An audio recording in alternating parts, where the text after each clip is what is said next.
up, Lan? Yeah. What we doing? Bearded conversation, homie, tap in. Why you hating? You already know we locked in. The world's greatest. Broadcasting live and they love it, but don't judge us. Got it off the block, giving it back. Bearded conversation, homie, tap in. Why you hating? You already know we locked in. The world's greatest. Broadcasting live and they love it, but don't judge us. Damn.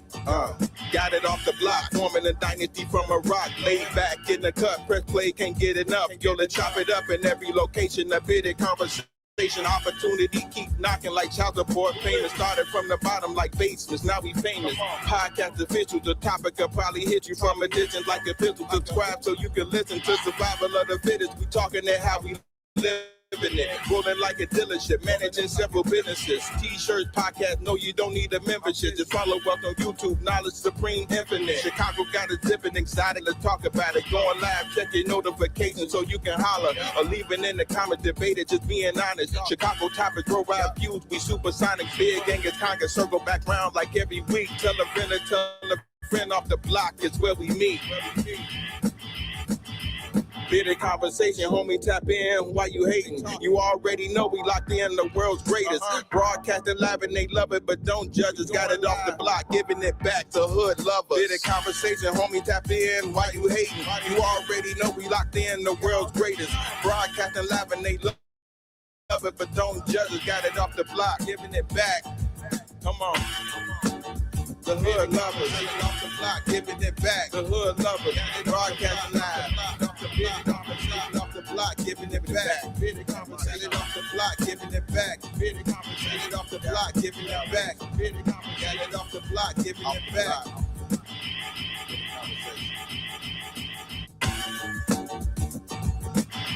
Yo, welcome, my beautiful people. Man, what's going on, everybody? Welcome to the Bearded Midday Convo, man. We're going to keep it short, simple, and quick, sweet, real quick. What's going on, Blood of KC? What's going on? First, before we get into the content, man, y'all know I like to start off every show, man. Let's keep everyone in our thoughts, prayers, views, and meditations. Again, let's keep everyone in our thoughts, our prayers, our views, and meditations. And lastly, family, let's keep everyone in our thoughts, our prayers, our views, and meditations. And secondly, don't forget to master these 5 key components of life. That's love, peace, respect, motivation, and inspiration. That's love, peace, respect, motivation, and inspiration. And one last time before we get started, y'all, that's love, peace, respect, motivation, and inspiration. And don't forget to eat for that thing, man, with the most important part about all this. That's that glue. That is support, man. So don't forget to eat for that thing and sprinkle a little support on top. That's a little support for a long way, y'all. You feel me? Hey, man, big shout out to my co-host who ain't never in the building, Roscoe P, L Boogie. Big shout out to my co-hosts with the mostest. My little one, AJ. I love you, son. Hey, man, Leo gang season. You feel me? Big Leo gang. We in the building, man. Happy birthday to all my Leos. You know what I'm saying? That's in the building. You feel me? That ain't in the building.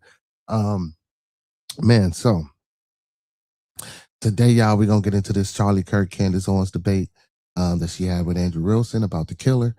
You know what I'm saying? I want to dive and get into that a little bit and maybe discuss that, you know what I'm saying, before I do the Two Hills STS. So make sure y'all tap in and tune in at 5 p.m. Central Time to Two Hills STS, where we talk all things WWE, all PLEs, all SmackDowns, and Monday Night Raws. But they talking about the person who won alive, Charlie Kirk, and if this was the person, and if so, we're going to get into that in just a second. But first, gotta lay down my disclaimer, man. So the thoughts, views, and opinions of Bearded Conversations are the thoughts, views, and opinions of me right now. The thoughts, views, and opinions of Bearded Conversations are the thoughts, views, and opinions of me right now. I don't mean to hurt, to harm, or to offend.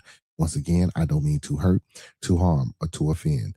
This video stream is for informational, educational, and entertainment purposes only. Again, this video stream is for informational, educational, and edutainment purposes only, with the underlying and undertone on edutainment, so we do emphasize and stress edutainment. Please do not take any advice given or anything said or anything shown on this video stream for face value without consulting a proper professional that suits your specific needs. Please do your due diligence. Please do your proper vet work and research. And like I always say, don't forget to get that second, third, fourth, fifth, and sixth opinion. because we don't want you going out here robbing no bank, starting no revolts, telling your boss what he or she can take, how they can turn it sideways, and where to put it. You feel me? Yeah. So now that we got that out the way, y'all, let's get into this debate with Candace Owens and Andrew Wilson about the unaliving of Charlie Kirk. This should be interesting. If I come across some things I feel as though I might need to pause or whatever the case may be, a contention or whatever, if I got any point of contention, I'll do so. Also, chat, feel free to type in the chat. Feel free to voice your opinion. Also, I'm going to open up the lines. I don't know how soon that I'm going to let people up, but we're going to try to get to that as well. But let's get straight to this content.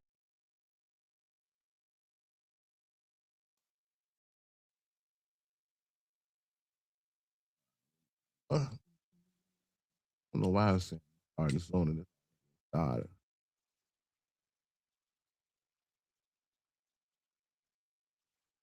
Final product. There's a lot of stuff that happens behind closed doors. There was still communication till midnight. Even some of the stuff this morning, like it's like you're trying to sell a company. It's the last 24 hours that the deal doesn't work out. But kudos to the both of you guys that you made it work.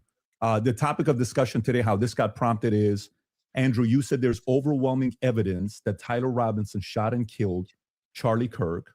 And Candace, your position was he's a patsy. Tyler Robinson is a patsy. So, of course, we'll talk about a lot of different things, but that's kind of how the whole thing got started.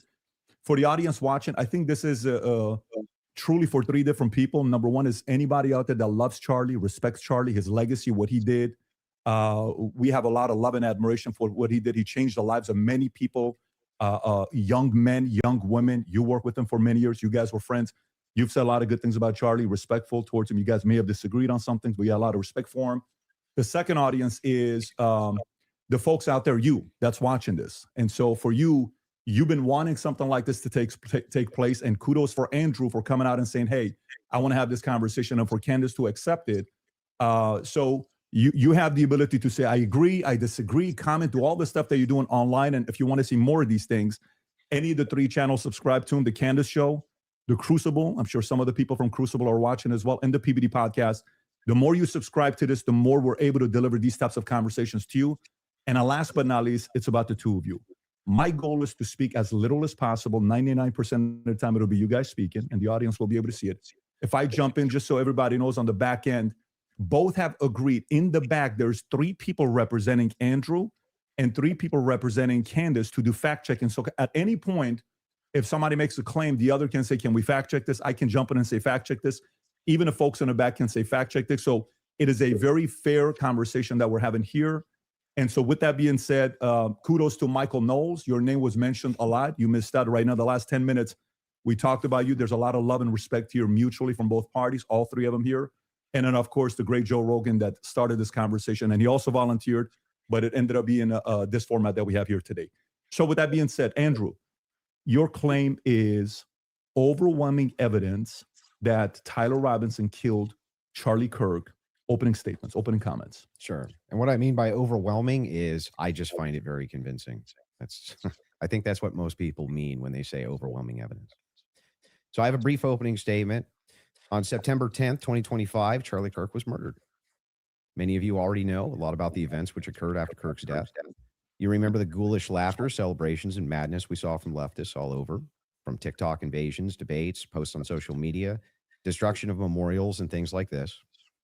Within weeks of Kirk's death, a cottage industry began to form, peddling various alternative theories on how he died, what special interest may have killed him, what nations were involved, and was our own government one of them?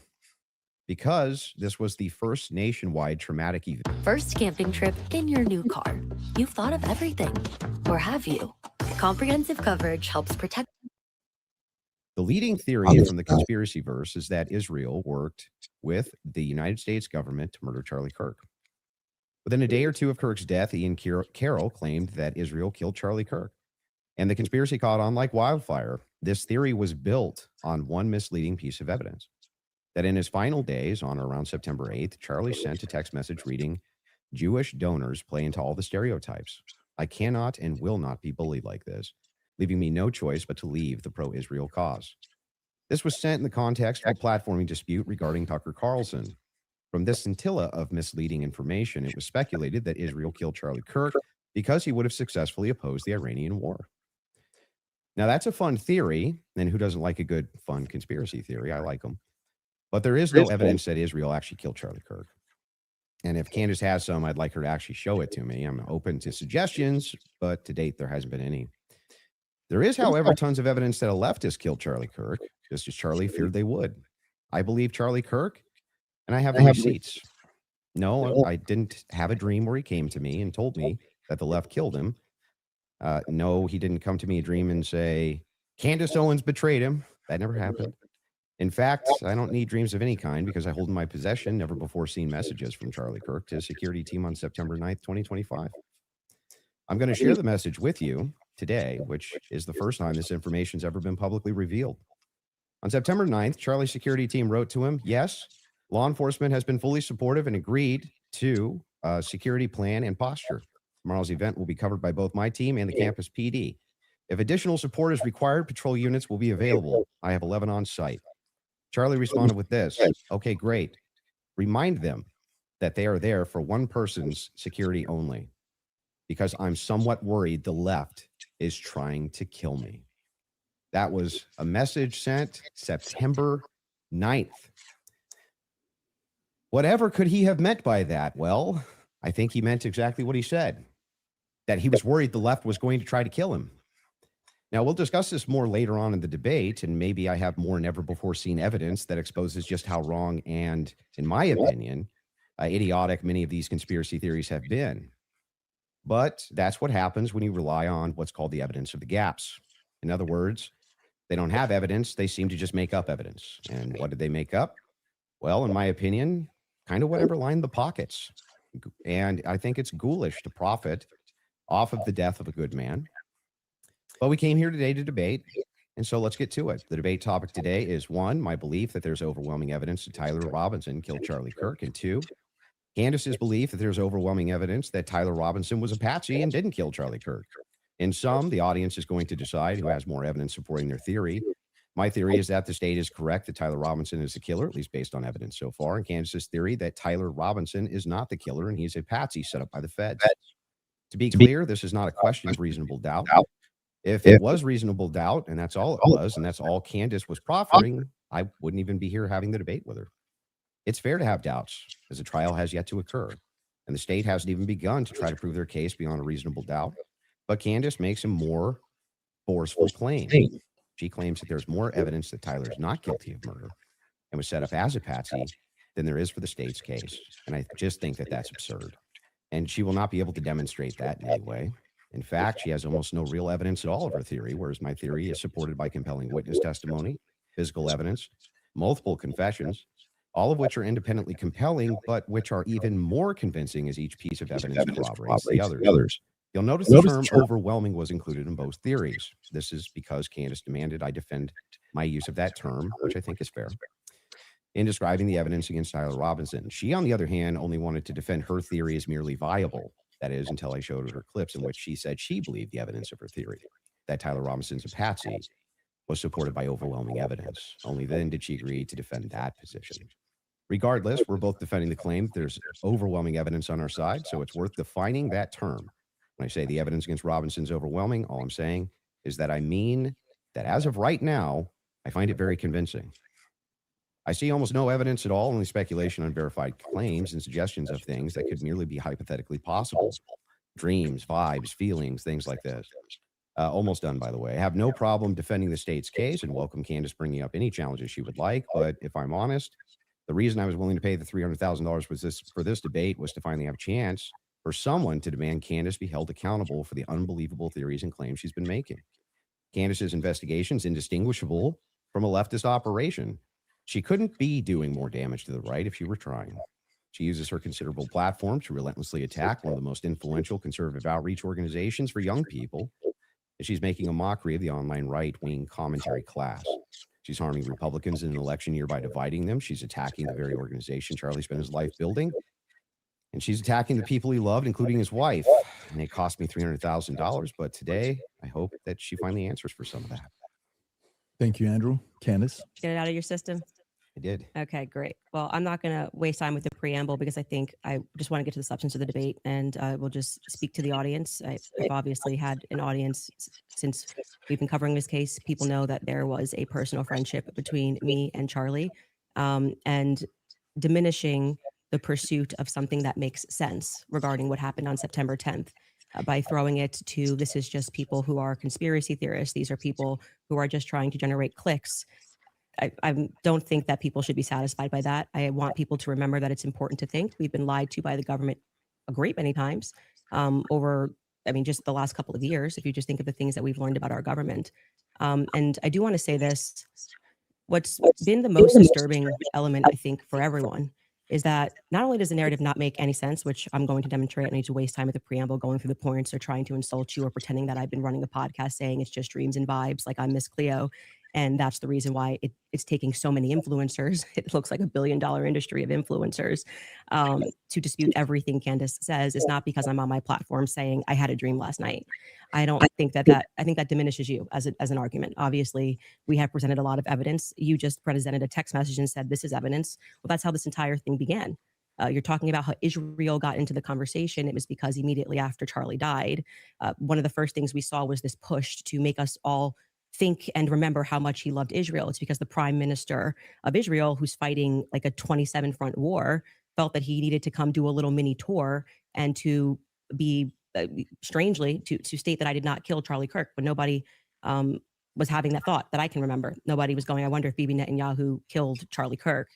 And then we had a round of influencers who lied and said Charlie was not changing on Israel, that he wasn't having any disagreements regarding that topic, that the day he died, he just loved Israel so much. And I demonstrated via a text message, which you just mentioned, and you're now contextualizing and pretending it was just about Tucker Carlson, which is not true. It was a part of a broader shift that Charlie was having over the last, I would say, actually on your show, it began since October 7th, which is when I began asking myself more questions about Israel as well. And so, yeah, when all of these things happen in the immediate aftermath, and then I drop a text message after everyone is denying that, Tucker Carlson then comes out and confirms the conversations that he had with Charlie. Megyn Kelly then comes out and confirms the private conversations that she had with Charlie. People then begin to ask a reasonable question, which is, why are we lying about this? If they were forthcoming with that and they had said, hey, yeah, Charlie was starting to ask questions. I think after October 7th, it's reasonable that people are starting to re-examine our relationship with Israel. We wouldn't be here today. But it has been lie after lie after lie, debunk after debunk after debunk. Yes, I did share that I had a dream that Charlie was betrayed. It's not a dream anymore. It's a reality. I look at what the organization has become, the people that they are partnering with, the lies that they are telling, the extraordinary people that they're sending out to say that I hadn't speak to Charlie since 2018, and it begins to look like a conspiracy. And just as a historical fact, that entire term was created by the CIA to gaslight people after the assassination of JFK. So it's not exactly one that makes me nervous. Like calling somebody a conspiracy theorist is essentially saying that they demand further answers and they're not accepting the Fed slop. So I'm grateful that you came today. I don't need to, like I said, take cheap shots and discuss your manner of debate or your strategy. And I'm also grateful that you shared that you had that text message today, because everybody watching knows that I have been demanding not a debate, just an open conversation with Turning Point USA. They should be here. It shouldn't be you in that chair. It should be the person that took Charlie's place, maybe Erica Kirk, maybe Andrew Colbert. He's a spokesperson. And rather than doing that, they send us another influencer. So let's see how it goes. Just out of curiosity, are you between 0 to 100? What is the likelihood that you think Tyler Robinson shot Charlie Kirk and killed him? Based on the evidence right now, I don't know. I'd say 75, 85%. Candace? 0%. 0%. I'm at 0. So With what we've seen in terms of the evidence, I'm at 0%. So not only, that maybe somebody was behind him as a patsy influencing him, you're not even saying that he didn't even shoot Charlie Kirk. Right. I would, if you said, was he involved that day, as Right. I have consistently said on my platform, I would say yes, he was. I don't know what role he played, but as the shooter, 0%. Do you have any evidence for it? For what? My percentage? The fact that he didn't shoot and kill Charlie Kirk. Yes, which I'm hoping we're going to get to all of the evidence that he feels that he has. I mean, I'm not even convinced that Charlie was shot from the rooftop on Losi that day, based on the evidence that has been. Do you think he was shot? I do not think that Charlie was shot from a 30-06 from yeah, Losi. but just shot at all. I don't know. I think that a projectile hit Charlie, and I'm open to other people's presentations, but I have not seen any compelling evidence that Charlie was shot by a 30-06. Good Let me see, afternoon. maybe if we're gonna have an olive Good branch to afternoon, each Mr. other, Mike. if maybe we can establish what we consider the facts of the case to be first. Yeah, sure. Okay. So you're not sure if he was actually shot. You're open to alternative theories. To that. He was definitely hit with a projectile of some description. If we're talking about was he shot from a gun, a 30-06, I would say definitively no. Okay. It defies common sense to think that he had a Superman neck, and even if he did have a Superman neck, which has been demonstrated, I think actually recently a YouTuber actually set up Valhalla steel cages and shot it, and it went through. So. Under no circumstance will I. So at least not a 30-06. Definitively not a Okay, 30-06 you from are low C, open- 150 feet. No, But you're not necessarily closing off the avenue that he could have been shot at all. with maybe a smaller. Smaller caliber. Okay. And then there's some things that I'm going to make concessions on that I do think we need more answers on, and I'm fine with that. And we can get to those things as well. The other thing is in the timeline. One of the things that we dispute, I think, on the timeline is that you think that Robinson drove hours away to a steakhouse in Yes. the timeline. Is that correct? Yes, Okay. And what's the compelling evidence that you think you have there? I spoke to the owner of the restaurant, Mhm. and have seen the receipt. I know the conversation that I had, and I think it's enough that it will be presented. Obviously, if this goes to trial, but yes, I do believe that he was in Panguitch, which is near his grandparents' home. Did he give you an unedited copy of that receipt? I have seen an unedited copy of that receipt. It was not given to me from the owner. But I want to, before we get into like all the timeline stuff, I want to address what you think is evidence so we can keep this on par with what your claim is. Since Well, I think that that's a piece of evidence that's in dispute. And that's why I'm but because if we're not trying to get establishing to the whether there's timeline- overwhelming evidence that Tyler Robinson did this. Yeah, So if you whether wanna then use the starting first- with if you want to use the first part of that for the internal critique, yeah, for like you, we should that's go fine. over the actual Okay, evidence that we so feel. The first reason that I think, and I think it's compelling evidence, is that Tyler Robinson's rifle was found near the crime scene. So I would consider that to be very good evidence. And also the fact of the matter is that I dispute this claim that a 30-06 could not have made this wound. I think that that's absurd. 150 grain Remington core lock absolutely could shatter when it hits the neck of any human being. When you say that there's some steel neck and it's a smaller caliber, you have to make a counter explanation. Why wouldn't a smaller caliber also go through bone? It could. I didn't say it can't. Right, exactly. So if that's the case, then ammunition is going to be the critical key here. And if we have frangible ammunition, which we do in this case, a flex tip round, well, I'm sorry, not a flex tip, a soft point round from 150 grain Remington core lock, that's just a small jacket that goes around the actual lead piece. This thing could have split apart in air for all we know, but definitely upon impact. And we have the medical examiner who confirms this in a summary. And my team can bring that up, the summarization, which means he would have to be a part of some kind of conspiracy as well. Okay. So just to start with your point about saying that the gun was found near him, near Losey Center, or I guess off in the woods. That gun, did you watch the testimony? Did you watch the preliminary hearing? Yeah, we covered it live. Yeah. Okay. So forgetting what the summary of the medical report was, did you watch the testimony that was given by the Caitlin Oliver, the ATF woman, Samantha Carner, any of those people who went into the science of Like the video, Yes, I recall. We were talking about analysis? Yeah, when they went into the DNA. Okay, so the video, that's kind of the most relevant part. Okay. I'm not denying, I've never denied on my platform or anywhere else that a gun owned by Tyler Robinson was found near the crime scene, right? That Okay. doesn't remove if you think somebody set up as a patsy, you could take a gun out of this room right now and you could walk out and plant it in a woods near a crime scene. I That's agree. not convincing evidence to I me. concur with the fact that that's a possibility. So you logically possible. I think have said on a platform that you were a gunsmith. Mhm. Okay. And for how many years? Many, many years. For many years. You Mhm. also said that you were an Army sniper. I wasn't a sniper in the Army. Okay. And I never said that. by the Sorry, way. your wife tweeted that you were an Mhm. Army sniper. Yeah, I don't know. Like 15 years ago, she said something. Does it She said change that it 15 was- years later? She said that it was colloquial. So I Army don't- sniper is a colloquial term? Yeah, I was never an Army sniper. Okay. What did you do in the Army? Did you teach this? She then I corrected it and said you taught Bo, rifles in the what's Army? going on, my boy? No, I didn't teach rifle. No, I taught rifles as a private citizen. Okay. Mhm. Uh, And I was an NRA instructor for many, many, many Okay. years So, alongside my gun shop. as with your expertise, Mhm. when she gave testimony on the stand, Samantha Carter, that there was dust and there was debris that was found in the gun barrel. Yep.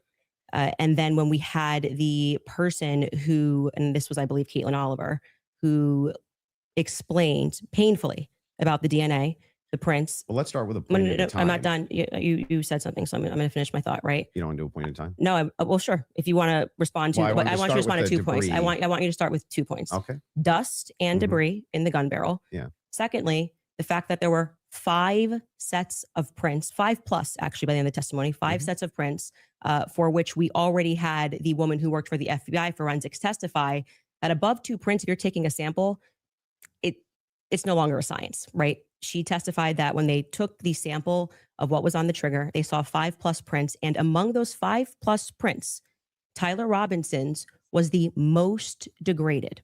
So I would like you to explain how Tyler Robinson's prints could be the most degraded when she said, actually, you could have DNA on something that you've touched. You could have DNA on something that you've never touched. And to get DNA degradation, they've looked at pieces, items 20, 40 years on that don't have degradation. Yet Tyler Robinson's prints amongst 5 plus other prints were the most degraded on that weapon. Yeah. So let's get into all 3 of the claims. First, with debris. When it comes to debris, firing a rifle doesn't always blow the debris out of the barrel. Okay. You think there could be debris and dust. Yeah. He just fired the weapon. Sure. Okay. Not only that, he left it in a forest. Now, I don't know if you agree with me, but if you leave a rifle in a wooded area, it's also possible that debris could get in that way. But I'm not even sure that that's what the case is. I think it's far more likely that he fired the shot, it just didn't blow all the debris out, and it often doesn't. You'll find this if you take Grandpappy's dirty rifle and it's all dusty inside the bore and you go fire it, you'll often look down the bore and there's still dust. Okay. Happens all the time. Okay. And the prints? Yeah. So the prints, we don't know all of the details on just yet. We do. It was excruciatingly long testimony on the prints. We don't, because they haven't gone to trial, so we don't know on the print front. But Tyler Robinson's DNA was on there. You made the claim that Lance Twiggs' DNA was on there, and it was not. Well, when she gave the testimony, no, hold on. First, let's go to your first point, because that's wrong. We can get a fact check on that. What do you mean we don't know until it goes to trial about the degraded prints? She testified, and this is the person who took the prints. Yes, but the problem is that inside of this particular testimony, you agree with me that there's going to be much more of the DNA analysis during trial, right? But you also would agree that her fact is not going to change, that among the prints, his was the most degraded. Even so I'm asking you to address that. How could that be possible? Let's give it, let's just grant this for a second as a possibility that his fingerprints were degraded. It's not a possibility. It's a fact. The person who took it. I'm just granting it for the sake of argument. You should grant it because it's a fact that she presented. So now it's granted. So what? What do you mean? So what? Yeah. So what? What does that prove? It proves that if his prints were the most degraded amongst 5 of them, you're going to have to explain how that's possible if he's the one that recently fired the weapon. Yeah. So wait a second. You're saying that it's an impossibility that if his fingerprints are the most degraded, I'm telling you to explain it. You're the gunsmith. Well, so wait a second. How would a gunsmith give an analysis on fingerprints or DNA? Do you think that I work in a DNA laboratory? So with your answer is I don't know. You can just say you don't know. You don't have to. But I did. No, you said so what? So Yeah, say, so- I don't know. I but what actually would don't that- have an what explanation would that for that, prove, Candace. though, is my question. Well, I think that what it would prove is that it is a more viable theory that people who had stronger prints on the gun may have used it more recently. Did they say who else had fingerprints on the gun? They named Matt Robinson explicitly. Okay. And this was a part of the testimony where she was speaking about how they got samples of elimination samples from the home of Amber Robinson, Matt Robinson, and Lance Twiggs. Those were the 3 names they named. So are you saying that Twiggs? Would you like me to finish my statement? I just want to make sure I'm clarifying. I'm trying to finish the answer, but it can't be clarified until the answer comes out of my mouth. Okay. So go ahead. This was a portion of her testimony where she was explaining how they got elimination samples from the home. And she named Matt Robinson, Amber Robinson, and Lance Twiggs as the elimination samples that she was using.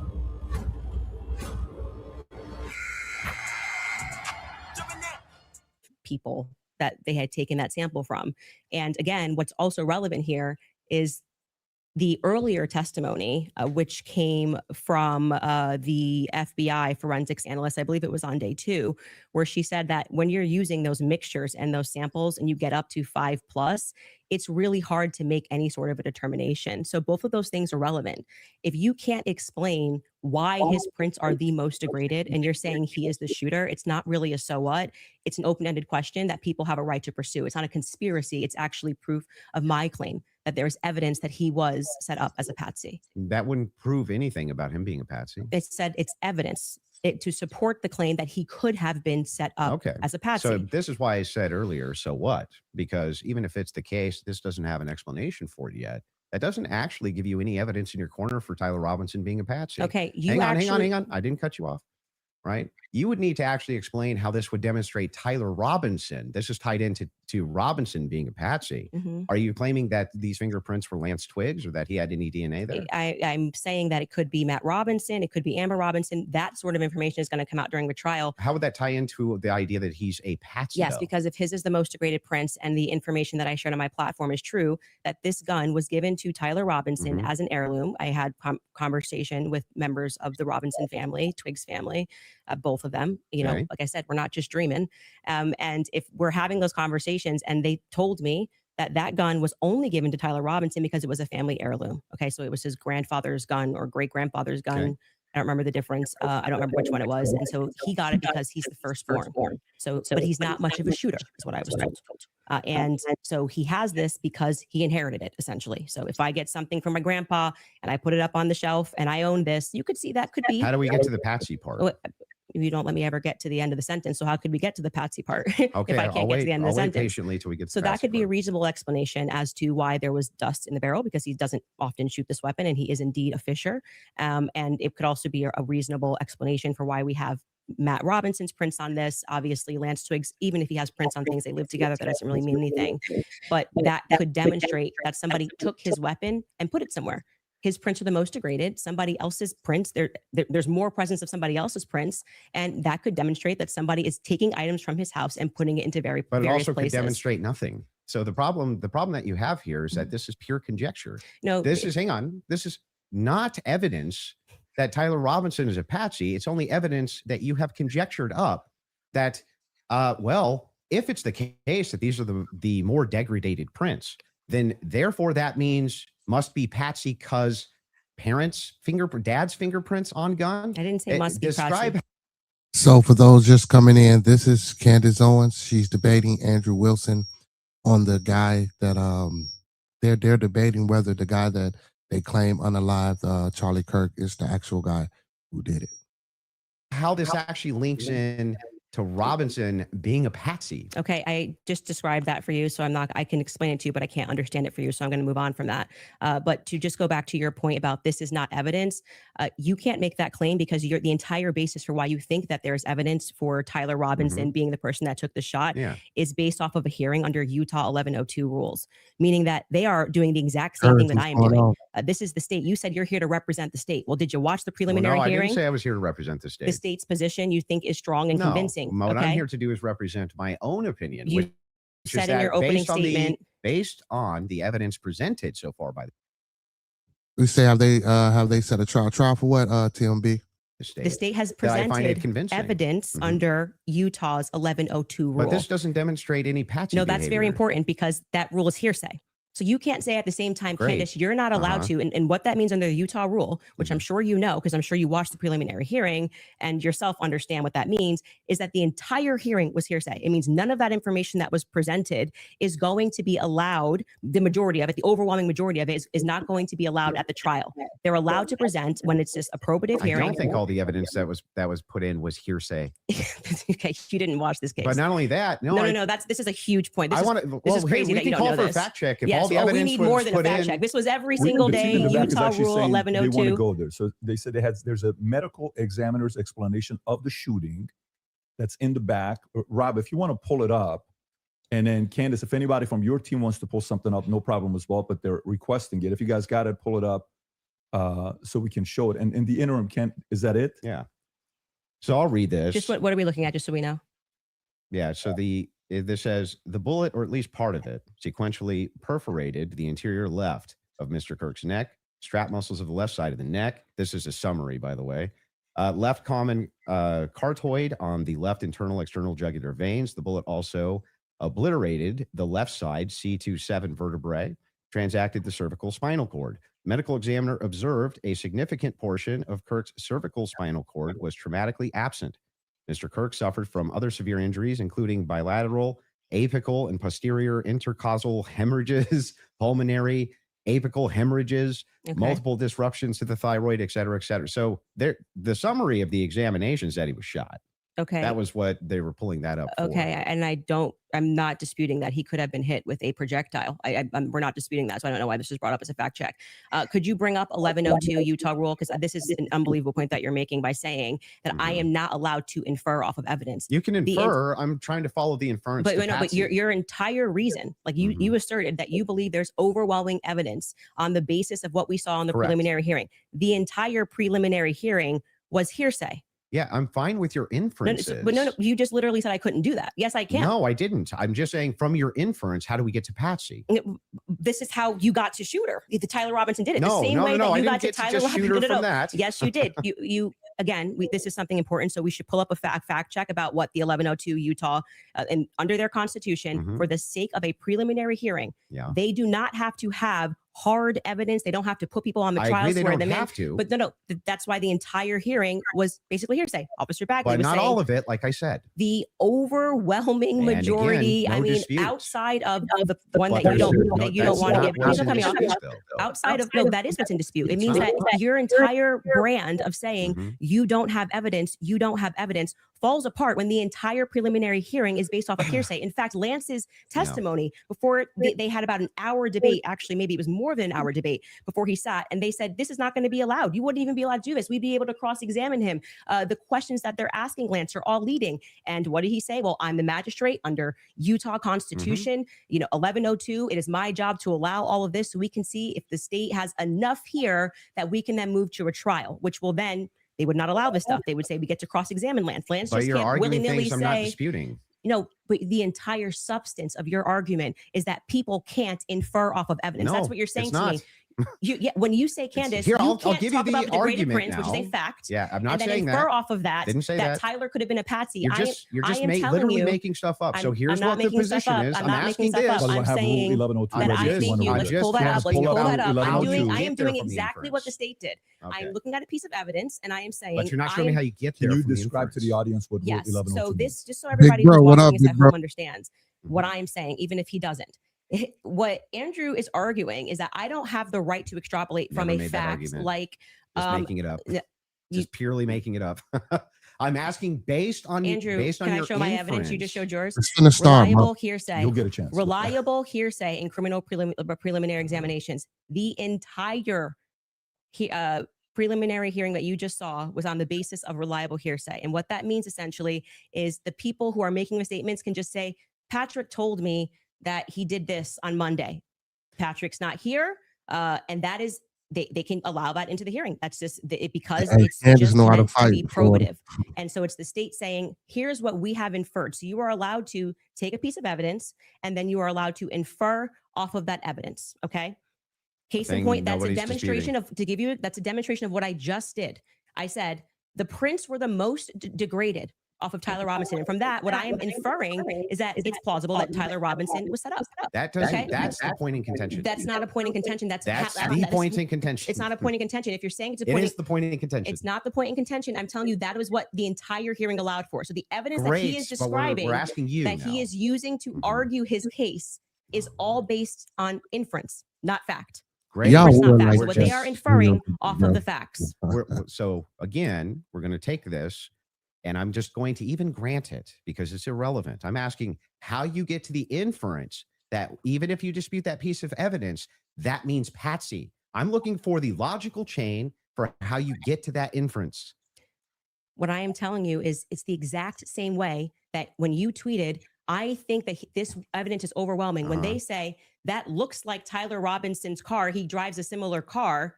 Okay. They are inferring that that's Tyler Robinson. Can you walk me through the inference?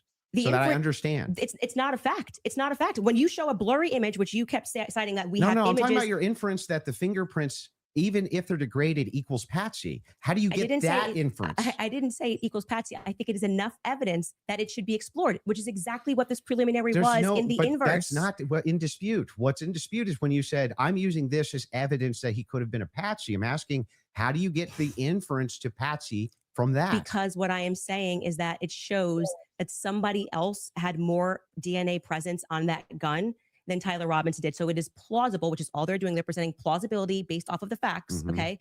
It is plausible that somebody just took his gun and put it there. That's it. Is there equally that's how it works. And is there equally 100 other plausible explanations? I think that's the reason why most people are exploring when things don't make sense. Got it. So yes, at the beginning of that, this is how the court process works. So just so we're clear, if there's 100 other plausible explanations, then Candace, why is it that we should go with this idea that it was a Patsy? I'm not saying that we should go with the idea that it was a Patsy. I am saying that there is. I thought that was the whole defense. Your whole claim. No, today. my whole claim was that there is more evidence that he is set up as a Patsy. How does that equal evidence of Patsy? I don't know how many times I can say this. Like I'm saying that I am using the exact same mechanism that you are accepting for some reason in the Utah courtroom. Yeah. Right. To say, I'm going to look at the evidence and I'm going to infer an alternative theory. So you just saw the states and you're accepting it. And they have not presented any concrete facts. You listed on your own Twitter that what you found to be convincing was something that looked like his car pulled into the driveway, a blurry image. No, I didn't. The standard white guy coming up the steps that could literally be anyone. This never happened.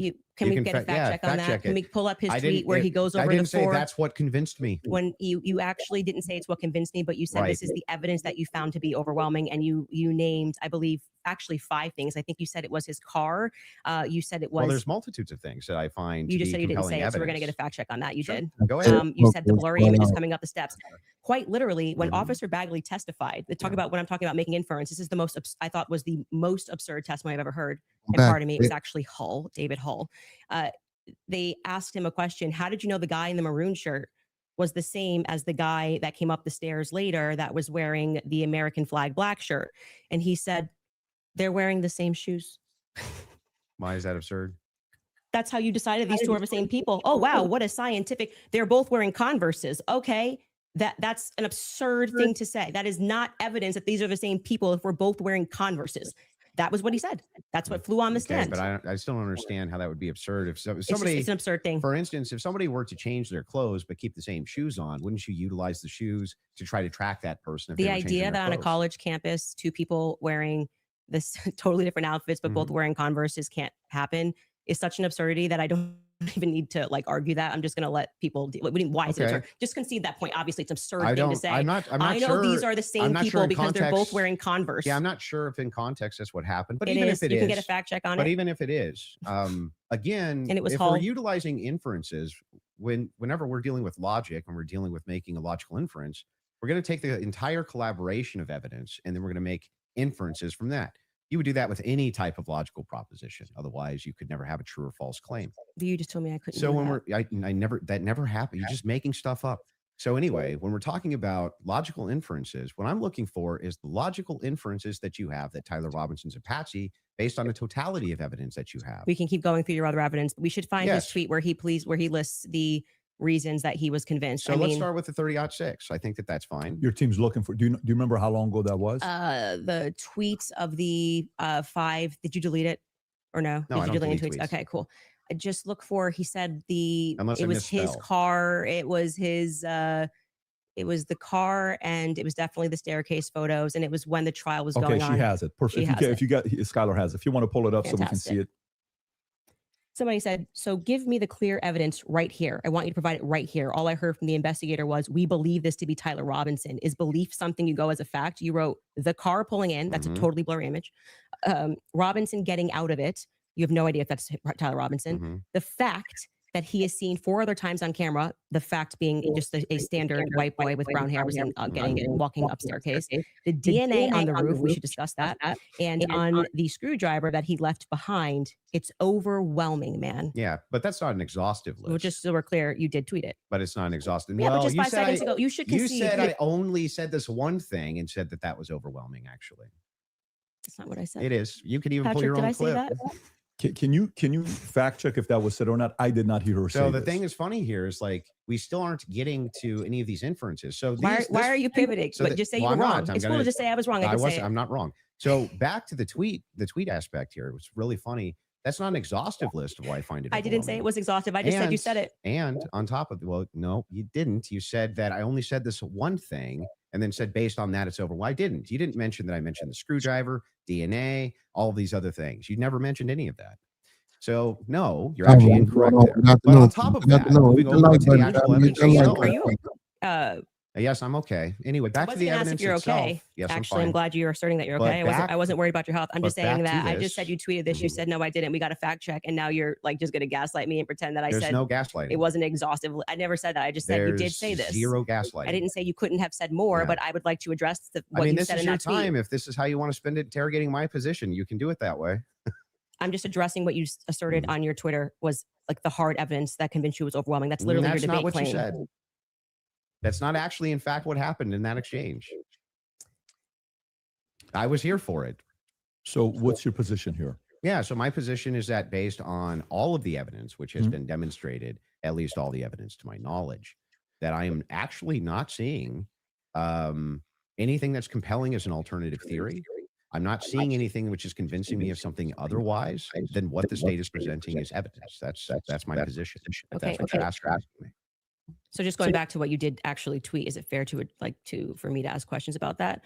Is that the only tweet you're going to ask me about? Well, we're addressing your claim that the evidence is overwhelming, and this is a tweet where you listed what you felt was overwhelming. I think that's fair, but not right? I feel like that's fair, but not exhaustive. Just so you know. I never said it was exhaustive. Go ahead. You said I did. Sure, whatever you want. But yeah, so going back to that, all of that, as you say to me, well, Candace, why are you addressing and making inferences off of the testimony? No, I never asked you why. You're making inferences. I asked you how, with the inference you made, you got to the conclusion. Okay. So I would like to know how you got to the conclusion. And I'm just going to throw it right back at you because for some reason you permit yourself to do it. And that's what I'm demonstrating is that you permit yourself to do it. And then you say, when I do it, it's a conspiracy, right? No. How are you able to infer off of blurry staircase images that is Tyler Robinson?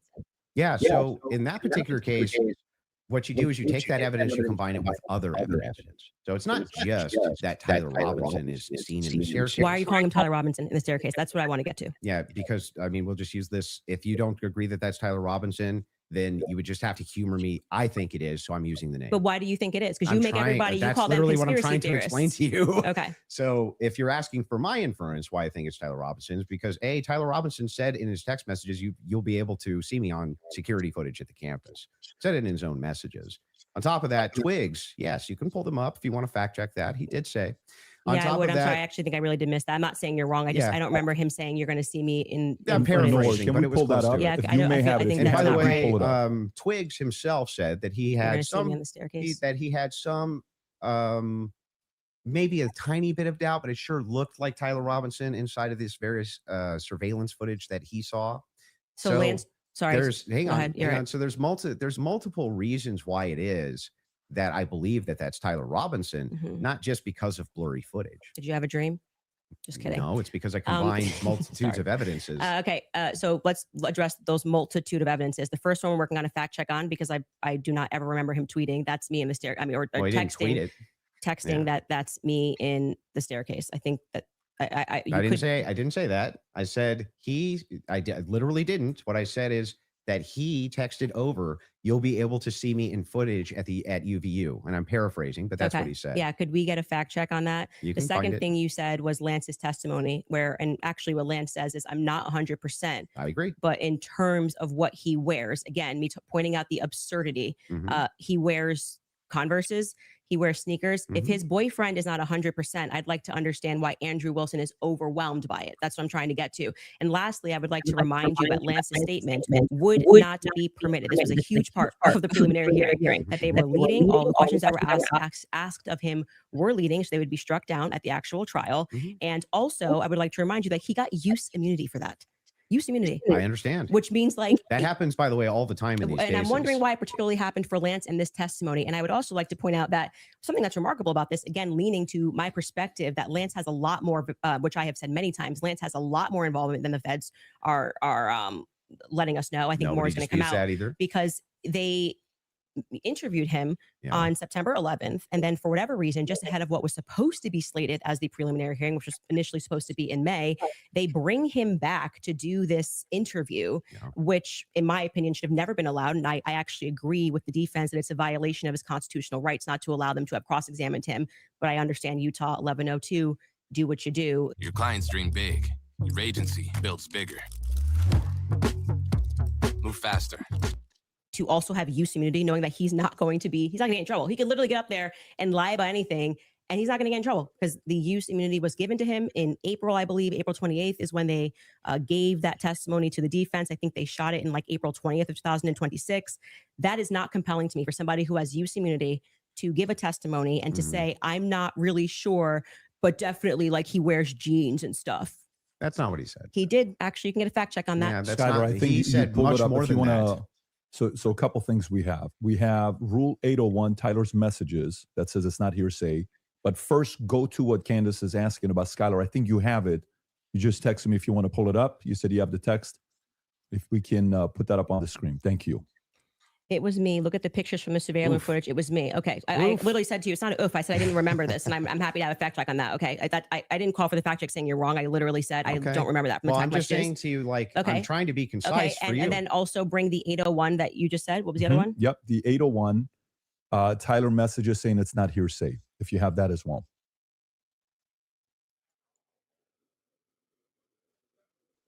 There you go.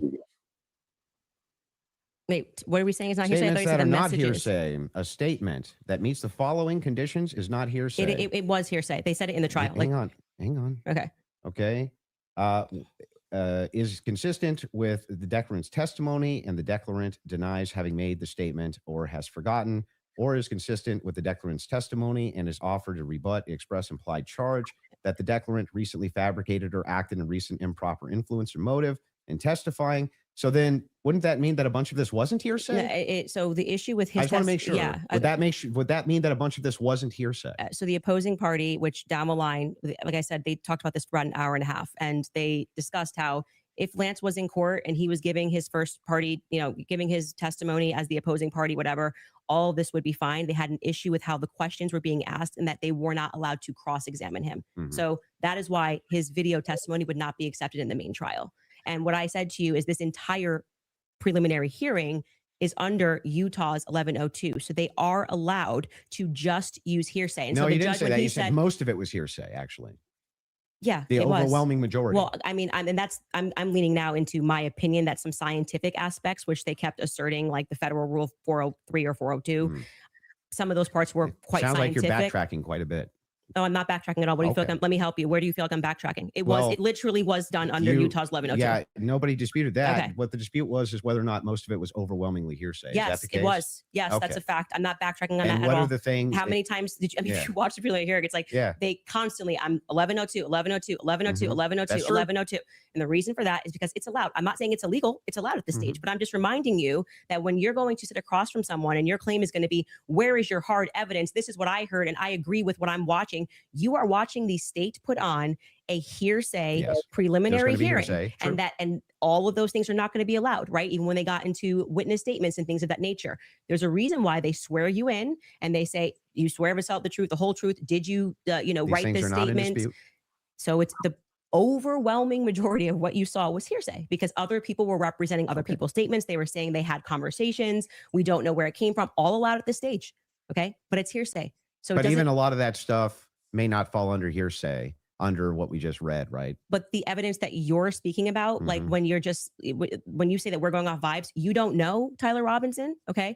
His boyfriend is not 100% it was him. So I'm going back to your points that you made that this was overwhelming evidence for you. That doesn't make sense to me. Well, overwhelming just means you can't convincing. consider another option that there could have been another white guy wearing Converses on campus. Yeah. Do you agree with me that I said that what overwhelming means to me is that it's just very convincing to me? Yeah. And I find it to be completely unconvincing. And that's fair. Because I understand that I looked at those blurry photos that they presented and said, your statement on right now is that he's wearing Converses and he also that's just crazy. But these aren't the evidences that I find the most convincing. Well, you said that in your Twitter. That's not the only thing I've ever said on my Twitter about this case. Right. But the question that was asked of you was pretty Mhm. direct, Yeah. right? What did you and find this to is be? not an exhaustive list of all the things Well, that that's I not find what you said in the convincing. tweet. You can tweet longer too. It's not like we're limited now to 240 So characters anymore. wait, so anything that I tweet and all other tweets that I've ever made are now excluded because I used the word overwhelming in this one. Well, they even wanted- though all of this information I've said so publicly over and over and over again is what informs my position for why I'm convinced on the case. That's bizarre to me. I feel like this is Andrew versus Andrew. Somebody asked you a question. What are the points that you find to be the most overwhelming? And you answered. You mean from that day, from that particular day of the hearing that I was responding to? Okay, this is something you find to be more overwhelming? Let me ask that question. Yes, okay, that's what do I you? was saying, Okay, go ahead. yes. Go on. What do you find to be more overwhelming? Yeah. Can So we do this? Do we want to get into it, or do we want to do a quick ad break? Are you guys good to keep going, or I'm fine to keep going, but we can would also. you like to take a quick break? doesn't or matter to me either if way. we're going into a different topic, that may be another 30 minutes, 40 minutes. I don't want to stop you guys in the middle let's of it. end So it what on would you what like you to find do? to be more overwhelming. Yeah. So if we're for me, it's the confessions, the text messages, all of that is what I consider to be, from my opinion, that's the most convincing for me. Okay, we should discuss the text message confessions when we get back, if you'd like to. Okay. That's a good idea. Folks, we're going to take a quick ad break. We will be back in 3.5 minutes. Thank you. All right, you guys, for nearly 2,000 years, Christians have lived continuously in a small village just outside of Jerusalem called Tyre. So I want to say this, man. I see a lot of comments in the chat, regardless of who he married. That has nothing to do with the things that they're talking about when it comes to the Charlie Kirk situation. And I know a lot of people are indifferent on Candace Owens. Me myself personally, I have a certain indifference about her. Like, she's okay. Andrew Wilson, I particularly don't care for. But this is not a technical formal debate. This is more like a conversation. And I agree with a lot of you guys with the over talking. But again, I think she's over talking because I don't think she's not trying to get bullied in the conversation, and I think he's trying to bully her in the conversation. You feel me? So when he asks a question, if he lets her answer and give her time without cutting off, and vice versa, I'm gonna put it on both of them. Because again, this is it's touchy. Helps him grow his business. If you're watching Candace, I think there's 225 to 250,000 concurrent right now. We'd like to see that 300, 400,000 number on there. Click that button as well to subscribe and share it with your friends and family. And if you're watching it on PBD Podcast, do the same there as well. This allows us to have more conversations like this. The mainstream media hates the fact that we're having these conversations right now.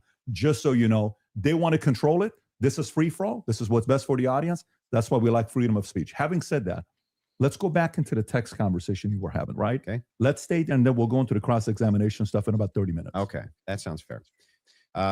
Okay. So yeah, I used basically 3 pillars for the totality of the evidence. Okay. So if you want to know exactly what those 3 pillars are, this is going to be the testimony with the text messages and the confessions. This is going to be the physical evidence, and this is going to be the totality of the summary of the case. Okay. So right now we're focusing on one of these pillars in my defense, which is fine. I understand that I have to defend my claims as well. So when we're talking about the messages themselves, they seem totally valid. I have no idea why they wouldn't be valid. And I have not heard any good explanation for why it is that these messages should even be questioned. The defense hasn't questioned them, as far as I'm aware. Nobody has actually questioned that these messages came from Robinson to date, except perhaps you and other people who are kind of in that camp. What's going on? Why should I question these exactly? I'm not sure. Okay, so first let's just go over legally what the point is of a probative hearing. The defense is not putting on, they're not there to say or to argue or to defend themselves at all. They have to address what is being presented by the state. Okay. So they're not here to then say, let me give you an explanation for these text messages. Agreed. The relevant portion of what the defense did do was actually before we got to the preliminary hearing. I had mentioned that it was initially supposed to be scheduled for some time in May. They asked for an extension. That reading through those filings of why they were requesting an extension and why I actually believe their extension should have been granted, because they did not receive discovery on their text messages. That was one of the reasons. There were many reasons why they wanted to have an extension, but this was crucial, right? So forget just the general sense that these messages feel off. And yes, you are allowed to have an intuition. You are allowed to have a sense and just go, this is very weird. Area clear. The text messages almost run head to head with themselves. Like he wanted to get away with it. So he thought the best thing to do would be to text a full confession of what he did, down to what I didn't even remember, saying, yeah, and that's also me in the surveillance footage. It felt a little too on the nose. People have common sense. You just don't text message. But then we're also supposed to believe that he put a note under and burn this and get rid of the evidence. But don't worry about that because I'm about to text you a full confession. That it felt off. It felt weird off the bat. The manner in which they were texting, we're told he's like a gamer who's using a Dremel to carve expressions, catch fascists. But then suddenly he's writing like a 1700 also, as a Helldivers novelist player, he did actually get the 500K code correct. Yeah, I'm not a gamer, so we'll say that if we start debating that, you'll be way over my head. But yes, but my point being is just that, first, it's a general sense of why people had a reaction to these messages that seemed like they were written by Jane Austen rather than like a kid who games and writes catch. Yeah, but do you see how that's intuition? That is, I just said that. I said just parking aside the intuition of just something feels wrong here, which you should follow your intuition. You should actually do that. If you say the COVID vaccine is running out, feels like it's coming out too fast and there's too many celebrities telling me to do it, I'd like to take a pause. That's good. You are allowed to do that. I believe in intuition. But hang on. Let me respond a little bit here because you've been going for a minute. Let me at least respond to a little bit of this. So the first thing is like when people bring up the COVID vaccine, not trusting the COVID vaccine, that wasn't just intuition. That was the science. There was tons of competing science. Now they tried to suppress it. That's true. But there was tons of competing science for why you shouldn't take a risky mRNA vaccine and masks and things like this. Kept telling us was 100%. Now, when you're talking about intuition, though, when you say trust your intuition, I'm actually giving a different message. You actually should be very wary about trusting just your intuition. It is true that intuition can be useful, but it has to be tempered with logic, reason, explanatory power, and evidence, not just intuition. That's why we're parking it aside. Intuition is the first step. Something feels off, right? Okay. That was my first step with COVID. I don't like the way it's being pushed. It shouldn't require a celebrity campaign, by the way. Another element of that is why people don't feel good about the Charlie thing. Why do we have so many influencers saying things? It's over. Why are you guys all using the same adjective? You switch it up. I'm overwhelmed. Like, chill. Like, you could say, I found some kind parts compelling. I think this should go. Like I found some parts compelling. Maybe we should, see at the trial. That would be kind of. Don't you think Fed slop's a buzzword for the counter industry? But everyone on the same day of watching this trial, which was, I would say, not overwhelming at all. Nobody came in medium, right? No one came in like there were some interesting aspects. This was a little suspect. But I do think it's enough to go to trial. They all came in like they were passing away and we're going to die from being overwhelmed. Well, they're trusting their intuition. Okay. Well, actually, in that scenario, they're looking at the preliminary hearing and have a reaction to it. It wasn't their intuition. But like I said, parking aside, just getting to the substance, parking that aside, aside just a general intuition. Sometimes I might be second messages. Then we look at the filings, which came from the defense, and they were requesting an extension saying, we have gone to the prosecution and we have requested all of this stuff in discovery. Yes, you are saying that you took Lance's phone, okay, and that you collected his phone on September 11th and that you sent it off or whatever. You took a picture of the text messages and we are being given these text messages to review. Crucially, Kathy Nestor said, I have not even been given access to my client's phone during this hearing. She said, I haven't even been access to my client's phone. She can't tell you, as a part of their discovery request, it's not enough to say to me, Candace, I just got a text message from Candace. And I say, I didn't send that text message. Maybe that's what her client's saying. We don't know because we're not at the trial, right? Maybe he didn't send those messages. Could there be someone who logged into his Discord? Could there be someone who logged in to his Apple? George could be sending text messages right now. We are married. He has every login that I have. And remember, he's up for a death sentence. So if I'm able to sow reasonable doubt with common sense, he may come during the trial and when they actually have to address these points, say, I did not write those messages. I was here. Lance, my boyfriend, was logged into my phone, logged into my Apple ID and my iCloud sending messages. I know that we have the capability because my husband does it. He has the capability to send messages from my phone. It is not convincing to the public when, for whatever reason, the FBI combined with the SBI, it was not the prosecution's fault. They made that clear during that hearing, would not allow them that discovery request to be able to see where did that message come from? Because you're saying my client was here, right? I want to know if that message actually was generated from his iPhone when he was waiting to retrieve his, rifle, hoping that the pooch doesn't have a bad sniffer, like just weird messages. I want to make sure that, yes, it was actually him. He was holding his phone and his boyfriend didn't just log in to his computer when he was home. Lance was his boyfriend. That is a crucial fact here. That discovery was not met by the time we got to preliminary hearing. So I remain unconvinced by these text messages. Just as you feel convinced by them, I feel unconvinced by them. Okay. So then the idea here is the reason that you don't think that these are valid text messages, and you don't, right? It has not been proven that these messages are valid, and they don't sound valid to me. Mhm. I don't think anyone, even if someone was selling like a, I don't know, pot on the corner, would be smarter than to write a full-fledged confession. He even writes, I thought I would get away with it, and I was hoping never to tell you until old age. And then we're being told that he wanted to commit suicide. And okay, but he just said he wanted to get away with it, but he's not smart enough to, I don't know, maybe not text it's such a confession like we've never seen. I think this would be like the first time ever somebody has start to finish written an entire, I'm in the surveillance footage and I'm here and I'm wearing my Converse. You know, I'm being a little facetious here, but it was a little ridiculous. It didn't pass a sniff test for me. You have kids. And I you do. love them more than anything. I do. If it was the case that you thought that your kid was innocent, wouldn't you be out telling everybody and their brother that you thought that they were innocent? And also, wouldn't you maybe recant and say, hey, he didn't actually confess to me. None of this happened the way that the state is presenting it. What would have prevented the parents from testifying? Well, two things I can answer that. And if you watch my show, I keep telling you it's not vibes. So right after the shooting happened, Lance Twiggs, the FBI put him into a safe house they paid for. They went to the parents as well, to Matt Robinson Amber, basically said, your life's at risk. There could be somebody who jumps up and wants to avenge Charlie Kirk. And, we're going to watch you. And they went into a federal safe house. What happened next is that they started thinking that the feds were maybe gonna, maybe not as honest as they thought. And how do you know any of that? So you gotta watch the show, right? Yeah, no. How do you know that? I had a source within the Robinson family. You have a source, an anonymous source, of course. So there's no way for us to verify that what you're saying right now is actually even true. Do you find it to be reliable hearsay?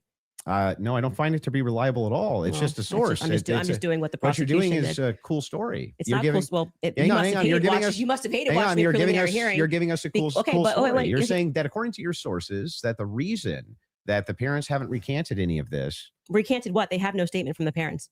Wait, I just want to make sure that if it was the case, it was being reported in mainstream media that your father came to you and said, hey, is this you? What's going on here? And then he and one of his buddies took you in where you turned yourself in. You wouldn't go out and be like, no, that's not what happened. That isn't what happened, though. You're just wrong on this. Okay. Maybe I'm paraphrasing. What am I wrong on? What is sorry, just so I'm clear, where is your evidence that the parents turned him in? Well, no. I didn't say that. You said there's the mainstream media? I said with a sheriff friend. Yes. But the father did confront him. The father confronted what? Tyler Robinson. And where did you learn this? That the Tyler confronted that's part him? of the official documents. Our fact checkers can pull that up. But yes. But I'm saying, when you say official documents, do you mean you saw this on CNN or you saw this play out in the hearing? No, this was one of the things that I went through in fact check pre-debate. Are you talking about the charging documents?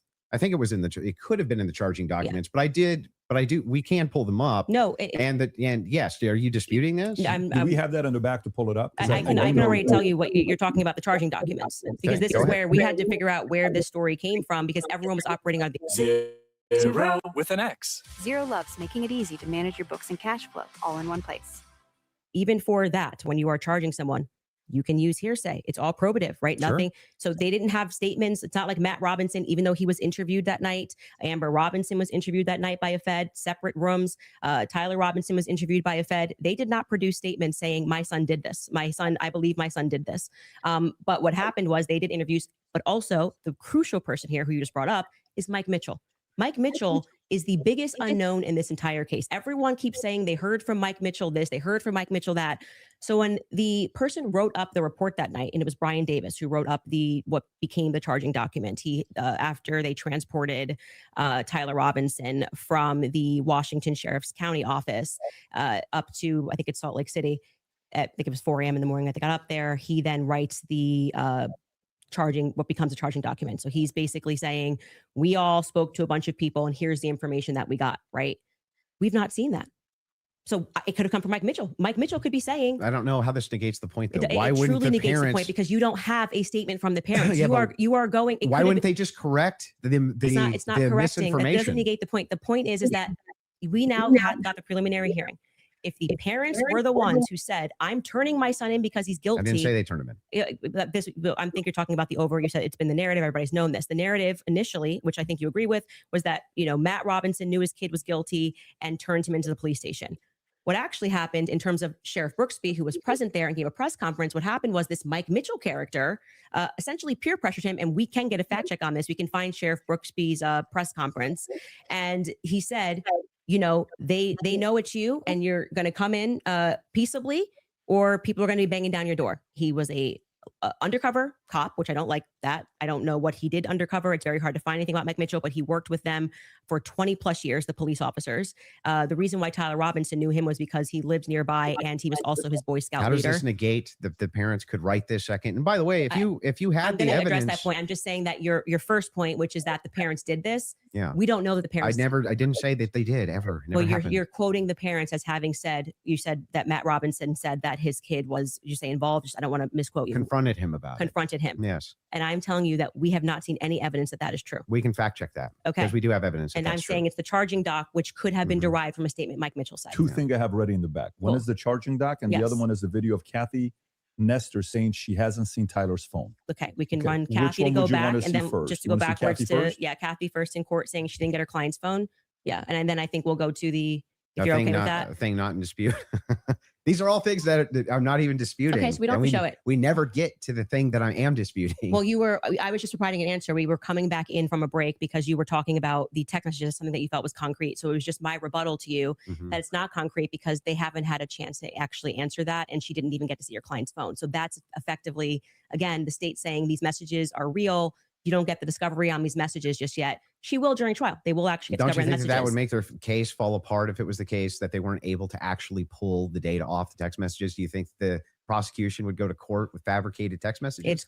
It's called winners and losers. They may not be fabricated, but by the way, as what they are saying, like I said, if there was somebody logged into his phone, they may not be fabricated. That's the point. So let's get to the the parents fact check. So I was saying, right? I believe what you're talking about was derived from the charging doc, which was signed off by Brian Davis. Let's see if that's correct.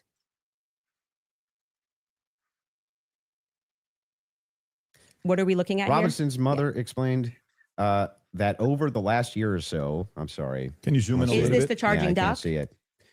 Robinson's father reported that when his wife showed him the surveillance image of the suspected shooter in the news, he agreed that it looked like their son. He also believed that the rifle that police suspected the shooter used matched the rifle that was given to his son as a gift. As a result, Robinson's father contacted his son and asked him to send a photo of the rifle, which makes sense with the text messages. Robinson did not respond. However, Robinson's father spoke on the phone with Robinson. Robinson implied he planned to take his own life. Robinson's parents were able to convince him to meet at their home. Yes. So this is proving my point. This is from the charging document, correct? Yeah. So what I'm saying to you is that 3 people got interviewed on that night. Mike Mitchell got interviewed, Amber Robinson got interviewed, and Matt Robinson got interviewed. Of the 3 of them, only one of them actually wrote a statement, which was referred to in this preliminary trial. He came in, I believe, in March, Mike Mitchell, and he wrote a statement, which I find to be very shady that they decided to bring. But why aren't the parents disputing that? No.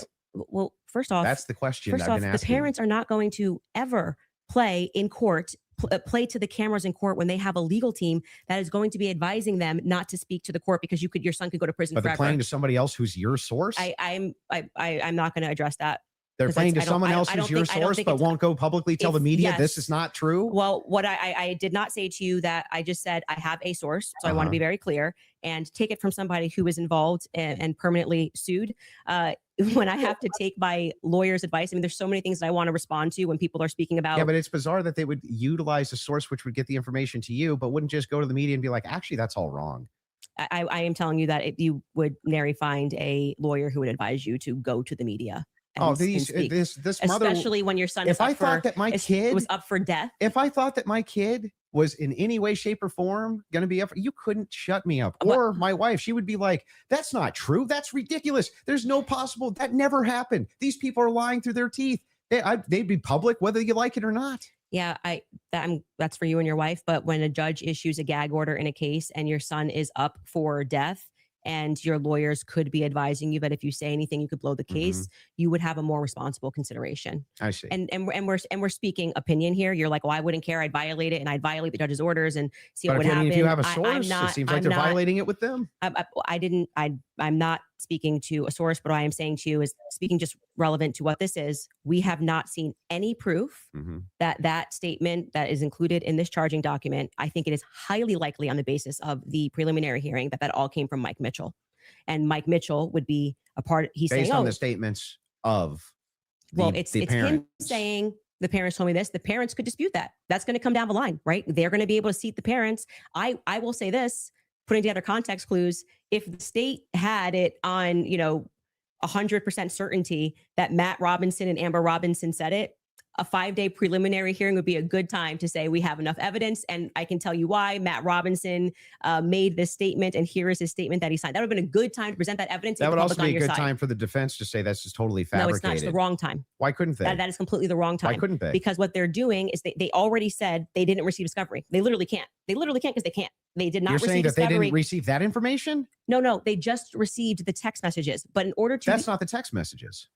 The probative information. Yeah, we're talking about the information that we just reviewed. That's not the text messages. They never presented it. The state never put it on. Yeah, they didn't. The defense could easily still have presented this. Yeah, no, they could have said they're no. They're not allowed to. Are you sure? In a preliminary hearing, yeah, the defense is engaging with whatever evidence the state decides to put on. They did not put this on as evidence. Brian Davis was up there. So they're not allowed to present anything? They're responding to the state's evidence. I'm asking, are they allowed to present anything? They are allowed to say... Like if there was a conspiracy that they could prove right then and there, would they present that in one of these hearings? No, it wouldn't be the right time for that. I disagree. I think that they not only could do it, but they would do it. In fact, when I talked in depth with my attorney, they said that's exactly, if you had actual evidence that there was fabrications by the feds, that's exactly when you would introduce that. So when in the document that they filed yesterday or a couple of days ago, the appropriate, like what you're doing at this stage of the hearing is the state is saying we have enough evidence that we think this needs to go forth to trial. Hence the reason that there's this extraordinary, we allow hearsay because it doesn't really need to be perfect. It can be enough that we feel like we can move forward, right? And okay, I disagree with that in general. When somebody, why do I care? Working for United Healthcare, I care because I want to make a difference. My members are me. They're my community. Meet in court and for the defense to essentially present an argument to the state that says, we find this filing to be defective in and of itself. We don't even have to defend ourselves because you, the state, have enough, you know what the laws are on the books, and this filing is defective and you should get rid of these charges because they don't make sense based on what you can decide based on a law on the books. So then that's why they then file the dismissal. Right. So in the dismissal, what they're doing is they are engaging, and this is what was widely misinterpreted. Well, yeah, they're engaging as though as it's a hypothetical. If this is hypothetically true, then so X. they're saying all of these charges. I'm not disputing any of that. So that's what you're asking. Why you're saying could they just what I'm asking specifically is like who could shut parents up who are like, no way, there's no possible. This never happened. This is ridiculous. They would be shouting it on CNN. They would be shouting it from the rooftops. They would be losing their minds. And you're like, nope, the gag order would be enough to keep them quiet. Not enough for them to talk to your source, but enough to keep them quiet. I think that that's quite ridiculous, but I'll even concede this whole point to you. Let's just say maybe this was misconstrued, right? If there's a little bit of reason to doubt it because we're still waiting for the evidence for trial. If that's the case, then why not take the same standard for the evidence that you present? You're just waiting for trial. Well, you didn't do that. Wait a second. We're here. Wait a second. I just want to make sure that I got this right. That's your argument to me, right? My argument to you is what? Your argument to me is that, hey, wait a second, Andrew, there's not enough here that convinces me, right? Well, that's actually my rebuttal to you, is that you are saying, why are people engaging in what you term to be conspiracy theories? No. I term it to be thinking. They're just thinking because they're recognizing there are a lot of holes in these stories and that this is not strong evidence, right? This is the reason they're doing it. I'm explaining to you, this is the reason that they're doing it. I'm addressing what you view to be overwhelming evidence. And by the way, I want to be clear. That which convinces me. But thus far, every point that you've brought up, every point that you've brought up, did you feel like this is beyond a reasonable doubt? I mean, you realize remember what I said in my opening. Going to be it's not beyond a reasonable doubt. It's just what I find convincing is what I find overwhelming. So why are you so upset when people say they don't find it convincing? If that was the limitation of the claims that you made, if it was just, wait a second, There's a little bit of problems. There's some problems in this case that I have questions for that I want answers to. Nobody have a problem, actually. At least of all me. I would be the least likely person to have an issue with it, you, any of your fans, anybody saying. In fact, I've had tons of Discord calls about this. My position's always been clear. Of course, conspiracies exist.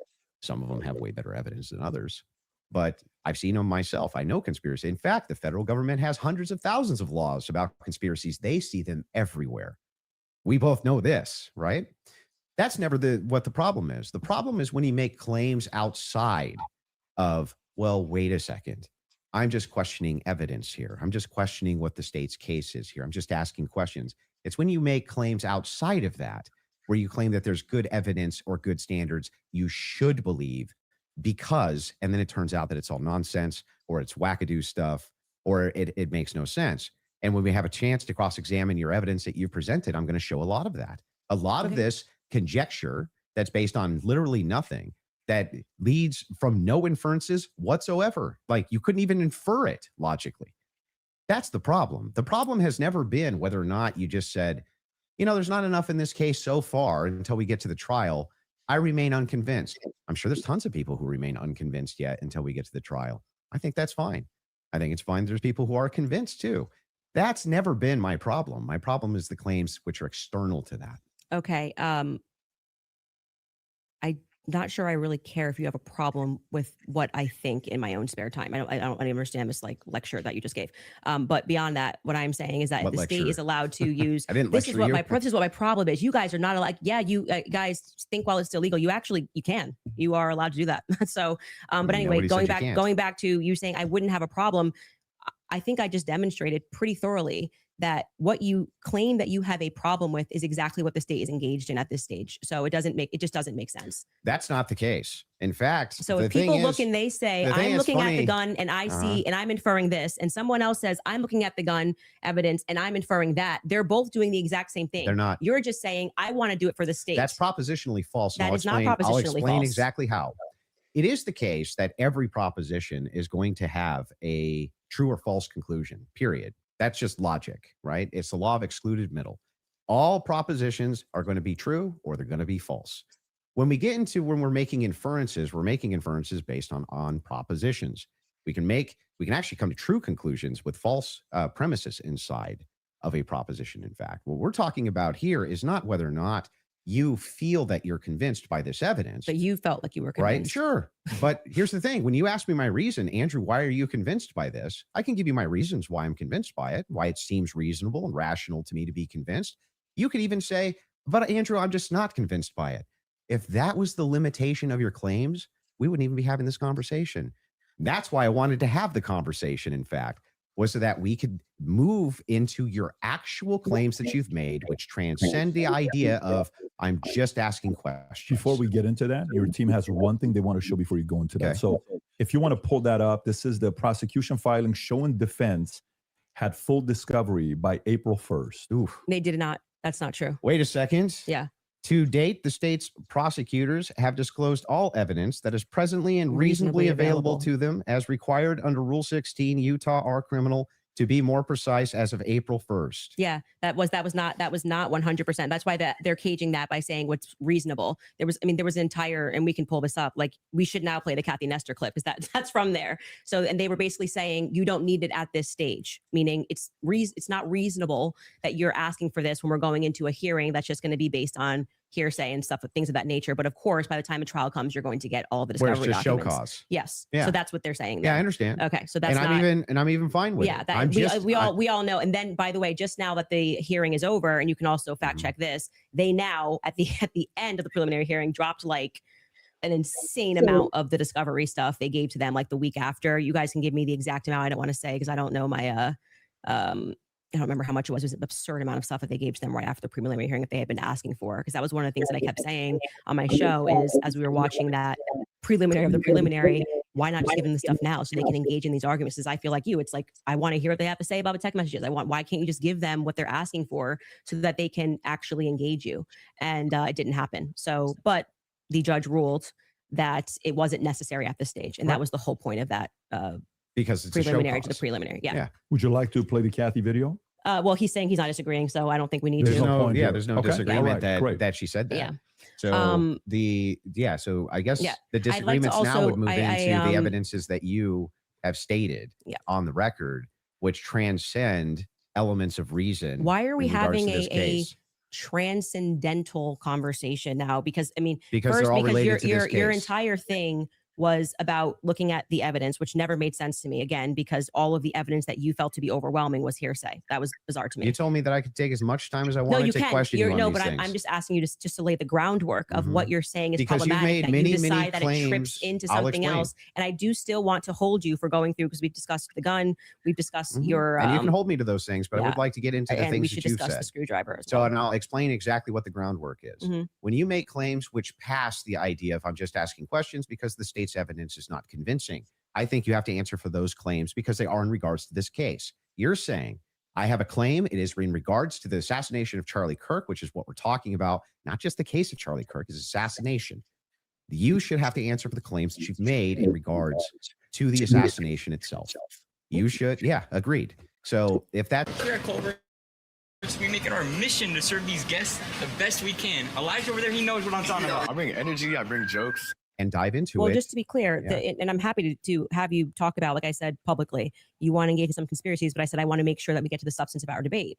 The substance of our debate is the major is me substance. demonstrating that all of the quote unquote evidence that you feel that you have, which demonstrates that Tyler Robinson shot Charlie Kirk. You don't find convincing. I get it. It's been invalidated by the testimony that we saw, and in your answer for when I you haven't explained to you that he had invalidated the it. most degraded prints was I don't know. Okay, well there lies my ability to process that. It's just fine for you to not be convinced up to this point. All of your viewers, everybody watching, nobody's you're conceding. Nobody's giving a that. dispute that if all your claims ever were just up to now, the evidence that the state's given, I'm just kind of not convinced.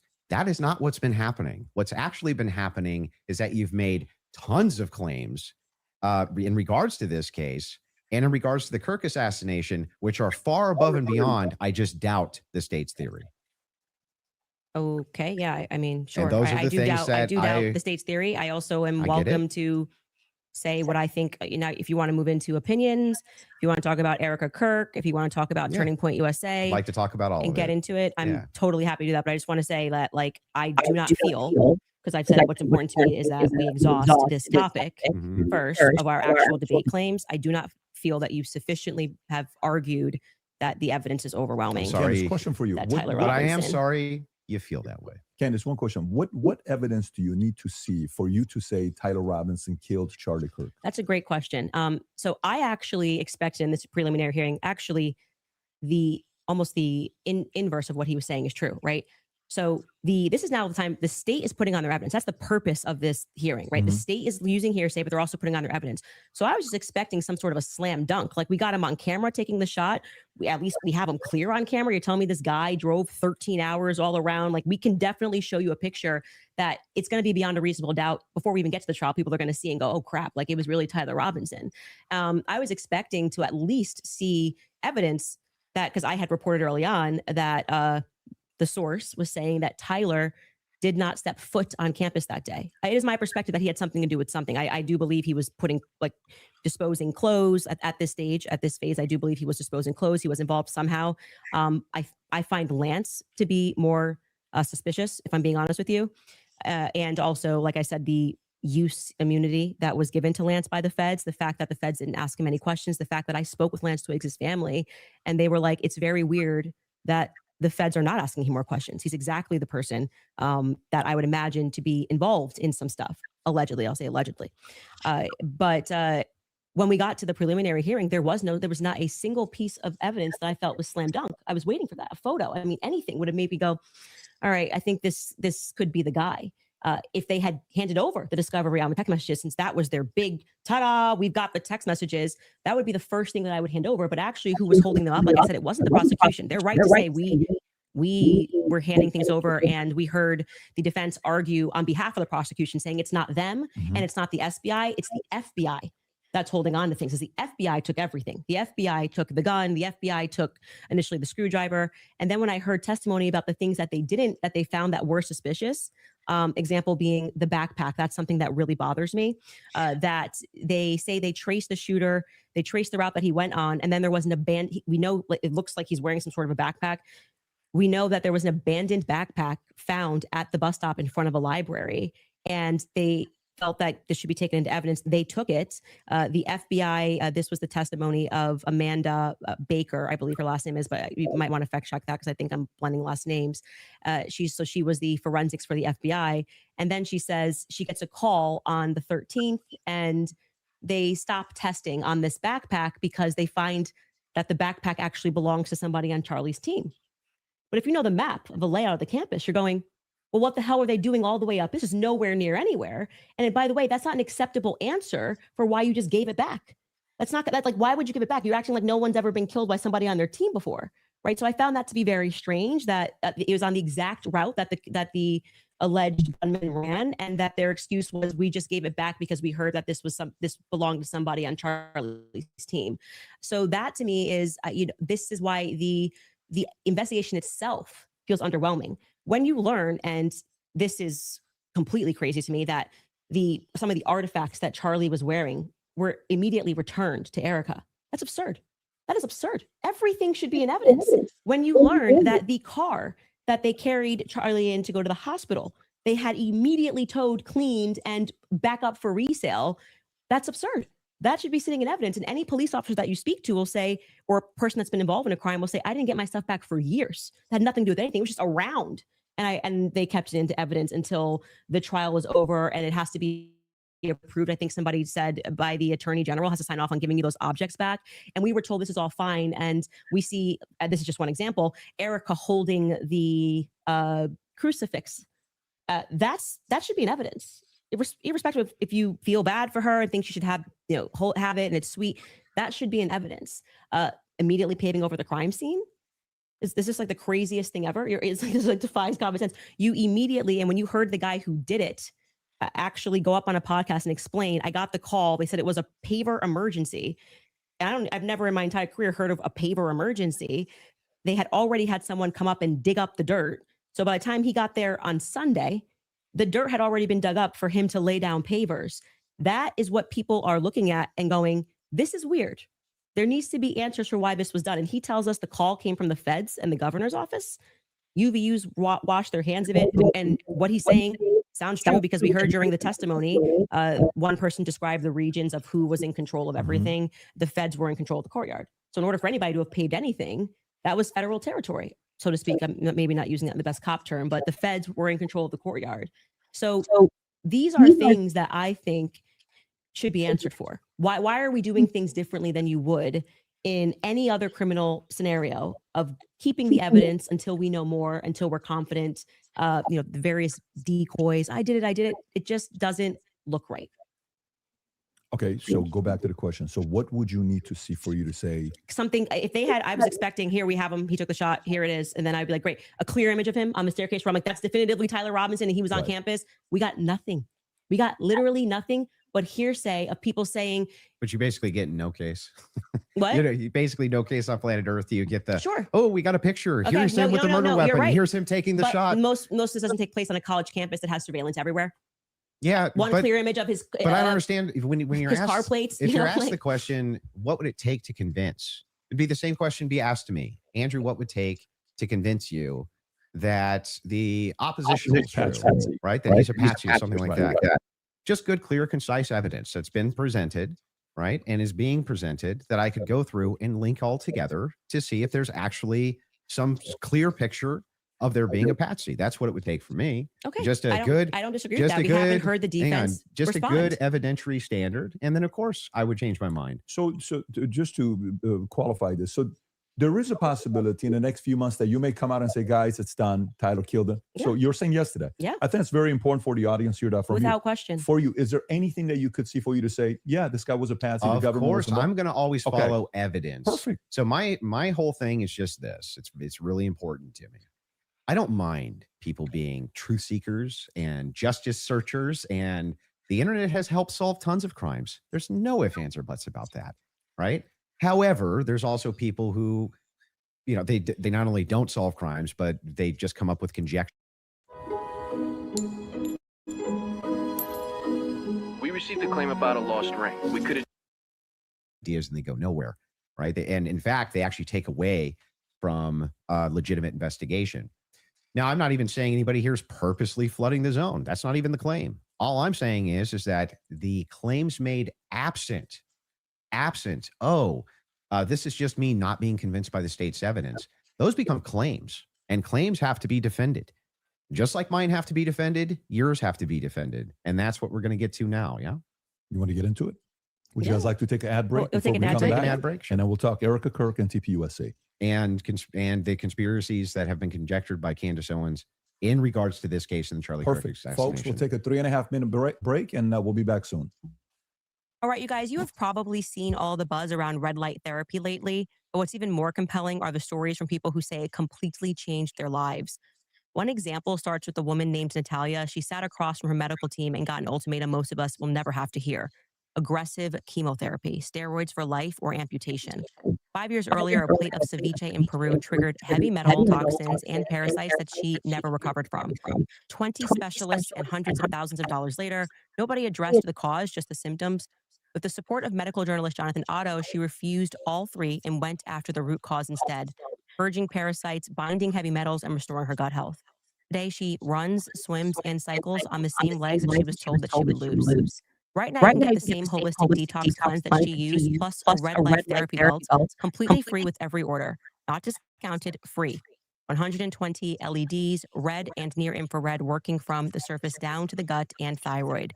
Head to purgemyparasitesnow.com/Candace, buy your detox and gut renewal restoration bundle today, and get your free red life therapy belt, plus your in-depth protocol. That's purgemyparasitesnow.com/Candace. I also remind you guys about Pure Talk because you do not have to overpay for your wireless network. Not when Pure Talk comes in with the same service for a tiny fraction of the cost.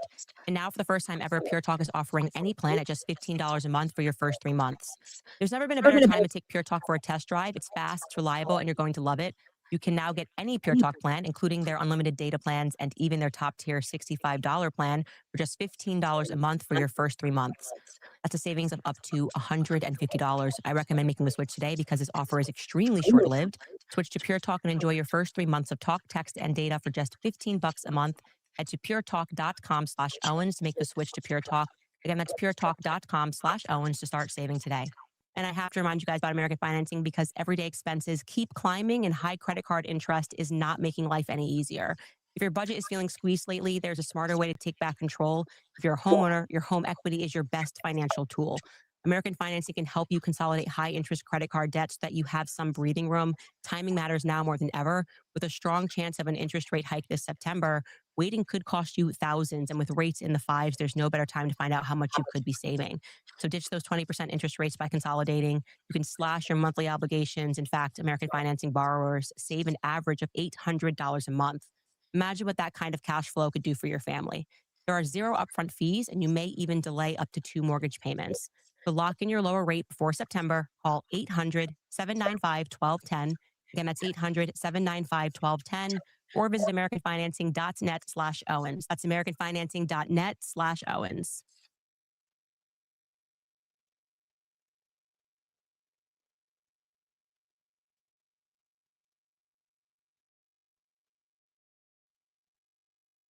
Painless, right? So no traps, no gotchas.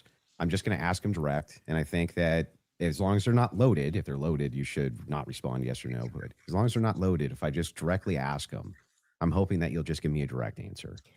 So here's the questions that I have. Wait, before we get into that, I would like to just reply to that. So just to be clear, we agreed to debate our claims, and then I agreed publicly that I have no issues having a conversation with you about other things that I've discussed that were outside of the court hearing and things like other evidence that's come across our lab. You're one sentence away from launching your website with Base 44. Since the beginning of the internet, there's never been such a fun, fast, and intelligent way to launch online. Landing pages, content hubs, e-commerce sites, you describe it and it's built in minutes. It's kind of wild how far a short prompt can get you. Right away, it generates a full site. Pages, structure, layout, design, it's all there. Next, styling. I shape it around my taste and ask for what I like. Darker palette, different font, this is the vibe. Now let's talk functionality. I want to capture emails, done. I need payments, easy. Anything else I need, I just keep going. From a few lines of text to a live website I can start sharing. No long setup, no back and forth, no waiting for anybody else. That's base 44. Blah, blah, Yeah. It's like, I don't know what you're going to ask. And I I'm know. going to And answer if as you I have see issues fit with it, because I'm not. I get it. Yeah. Okay. I get it. Just so we're clear. 'Cause- Usually in the debate, if something's not loaded, I'm just direct. because you kept saying I'm Joe Rogan. They have no evidence. They have no evidence. And now you're like, let's move away from the evidence. You Just talk about actually, transcendentals. yeah, okay. Anyway, so direct question, super easy. Was Lance Twiggs DNA on the rifle, as far as you know? We can't say that for certainty. As far as you know. I already answered that in the first part. We can't say that for certainty. I told you the context of which they spoke about those things. So no, as far as you know. We can't say that for certainty until we know what other the 5 sets of prints were on. So that there. would be no, as far as you know. We can't say that for certainty. You can say no, as far as I know for certain.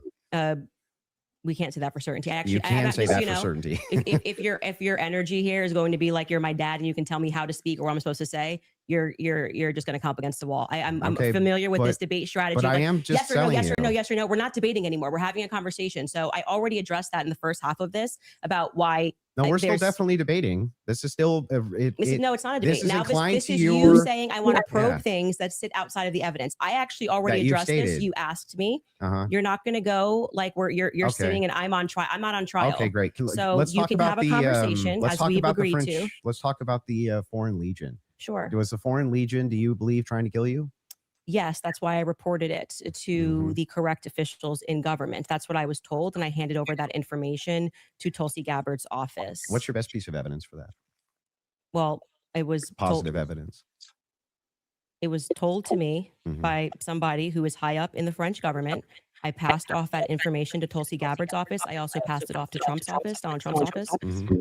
And that's all I can tell you. I wouldn't be able to probe any evidence because I don't have the power to do that. I'm not the federal government. And I would also like to say that this becomes this other piece of what you do, which is when people say, I was told this, and this is the evidence that I have, and I'm willing to have that conversation and write the email to the correct government body that deals with this. Like, I can't hack into Emmanuel Macron's bank accounts and say whether or not the information. I agree.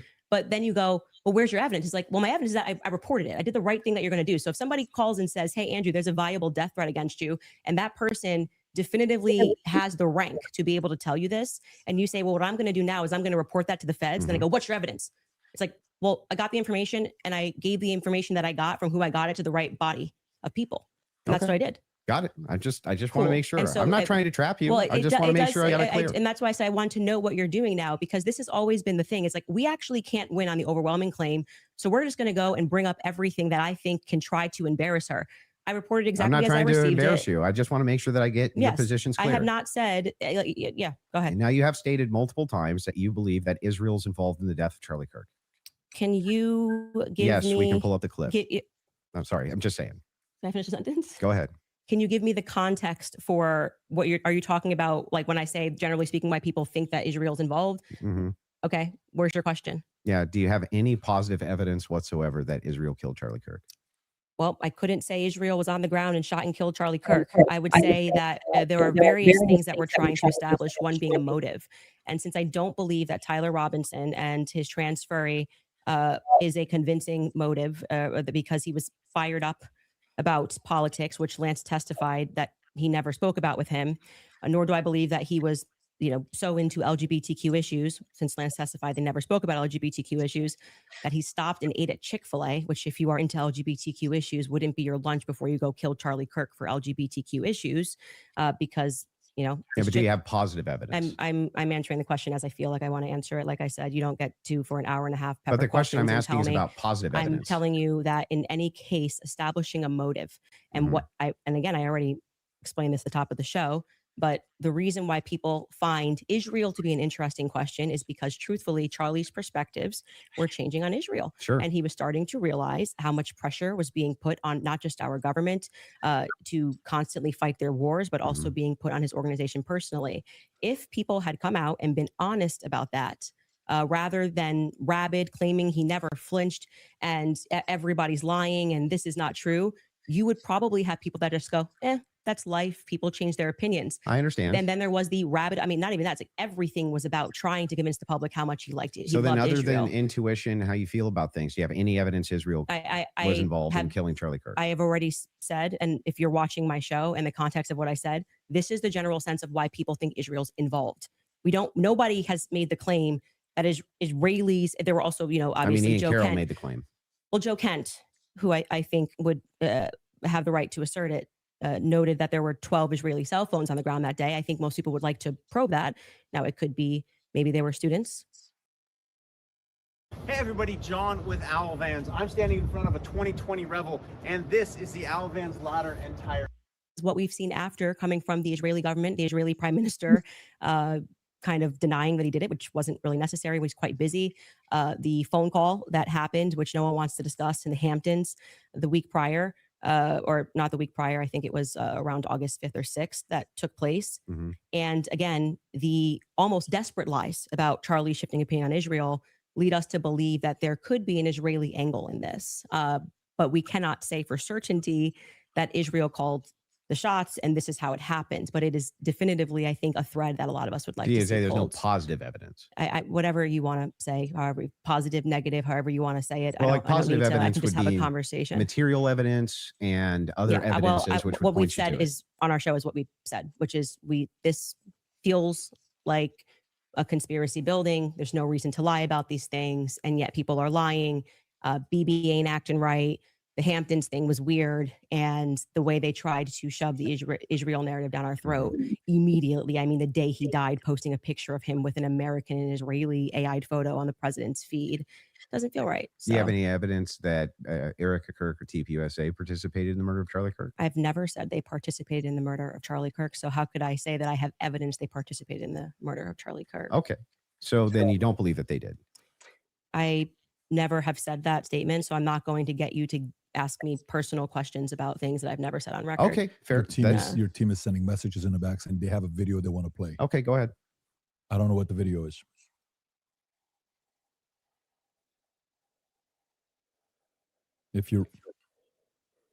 Yes, you said that there's a video you want to play that Candace said she has full confidence Israel was involved. Yep. Yeah. He said evidence that they killed him. I said this is why people think their involvement. So if they have the clip, yeah, they can play the clip. Yeah. They're referring to a clip. Yeah.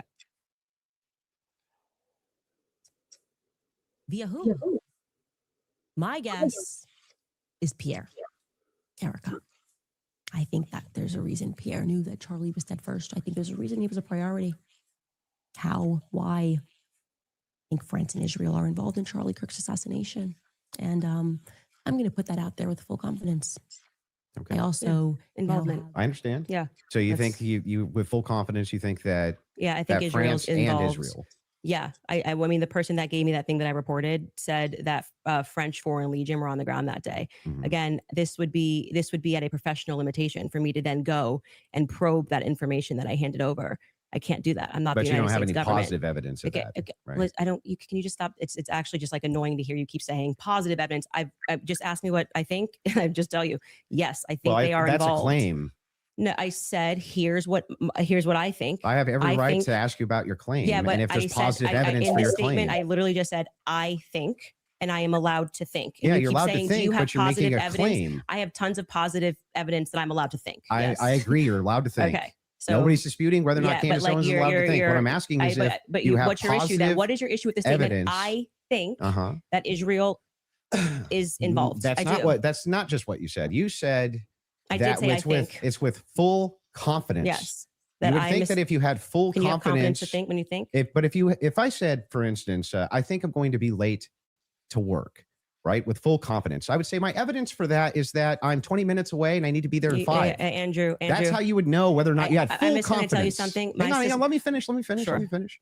If it was the case that I said I have full confidence I'm going to be late to work, I would say my evidence that I'm going to be is that work is 20 minutes away, right? And I have to be there in 5. So I have full confidence. That's why I would think that.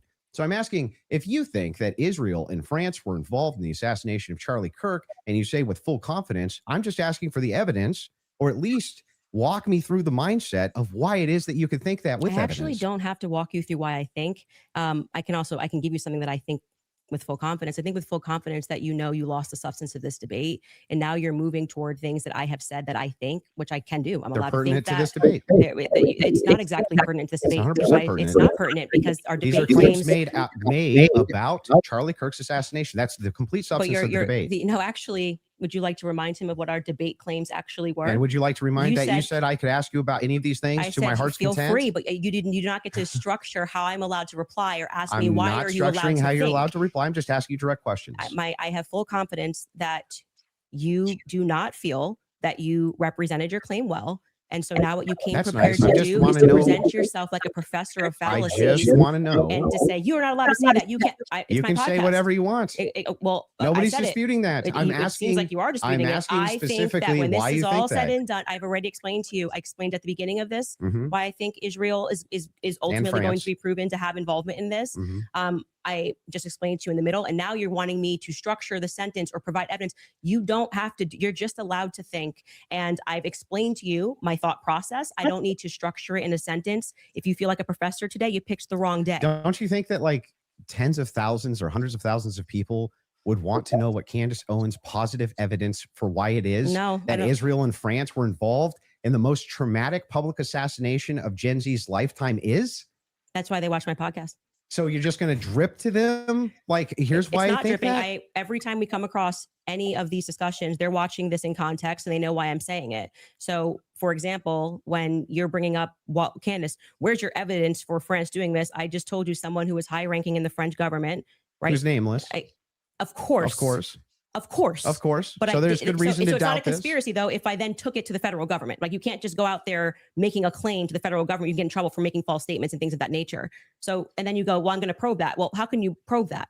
This happened to me. I can ask you, well, this that's not what I'm probing specifically. This is my podcast. I am sharing my life and my experiences and what has happened to me. And you're basically coming in like you're going to, regulate how I'm allowed to say it. If I'm allowed to regulate anything, I'm asking you're sounding a bit like a professor trying to regulate and say, Candace, you sound very defensive and like you just don't want to answer questions. I did answer your question 3 times. I just didn't say it in the way that you wanted me to say it. You just kind of obfuscate and you run away from it. But I would like for you to actually focus on it. Let's just go through every clip that you guys have prepared because it's pretty. I think with full confidence, people will recognize the strategy that you're trying to employ. So let's get to the next clip you have prepared. Sure. They can pull up whatever clips whatever they want. It is that you guys have prepared. So but I would still, on this point, I just want to make sure that you have full confidence that France and Israel were involved in the assassination of Charlie Kirk. And you have no evidence for it at all that you'll give us. Well, I already did tell you where it came from. Like I said, I can explain it to you. I can't understand it for you. Did that same higher up tell you that he was going to kill, that France killed Charlie Kirk, or just that you were in danger? They said that the French Foreign Legion was involved and on the ground that. Hey, it's crazy, boy. Anytime something go wrong here in America, boy, it's always some other foreign soil type of shit problem, and they blame everything on everybody else. But we the ones around this motherfucker fucking shit up. It's crazy. I've already said that. You just don't like hearing it. No, Candace, just out of curiosity, yes. when you pass down that message to a Tulsi or Trump. Hey, hold on now. Look, I do love America. I ain't say that. But we are full of shit. Tulsi's office, yes. Tulsi's office. Are you giving them who told you that, or you're just saying, here's what I heard from somebody? And I have this information. Sure. And of course, if they wanted to open a file on it, which I thought was quite mysterious, that Trump's office never got back to us. It was kind of weird about maybe they're not the correct office to. I did receive a response from Tulsi Gabbard's office, really but I don't think there was ever any investigation into what I said. So the call was, hey, I've been told the email. Yes. Email was, I've been told I have information. That the French Foreign Legion was on the ground during Charlie's assassination. And that, it was a lot of information. Yeah, you didn't give specific who it was from. Not in the first email because I figured they would Perfect. Yeah. So if they do contact you, 100, are you comfortable giving 100% who it is? I would absolutely give them as much information as possible. Can I ask a question? If whoever's the U.S. government, why are you not? Yes, it's very strange to me. So if that's the case, now they may respond back and say, we did. Start building skills for today's tech jobs. Learn more at wgu.edu. I apologize. Right away in Trump's office, Margot got right back to me. She said it was on his desk. So he has that. There's no. And if you do say that and they contact that individual, obviously you don't have to leak your sources here. Is there enough credibility where that person would be willing to talk to them and explain to them exactly what their sources are? Yes. Okay. It seems reasonable. And so why he's asking me to defend that is I'm not. Never. I think those are two different things. That's more something I'm totally asking different to say, claims. why are they not reaching out to you? I've asked that many times on my podcast. What do you think about that, Andrew? What? The fact that she emailed, she gave it, and nobody reached out to want to contact the They source. that she's probably didn't willing think to it was share. actionable, is my guess. But even if they did think it was actionable, great. Every lead should be followed up on within the confines of what's rational and Actionable. reasonable. Wow. Is it fair to say that this is maybe a different individual because this is a person that was involved with TPUSA Well, we and had a don't- relationship wait, with Charlie? who? No, her relationship. Like Yeah. this isn't just anybody. So if an average person sends it, yes. Yeah, but I mean, we don't know who the source is. We don't know any Well, of then this. if you were in that department, wouldn't you want to, even you assign it to one of your There's guys no to guarantee say, they didn't look into it. How do we know? We don't How know. could they No, if how they didn't could they come if get she didn't give it the to them? information, more of the information, because it And was a by the way, long this- file. Yeah. This is a separate. This has Did got you send nothing to them do the with the guy's debate. This name? is more on. Well, I sent the email assuming that's you kept saying like you go and you make a report. You think they're going to come back to you and say, hey, what's more information? We're investigating this, and that didn't happen, and which is what I raised. No, I I'm found asking, that did you send them the especially source of because the this was at claim? a time where they were saying that they wanted to explore every possible lead. I even texted Dan Bongino. But did you? So actually, it was three offices: Let me ask one the question. and then executive I'm gonna come to office, you. Dan Bongino, Yeah. and Tulsi Gabbard's office. Okay, so a follow up to that is the following: Mhm. if they contact you to say, And let me add this, and I'm not on either side, but if you got a claim, you don't send sources to your claim. You just don't do that. is that specifically to the French government or Israel's involvement in the killing of Charlie Kirk? That wasn't about Those Israel. are two separate things. That wasn't about Israel. It was Okay, they were got it. saying the French foreign, that person as a part of it was saying that it was the French foreign legion that was on the ground that So day. I'm surprised they haven't think called you. Then I find that to be very strange too. I do as well. Because who would want to make a report? Like, I mean, I've never But- made a report with the federal but Let when me government. they ask one did- question. but Let me when you just did ask one send question. it- Mhm. Let me just ask one Okay. question, and then I'm going to bring it Okay. to you. Sure. The question is in regards to, I've not seen that clip, so I'm seeing it now. Mhm. I'm full confidence. I believe that Mhm. Israel and French was involved. Is that also based on a source that somebody told you that Israel was? And I got a question. So what? And again, I'm gonna do a little bit more digging.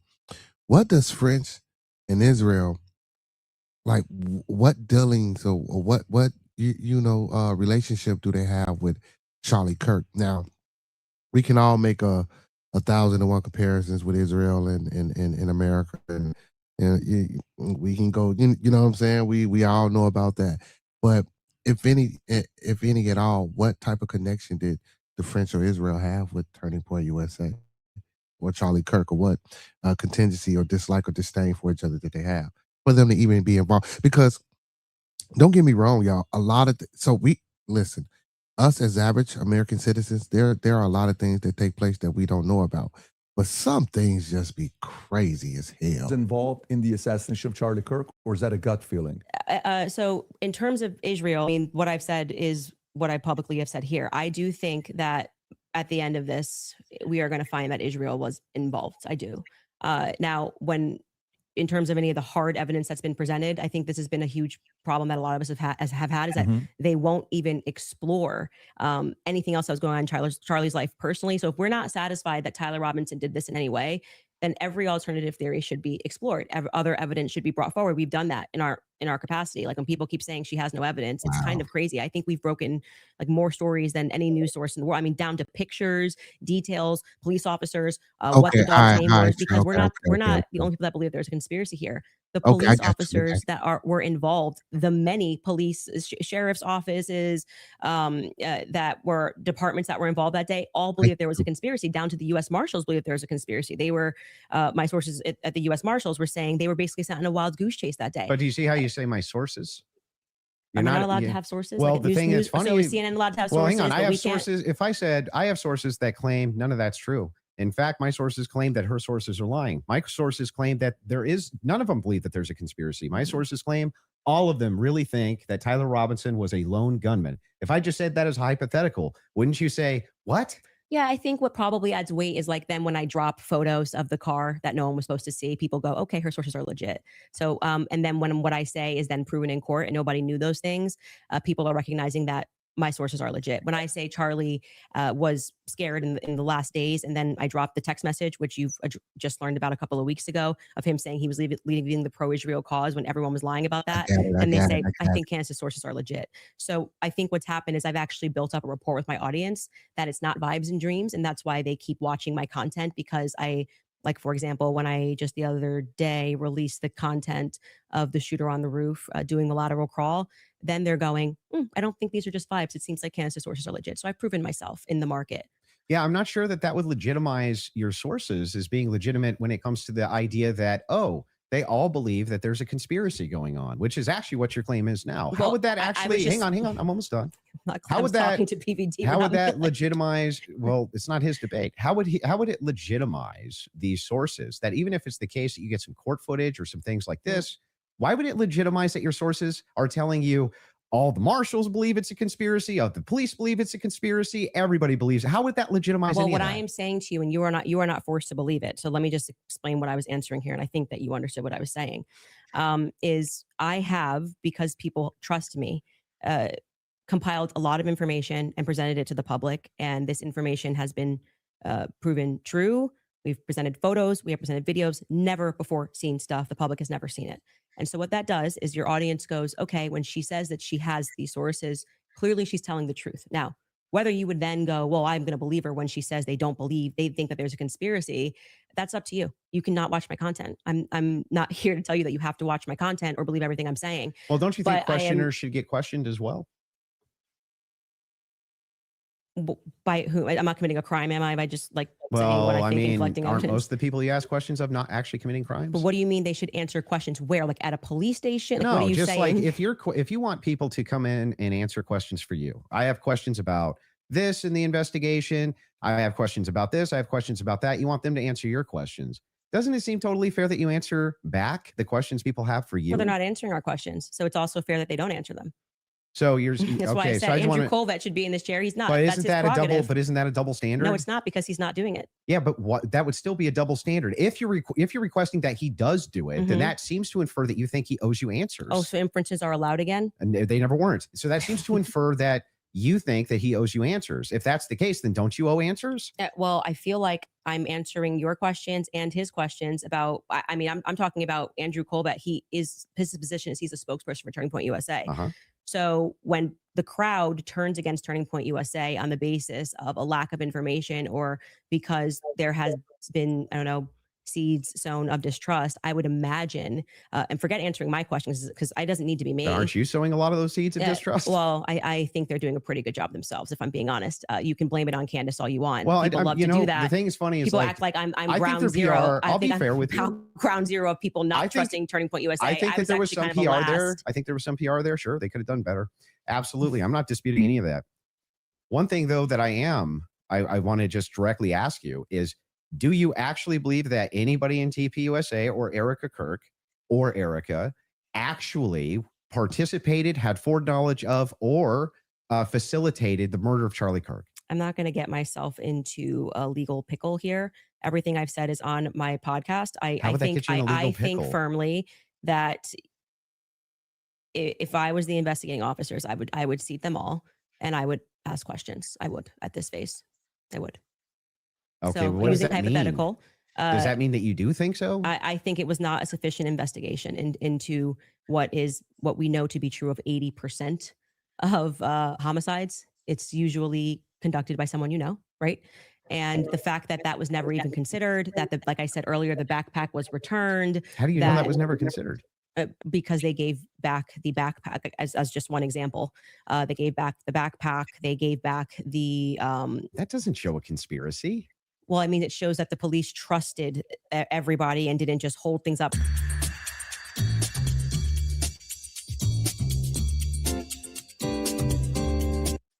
It's a pretty big organization. There's $100 million incentive. This is what $100 million incentive. What I'm saying is his organization, like it had grown to, I think it was 100 million plus per year. Yeah, per year. If that's something you want back. Yeah, but what was your team wants to play video? If you don't mind, there's a video they want to play of Candace said it's impossible to not believe Erica's complicit. If you guys want to play that video. And so now their guys are going out and they're going to look for evidence. And then by May, which is fortunately around the corner, then she'll see what they found. So what the F is that performance? How could you sit up there and say, yes, I 100% believe Tyler Robinson did it. That right there is why it is impossible for me to think that Erica Kirk is not complicit somehow. Because what? Those two thoughts actually don't even follow. How would it be the case that even if Erica Kirk did believe that Tyler Robinson was 100% responsible for the death of Charlie Kirk, let's just say she believed it with every fiber of her being, believed all the evidence, because she did. She just actually did. Would it then follow that? And listen, Chad, I'm not a big Candace. I mean, I don't dislike her, but I'm not a big Candace Owens fan.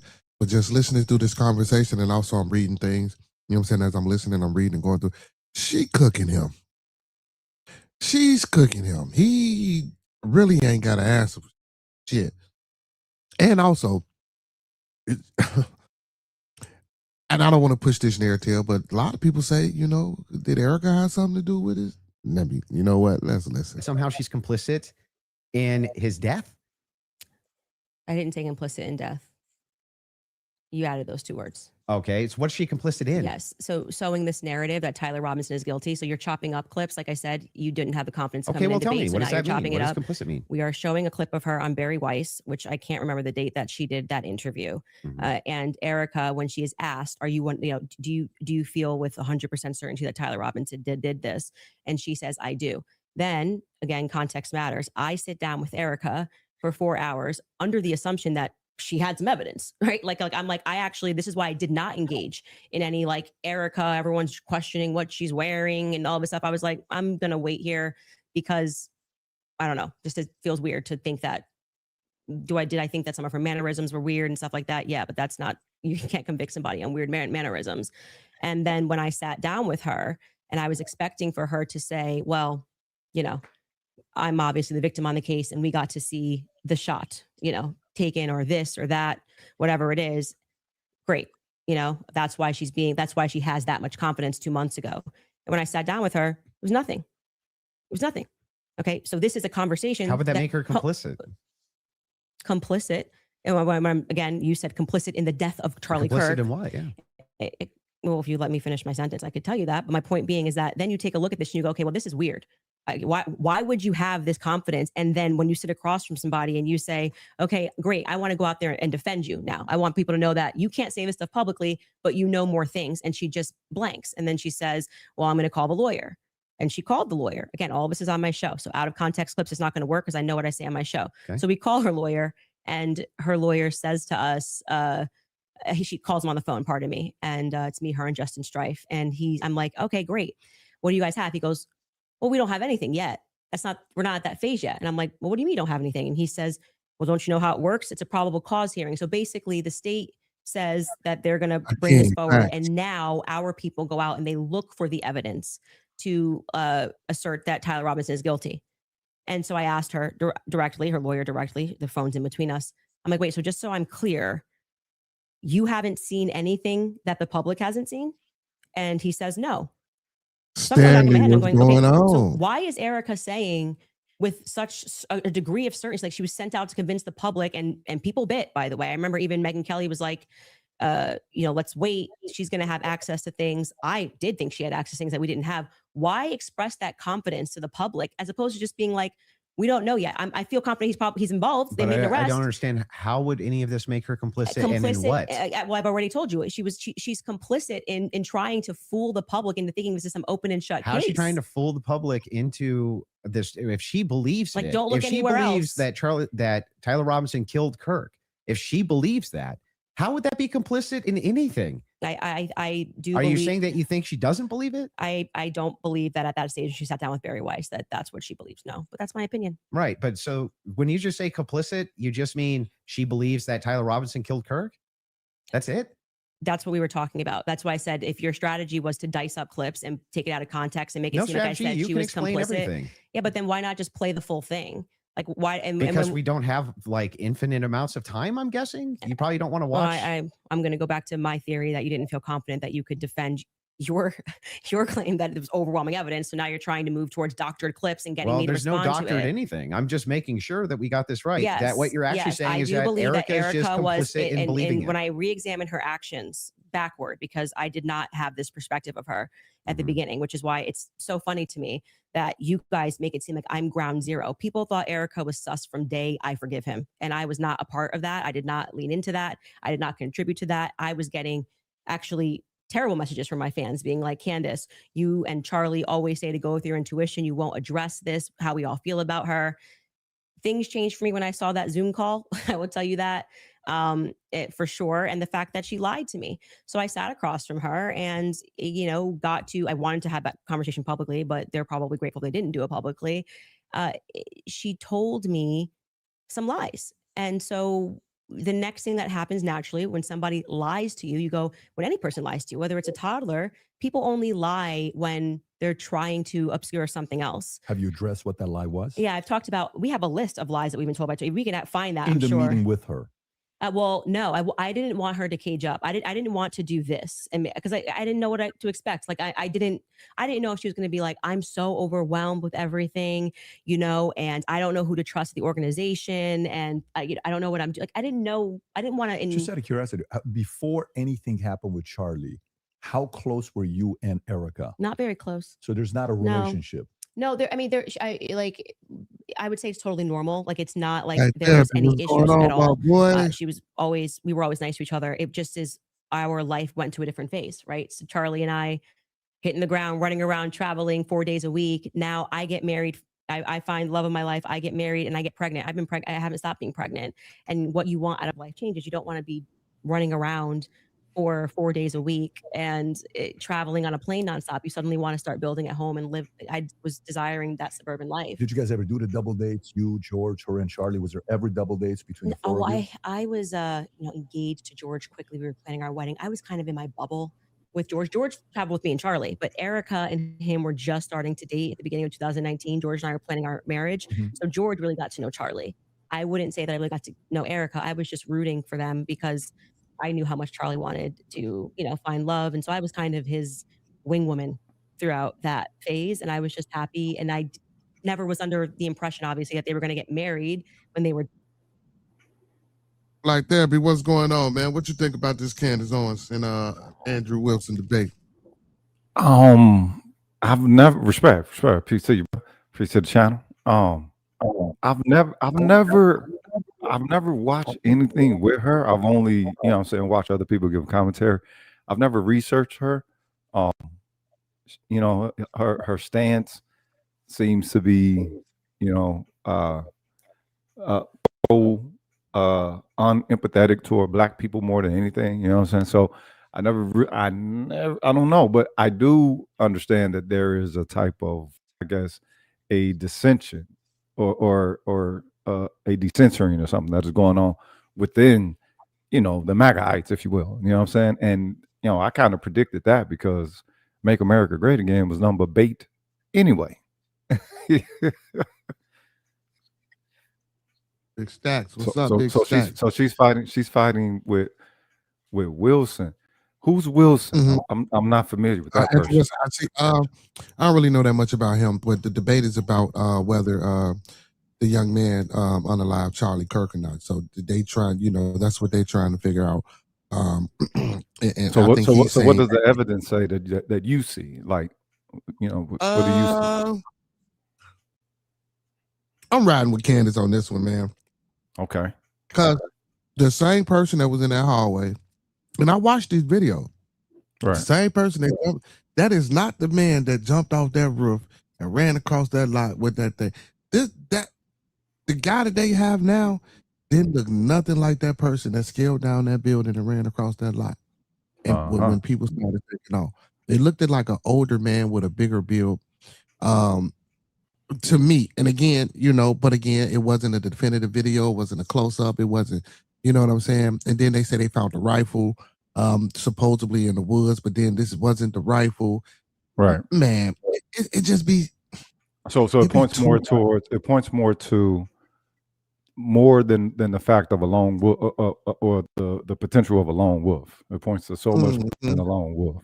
And I do recall people saying that, before Kirk was taken out, before Kirk got kirked, that he denounced, the space balls, if you will, and called them out for the demonism that they doing and everything. And I guess, maybe he was supposed to be aligned with them, per some handshaking contract or something. I don't know. I never really followed him. I remember his launch, when he was on YouTube and he was, doing his debates and everything.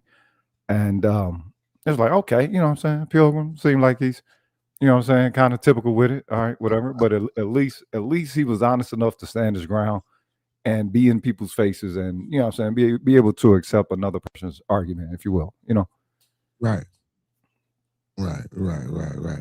Oh man, let's get back to it. Let's finish it off, man, and see. But for me right now, if we just going off a conversation, because again, we all say she's lying. She ain't got. He ain't got no facts neither. Ain't nobody putting up no resources, and ain't nobody gonna divulge their real resources, their real sources if they have them right now during this conversation. But if we're just going off the conversation and the talking points and logic, I don't know what people. She is cooking him. But let's finish.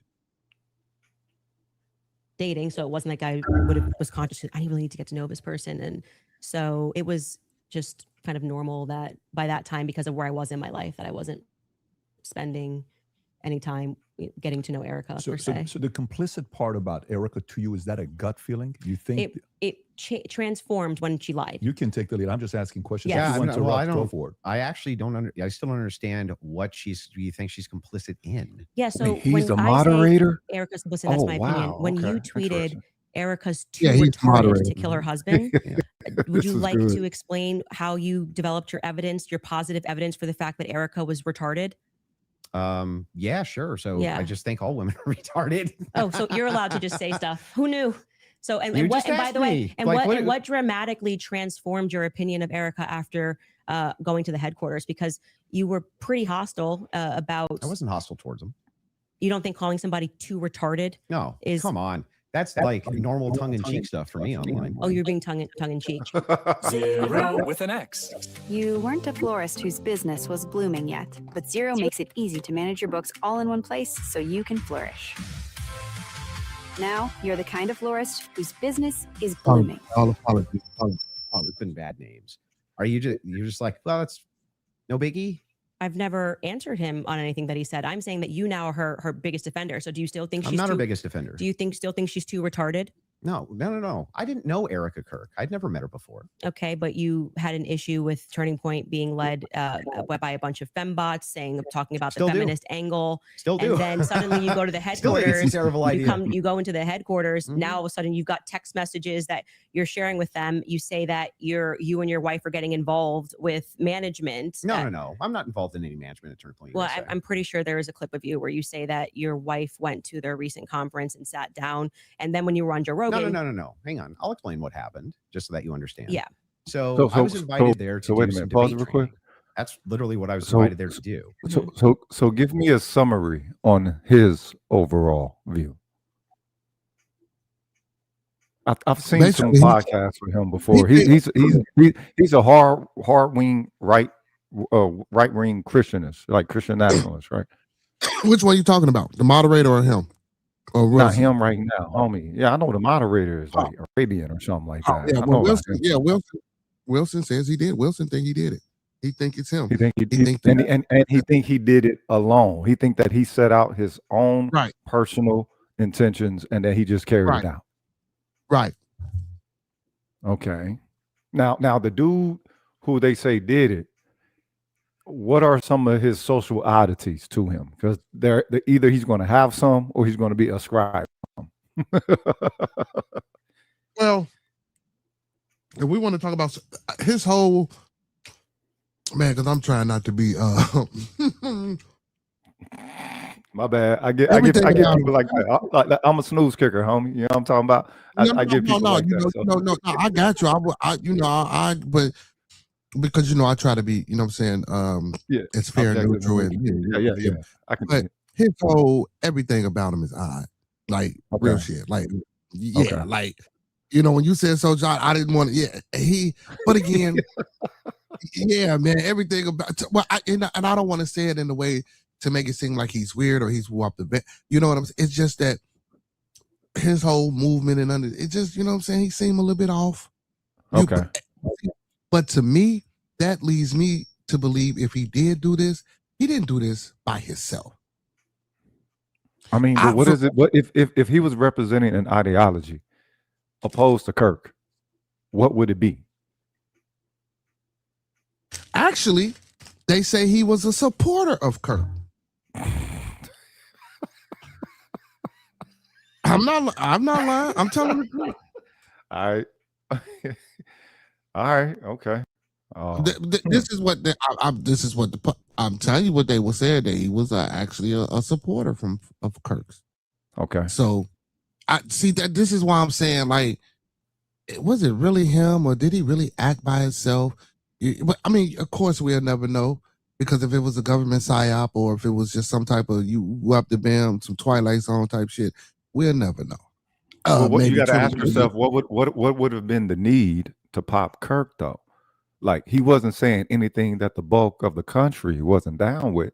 already So if saying, they're right? I know. See, but this is why the French and the Israel. See, now I'm here as I'm hearing the debate. They're talking about Israel.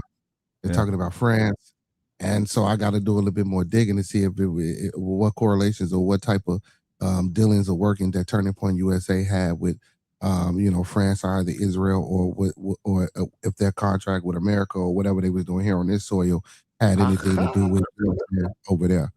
You're going to get shadow banned if you keep talking about that. Yeah. He say trauma bond, so it's just, just follow the money, man. They always say follow the money. Yeah. Follow the ducks. ducks. So if I follow the money and watch, and I figure it out. On recommendation. So I went down, did some debate. That's the first time I ever met anybody at TPUSA. Okay. And then you said you sat down with Erica. Well, I didn't sit down to her. I talked to her in a hallway. So you didn't sit down and speak with Erica? No, I didn't have like some sit down long conversation. We talked in a hallway. Okay. Is that when you gave her the hug? Yeah, gave her the hug right there. My wife did too. We were both very sorry for what happened. Okay. So at what point did you start receiving text messages from that you cited in your opening statement? I just reached out to TPUSA and said, I'm prepping for a debate. Is there anything that's pertinent that I can use here? Do you find it interesting that people have been asking for, basic answers to questions, and you're saying that you walked into their headquarters and reached out and they instantly... It's amazing, isn't it? If you reach out in good faith and you're not demonizing them and saying that they're complicit in the murder of people's deaths, that perhaps they're actually willing to release things to you that are pertinent, other than thinking that, perhaps you're diabolical. Well, I don't know. I feel like if I was going to release that information, I didn't demand that it be released to me. I actually never demanded that it be released. I just simply said that this is what was going on in the last 48 hours. Maybe to the media, they could release it. They could release it to PBD. They decided to release it to a guy that called Erica too retarded in June. So what? Yeah, I just think it kind of shows that Turning Point is sending you as their horse. Well, I don't know. They don't have the courage to have the conversation.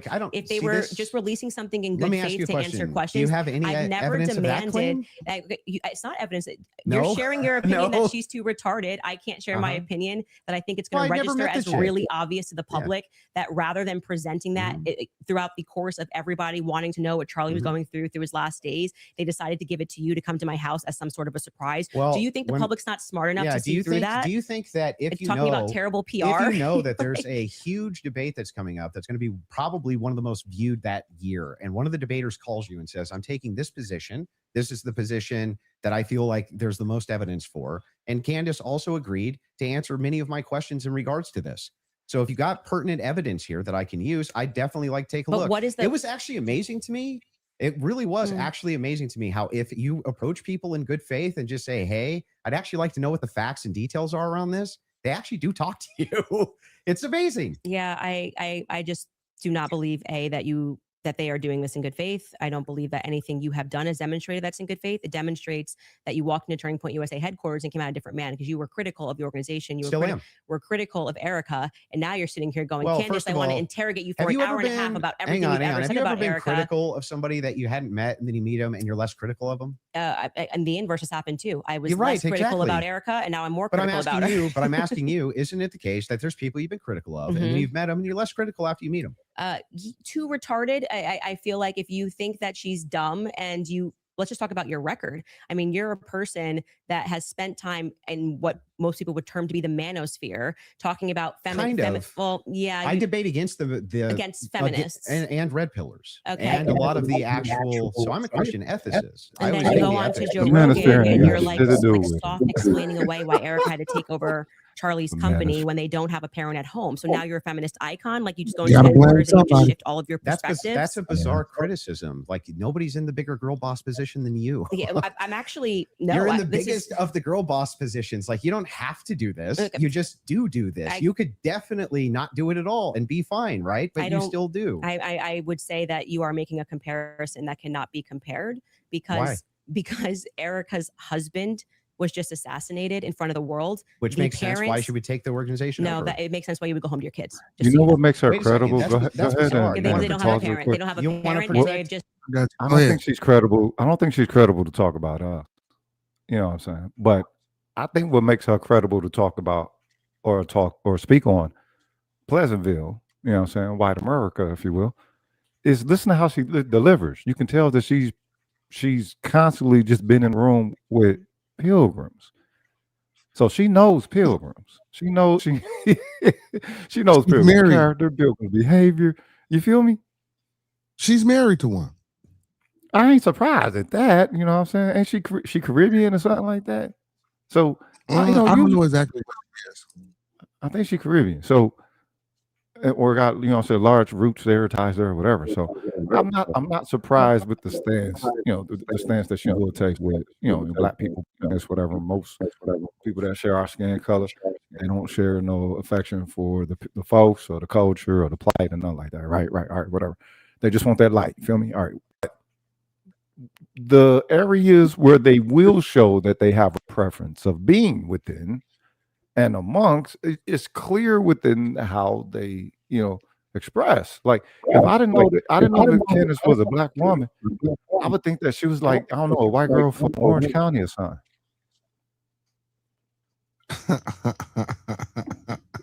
If I ain't see her face, just her voice, cuz like, oh man, that's a Becky from Orange County.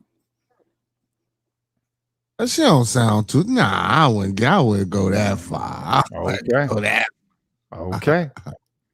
I can still hear the, you know what I'm saying, you know, the Caribbean in it there.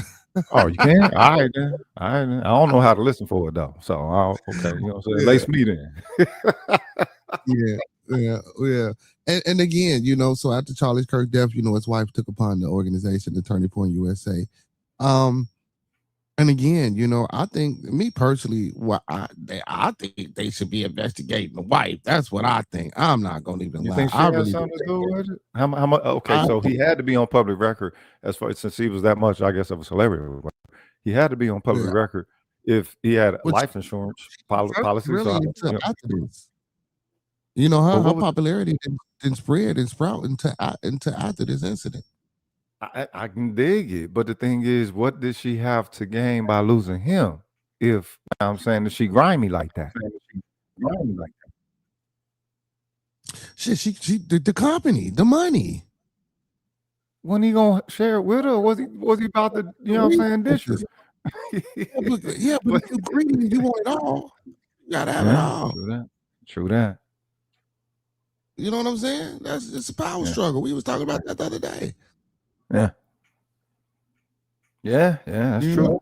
I mean, well, look, feminism is the coldest form of pimping in the history of all existence. Because she necessarily doesn't align herself with feminism, she says.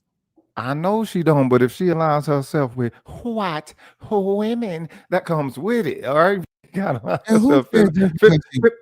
feminism is rooted within the nation itself. Just participating as a woman here in the United States, they're going to have to participate in feminism. I mean, I agree to a certain extent. Most definitely, I agree to a certain extent. But it's not like she's promoting, pushing it, or just out here, you know, speaking on it as if, you know what I'm saying, it gives them advantages. You know, she do a lot of speaking out against it. But feminism, in the technical aspect of the term or the definition of the word, yes, as a woman, it does apply. It don't matter who you are. So I get what you're saying. It's social conditioning. I don't even blame them for it. You know what I'm saying? It's more, the earlier ones, okay, yeah, we can blame them for it, but the ones that came later, yeah, they was doused in that. So whether they want to claim it or not, it's all in the valuing style. But you can tell who she's accustomed to speaking to, and this is why, what I'm saying, as they say, as they acknowledge in the chat, that she got them shook. you know. He say, "Man, snow bunnyism." Wow. They call it a Caribbean tether. Oh my goodness, man. And no one said just because she's black, and again, people don't even consider her as that. But who said because she's black she's right? Stop with that. Like no one saying says that. that. Ain't nobody saying that. The chat be just saying anything, man. All right. They just be saying anything. But just listening, again, like I said, to me, she sounds better talking than he do. Like even if I didn't know anything about the case, and I mean, she do. Shit. I mean, I'd rather listen to her than listen to him. Yeah, true that. I mean, shit, he ain't doing shit basically but insulting. He sound like he's trying to be snarky. You know what I'm saying? And when Pilgrims use snark, they ain't got nothing left. They ain't got nothing left. When the snark presents itself, the Pilgrim has nothing left within the arsenal. Tribe, what's going on? Do the tribe. Yeah, man, and I think because he's sitting up here talking to a woman, I think that's really, you know what I'm saying, where a lot of okay. Yeah. You know what I'm saying? Yeah, I really do. And that's sad that I don't know why we look down on the intelligence of a woman. You feel me? Like if she does have truth, and I'm not saying she does or saying that she doesn't, right. But I mean, and then we got to understand this too. Talking about this is a case sensitive and touchy situation. So a lot of the resources and sources that she does have, but if she has them, she just can't come out and say, "Well, I got it from this, that." And that. Like people, you just don't do that. People get unalive for you know what I'm saying, for shit like that. 100 million. God damn. Got to be kept. Wait, that's a 100 million. Yes, he did. The wife 100 million. Oh shit! Dang. Follow the money in life is good. See, and that's what did I just? So before I even got down here, what did I say? I said I'm gonna do a little bit more digging, and I think the wife should be investigated, and I'm gonna follow the money and see what that. See what I'm saying? And again, I mean, because Turning Point was real prominent out here in these streets. You feel? Yeah. You see, they had you remember Officer Tatum was the what was he, the president of urban relations? What? Wait, what? Yeah, Charlie Officer Brandon Tatum. Yeah, he was the president of urban relations for Turning Point USA. So hold up. Okay, so Turning Point USA is the name of their corporation. Yes. That's hilarious. So and Officer Tatum, what was his title again? He was the president of urban relations.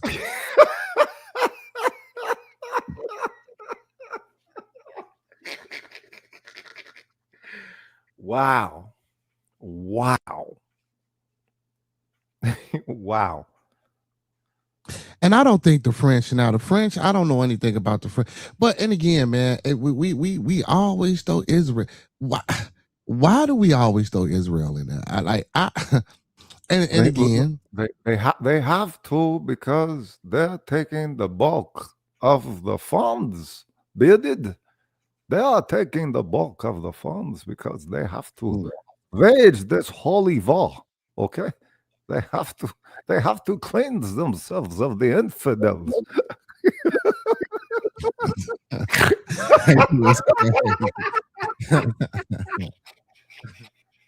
I guess people ain't down with it no more. You know what I'm saying? I guess. So everyone says Candace says controversial shit, so people will watch and she can get money. It's not real. It's the new reality show. So I challenge you to anyone that comes up on YouTube or in front of the media. They are giving information A lot of these people don't do their own research. They're giving these information at these news channels, most of these media channels, and some of the information is shared amongst each other. I guarantee you that a lot of these people just come up here and say shit and don't have any fucking facts and just push a narrative that it has nothing to do with nothing. And if you don't believe that, I mean, where the fuck you been living for all your life? You see that every day in this country. True that. Every True that. day. You know what? Again, the I'm not mad at last people. last comment that you put up about her, is ideal, because that's like part of the, like, what I get from her, that she's always been performing. When he says that she's been in beauty pageants or something like that, yeah, because she's always been performing. If you notice the way that she speaks, her tone is always the same, barely any inflection. And when she does have an indentation of something else, it's something that almost mimics a white woman. You know what I'm saying? I mean, but that's why I got Valley Girl from her, or I disagree with that. I would disagree with that, because once you I'm become a saying, good but is she speaker, Caribbean? How Caribbean in this bitch? She don't sound no Caribbean a little bit. How long she been over here and she Caribbean? I'm not speaking, because if you've been here a long time, you lose the dialect. You don't, all that shit. Come on, man. We know better than that. Don't do that. Come on, No, bro. You'll be able to tell. So look, my best friend's from Jamaica, and he been here probably since he was 7, and he ain't lost a goddamn thing. We've been friends since high school. Whatever. Well, that's him. I not all do, because I know Africans, I know Jamaicans, I know Haitians, and I know plenty of people that are in my circle that's been here in America. I know Chinese people, Korean people. They do not speak with an accent at all. They sound. I ain't saying the accent. I'm saying a presence of their foundational cultural expressions. That's what I'm talking about. I ain't saying the accent. See, listen. You're not in her house. You don't know what she does in her house. You don't know the type of music or what she listens to or traditions and cultures that she adheres to. That bitch listen to BB behind door. I'm just saying you don't know. Just because she ain't showing it on her, on her streams or whatever. That's you funny. just don't know. Yeah, I'm just saying you don't know. We can't make that assumption because we just don't know. All right. I'm just saying. She might, you never know, man. She might be jamming out. She might go home and cut on Bob Marley. Or listen, or she might be like Kamala Harris, smoking weed, listening to Tupac.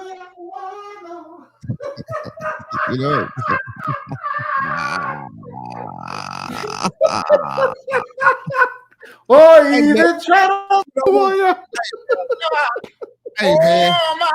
Hey, man, listen, every time you come up here, man, listen, I think I be with you, but you be trying to bring it out, man. I ain't gonna let you, man. I rebuke you. Hey, come, my dad from Southside Shy, dog. I rebuke you, man. We got to run the program the right way. We can't, you know what I'm saying? Like, now when we cut this motherfucker off and we get to talking, but we got to do it the right way. Hey, it's a domino game with me every time, cuz, for real. Go ahead, press play. Hit that beautiful bean footage. Oh, man. So, Tone, what's going on, Tone? He said it's just a coincidence that as soon as Charlie allegedly decided to distance himself from the Blue Star Nation, he was unalive. Okay. Tyler Robinson has been hurting all his life. Yeah, like I say, man, Tyler man, he looked like that's what I'm saying, man. I'm not saying that he didn't do it or he did do it, but if he did do it, I believe he was cursed.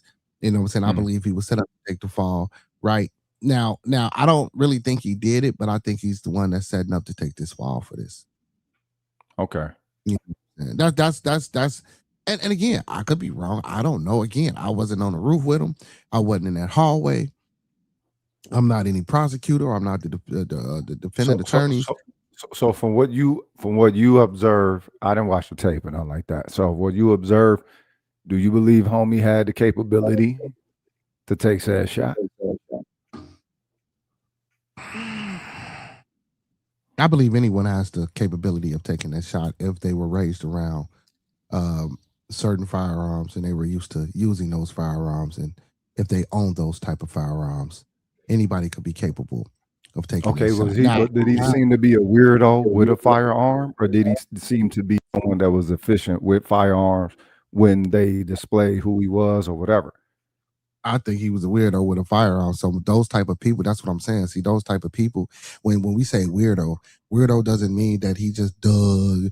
Weirdo means he's strange. Weirdo means he's eccentric and eclectic. Weirdo means that Right. he could be sitting up in this damn room all day studying and woo up the bam, and you know what I'm saying? Okay. And Okay. Yeah. carry this plot out. You know what I'm saying? Yeah. That type of weirdo. Yeah.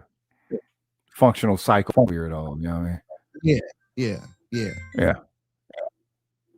Most definitely, I believe. He said functioning psycho weirdo. Oh my goodness. Hey, Mark Mills finna get you banned, cuz. Yeah, man. Come on with that in the chat, brother. I always tell my chat, be cool, man. Listen, man. I have no problem with you guys talking amongst yourselves or just, saying whatever you guys want to say, but certain things, man, we can't say. We still have to follow community guidelines and we have to respect each other. I don't mind you disagreeing with me as the host or disagreeing with a person in the chat, but there's no need for name calling and things like that, man. You know what I'm saying? I gotta And how you know homie was a dookie dipper anyway? I mean, if we say it was weird, but that don't just mean that he was a dookie dipper. Somebody said that in the earlier in the on chat that he was a fairy or a furry or a furry. Okay, not fairy, a furry. Pardon the pun. So you think it could have been MK Ultra? I don't know.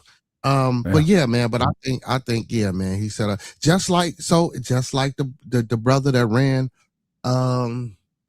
Remember when they was having that ball with Donald Trump? Now I get it. We got people out here that just don't care. We got people out here that just out their mind. This man had a handgun, a shotgun, and knives. Damn. What you gonna do with the knives?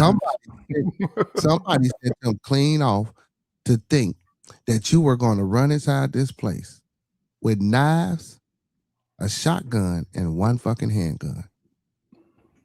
I can understand the shotgun and a handgun if you're going to run someplace where people gonna have handguns. Yeah, but what you take two knives for? Just knives just in case. Shotgun, you got to be up close. You feel me? And they got automatic pistols and all type of shit. Like, bro, then you got the AR-15. Nah, we ain't do no. That's a suicide run. I'm coming it's kamikaze.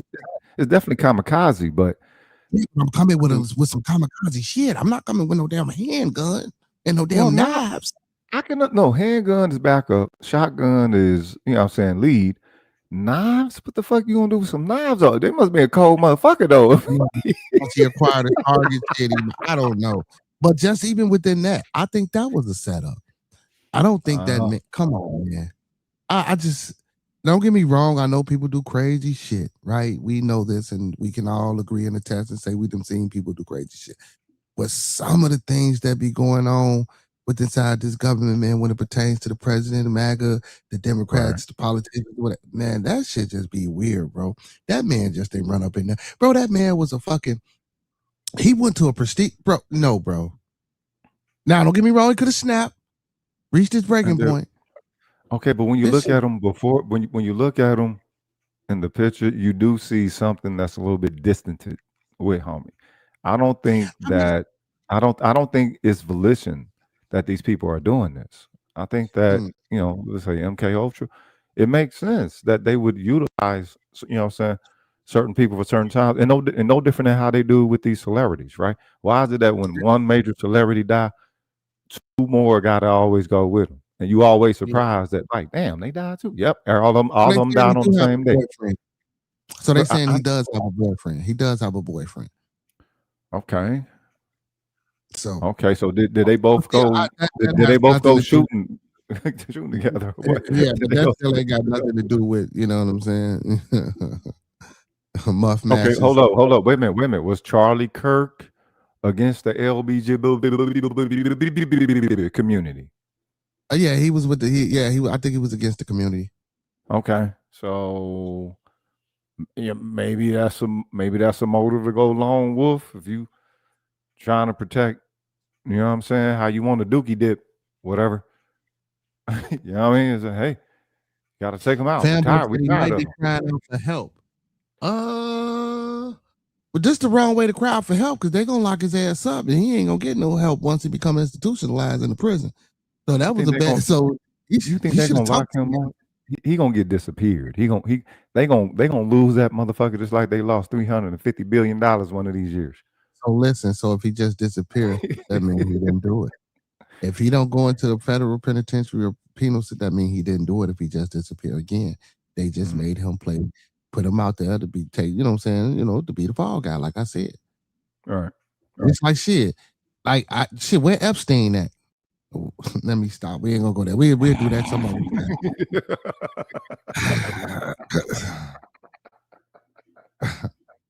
You know what I'm saying? And it's amazing that we hear a lot of these things and a lot of these stories and we see what's going on, man. And it just amazes me at some of the comments in the chat and the way people think. Well, it don't amaze me all the way because I know, but sometimes, man, it just be like, God damn, y'all really still think like this? Well, no, but they can't. The thing is, you say that because so much time has passed, as if time plays a key factor in how one progresses in character. If it's set up in the social system, in the social environment, in the social incubator, to develop a certain conditioning with valuing, giving worth, acquiring worth, or what the word damn, I can't think of it. Placing worth to something. I forget. It's another A word, whatever. English sucks. All right, whatever. But the thing is, time doesn't play a larger part than the desire of the status quo and power positioning and all of that. You would think that there would inevitably be digivolvement of humanity. You know what I mean? But you know what I'm saying? Humanity still. They still on that old shit, you know what I'm saying? They don't want to evolve, and it's not going to happen until some certain values are changed. But the reason why they covet them is because it's attached to the current power standing, and trying to give away power, give up power or whatever, that's not going to happen. Charlie Kirk, he was. I mean, to me, he was more of a sophisticated, hard right measure of white pride, if you will, right? Like he was becoming the acceptable, quote unquote, right, hard right winger, if you will. If you notice, his style of debate has now become the online debate style that everybody uses.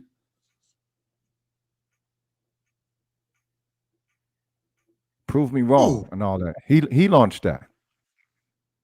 He launched that going to those college. Charlie Kirk.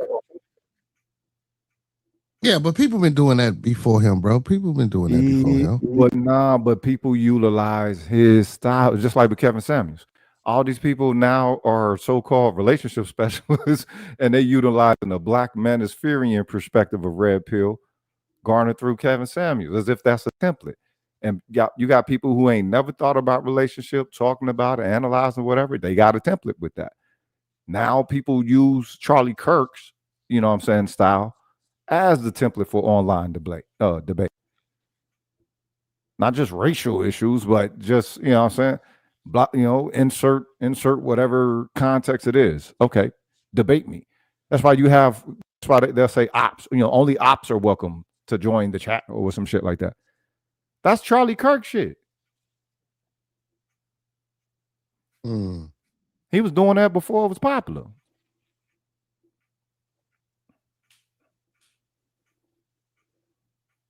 The thing that stood out with him was that, all right, clearly this motherfucker is racist, but he allowed people to present their argument. And for those on the outside looking in, it is a very great insight towards both sides. Neither side is going to give, but it seems that both sides actually seem open enough to be able to continue to share the bulk of either what they think, what they've been taught, how they feel, or whatever. I think he was taken out so that they could, make his model something more, And for you, Mark, and for you, Mark, why you said the Muslim and the commie propaganda are wild, everyone is talking. Oh, and listen, man, let me tell y'all something, man. I don't give a fuck whether y'all like it or not. Every fucking government on the face of this planet is fucked up and corrupt. Dirty. Stop it. Stop it with trying to push a fucking Israel, a Muslim, a Russian, a Korean, a Japanese, a Chinese, America too. All these motherfuckers are fucked up. Every last one of them. We got to stop this, y'all. I get it. We're here, so we love where we at, but we can't excuse the shit that we do. It could be better. The whole thing is it could be better. I think what these nations have done is that they're beholden to some form of an old world order style of something, and that keeps us all from evolving. You know what I'm saying? That keeps us from evolving as a species, because we're still supposed to be thinking as a species. Yeah, we're different cultures, different ethnicities, different religions, different this, different that, different that, different that, different that, different that. All right, whatever. We're still all part of the human species. So there should be some, accountability that all of us are connectively beholden to that. But yeah, all these government, pretty much all of them, you know what I'm saying? Trash. And, and perhaps maybe that model is no longer a model that is efficient to where humans actually want to go as a species.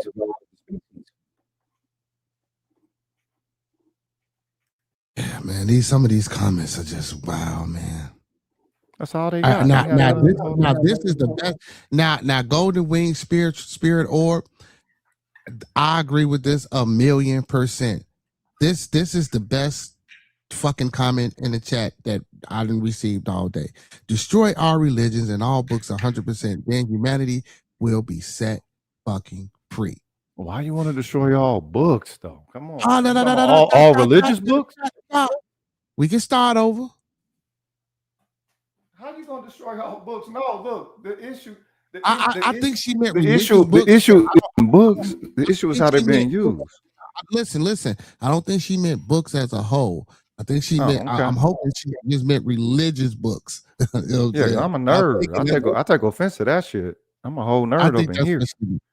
I'm thinking she meant about. I am too as well. But I'm thinking she meant the religious. We're gonna stick to just the religion and the books. Look, I had to battle for my books in the 80s. You know what I'm saying? Look, and for anybody listening, I'm still trying to fight to get back that I done loaned out to people, man. I feel you, bro. Look. In people, like I say, I claim to be a nerd, but this was when nerding was about science, not about media. Now it's about media and shit, and this is so much begging for acceptance that's in it. In my nerdism, we was about science. We was about trying to understand how reality work. You know what I'm saying? What it's composed of, all of that, right? Nerding was science. So when you talk about books and shit, some books are priceless, like 1984, priceless. Pimp. You know what I'm saying? Do you hear Iceberg Slim. Priceless. This man said bullshit. Christians are why the modern world exists. Christians are why we have human rights. Christians are why we have modern medicine. Jesus. Okay, wow. You know what? Christians are what do you say? Christians are why we have modern medicine. Jesus is Lord. Okay, well look, you need that, but one thing you won't own up to is the infractions that Christians create as they try to go about that. I'm not going to even justify that with an answer. That's bullshit, bro. That is complete bullshit. That statement don't hold. That is not true. That statement is completely not true. I don't believe that statement at all. Having a constant thirst for knowledge? No. I'm the brother with the Christians. With the Christian. Oh, well, I mean, look, come on now. You know what I'm saying? He got a bang for his folk. They don't want to acknowledge none of their infractions and want to, you know what I'm saying, all disclaimers that they ain't understanding. Look, the ego that you show is the dysfunction. That's the whole point. Y'all y'all in y'all religions, y'all are charging other people who didn't come up under your cultural dynamic or whatever to being beholden to your religion in some form or fashion. Hey I man, thought I love the chat. I love the chat, man. I got a bachelor's in history, brother. I'm currently in school trying to get my master's in history. Brother, right. I am a history. That's my thing. See, when y'all come up here and say these comments, I might not divulge or just speak or just give everything because I try to be, like I say, I try to play all parts. But brother, you talking about the Magna Carta, brother, you don't know your history, brother. Listen, I encourage you to hit the link, man. Listen, and this, bro, you're wrong, bro. You're wrong. And I'll do a live on that and I'll show you that you're completely wrong, Mark. I didn't mean to cut you off, brother. Some of these comments No, is just you ridiculous. good. You good. Well, I mean, Mark actually came in out of pocket. So, you know what I'm saying? He's you know what I'm saying? He just responded to respond. He ain't Yeah, gonna I'm hit not the link. knocking y'all for being Christians, but Okay, well look, if you gotta conquer through destruction and death and all that, all right, that's on you. You know what I'm saying? But do understand that there are those who did conquer through enlightenment, through enriching, right? That is also a route that one could take. It's a lot slower, and you gotta be, you know what I'm saying, you gotta be cool with just the time of nature. So all this Christians, ain't nobody hating on Christians. Is the thing is y'all won't check y'allself. Y'all won't ever check y'allself. You know what I'm saying? And it's like, damn, when y'all gonna check? When y'all gonna put yourself in y'all religion? Because ain't no getting my money back. Y'all keep saying about this Christian shit. So Timbuktu, man, we got Timbuktu. I can take you guys into a lot of different places here in the Americas, here in other countries that predate. It's knowledge and understanding, bro, that predates Christianity. Hold on. Christians did not create universities, okay? Yeah, man. It's information that predates all this shit, man. Y'all stop this, bro. Stop this, bro. Bro, they gotta feed the ego. I'm talking to him, not you. I know you. I'm talking to him, bro. They killing me, bro. He got to feed his ego, man. He got to look. Hold on, but go back. Look at the picture that he put up. Which one? The one talking shit about Christian. Got a child resting on his chest, right? Now came in here, not attesting to anything within the video, and now they're standing on some national. You got to understand, all the most that a lot of white people got is just whiteness. What they've been made for it to believe that it is, and the social construct of it don't mean nothing to them. You know what I'm saying? It's always held formation. It's always held, sustenance within it.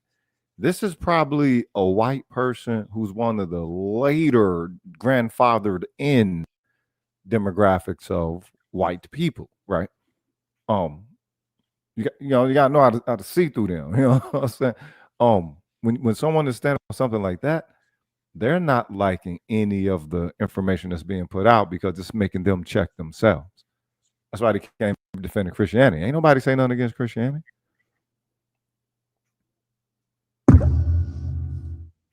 Man, listen, that wasn't the first place. Never mind. There you go. See, look at it. See, brought him out the bag. Man, white people are the best. We built everything. Oh my goodness. Hey, let's go along with it. Let's go along with it. I gotta use the restroom. You talk to him, Black Therapy. You tell him so. Let me use this restroom. You talk to him. Hold on. Let me do what I came to do.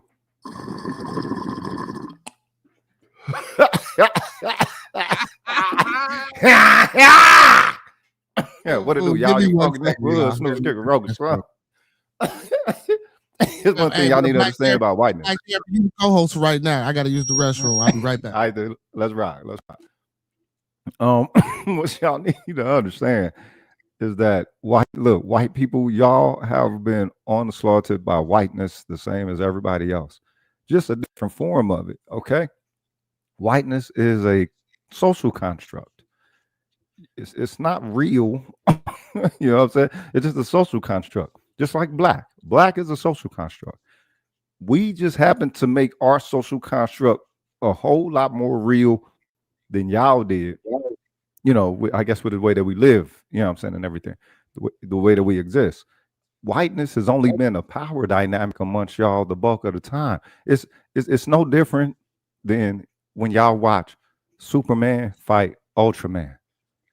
And you know what I'm saying, when they're fighting, Clark tells him, he says, I can tell by the way you fight, you're used to just killing your opponents or destroying your opponents and everything, right? Because Clark don't fight like that. The reason why I call him Clark is because that's actually who he is. Superman is what he does. Clark is who he is. His vulnerability is what he tries to play up more than anything. The fact that he's, you know what I'm saying, a white dude from Kansas with a pie and all that shit. You feel me, on the farm. That's what's, you know what I'm saying, what's home to him. That's what's more to his heart. That's where he tailors his strength towards. Now, equate whiteness to that, being just as strong, just as powerful, you know what I'm saying? Because it's a power dynamic, right? All right. The way that y'all lean into it, y'all don't have no give. Y'all don't have no give. You don't y'all don't. You're a great co-host. You're a great co-host, man. You in there holding it down. Go ahead, continue. I ain't gonna stop. Yeah, it's like, yo, y'all don't have no give to it. If you the baddest, if you the coldest motherfucker, then you should be able to be smooth with that. You know what I'm saying? White supremacy. Y'all ain't supremacists. You motherfuckers largely terrorists the way y'all rock with it. But you claim supremacy because you ain't. Supremacy is a state of being. It's not something that you do. Every time somebody say white supremacy, is something that's done. It's an intention. It's a verb. It's this and that. It's not just being. So, you know, the whole thing of the claiming behind the ego, the whiteness, white and the white. It's like, all right, then, well, look, you got to ask yourself, where do you fit in that hierarchy of either being white or becoming white? You know what I'm saying? People like this, Mark Mills, what are you? Are you Irish, Mills? Are you Italian? What are you? Mills, are you one of the later whites or one of the earlier whites? Because all y'all wasn't white, you know what I'm saying? So you want to claim like that, whatever. It's like, look, you don't understand what you're exposing. This is the reason why you got all these white people that say they don't like Trump. It's because he pours it on too much. You know what I'm saying? He's just so overt with it, and y'all are the further that this society progresses, y'all are going to have to get more and more sophisticated, and it looks like that y'all are losing that. So, you know what I'm saying, it's nothing but an exposure. It's, you know, nobody saying white people ain't done nothing, but when people call y'all out for the fuck shit, they'll call another people out on for the fuck shit. All right, then that's what it is. You know, just y'all crazy. It's just like y'all are above a human accountability, just like anybody else. What kind of human do you believe yourselves to be, and why? What? Crack pipe. That was Johnny B 881. This is some motherfucking kush right here, homie. You know what I'm saying? That's a bomb. You know what I'm saying? This shit is from the earth. You know, weed, good weed too. Oh man, and Christianity ain't nothing but baby Catholicism. Oh, cuz. Facts. Oh my God, I never heard it like that before. Holy shit. It is like I say, man. That's, you know what. So I'm gonna have to start doing a little bit more resource pulling and under. See, but the thing is, so I do a bearded tabernacle as well, you guys. So every Sunday, what I like to do on Sunday is I like to, you know what I'm saying, dibble and dabble into theology. So when I say theology, you're just not going to hear about Christianity. You're not just going to hear about Judaism. You're not just going to hear about Islam. You're going to hear about Gnosticism, agnostic, Sheiks, Taoism, symbolism. You know, I get into the origins and also I get into the mythologies of the Greek and the Romans as well. You know, so I try to get into a lot of those things and bring people the origins and bring people to understanding. But my point of saying all that is that it's hard sometimes when people have a belief or a faith in a certain understanding of something. Yeah. When you show them things that's black and white, because people like sources, people like evidence, they still refute it. Yeah. They Yeah. still refute it. I mean, how much of themselves will they have to alter, change, rearrange, acknowledge, or whatever? You know what I'm saying? For acknowledging the reality. It's an illusion, and you got to understand something. There are some social contexts that let people live an illusion. And, you know what I'm saying, the United States of the murder clans, this place has been, it's saturated, you know what I'm saying, with that type of soil for those type of contexts, right? You know what I'm saying? Like that, like the only thing that they got to hold on to is white. That wasn't always the case. Now that's become the case. They don't understand. They're not asking the reason why. It's like, look, y'all was being sold out from yourself just like everybody else up in this piece. They don't want to acknowledge that. It's like, all right, nigga. You know what I mean? You motherfuckers be wanting to say the N-word. Why murder could have turned you Peckerwoods right into one. Well, you talking about my co-host. So my co-host might have a little infatuation with race, but that's, you know, as the host. No, it's not. It's not race. It's not race. No power. But you know, I gotta let them know that my co-host, because that's what they hear you talking. So we gotta. Well, no. Okay, in America, I've never sold myself the illusion of America. So the thing is, you know, from the early 80s, you got to make this shit up on your own for your own sanity. The thing is, I'm from the Midwest. In the Midwest, everything is only just black and white, and it ain't black people that make it such. So ever since I was a child, I spent myself analyzing why is that factor persistent and present when most black people just really want to just get along.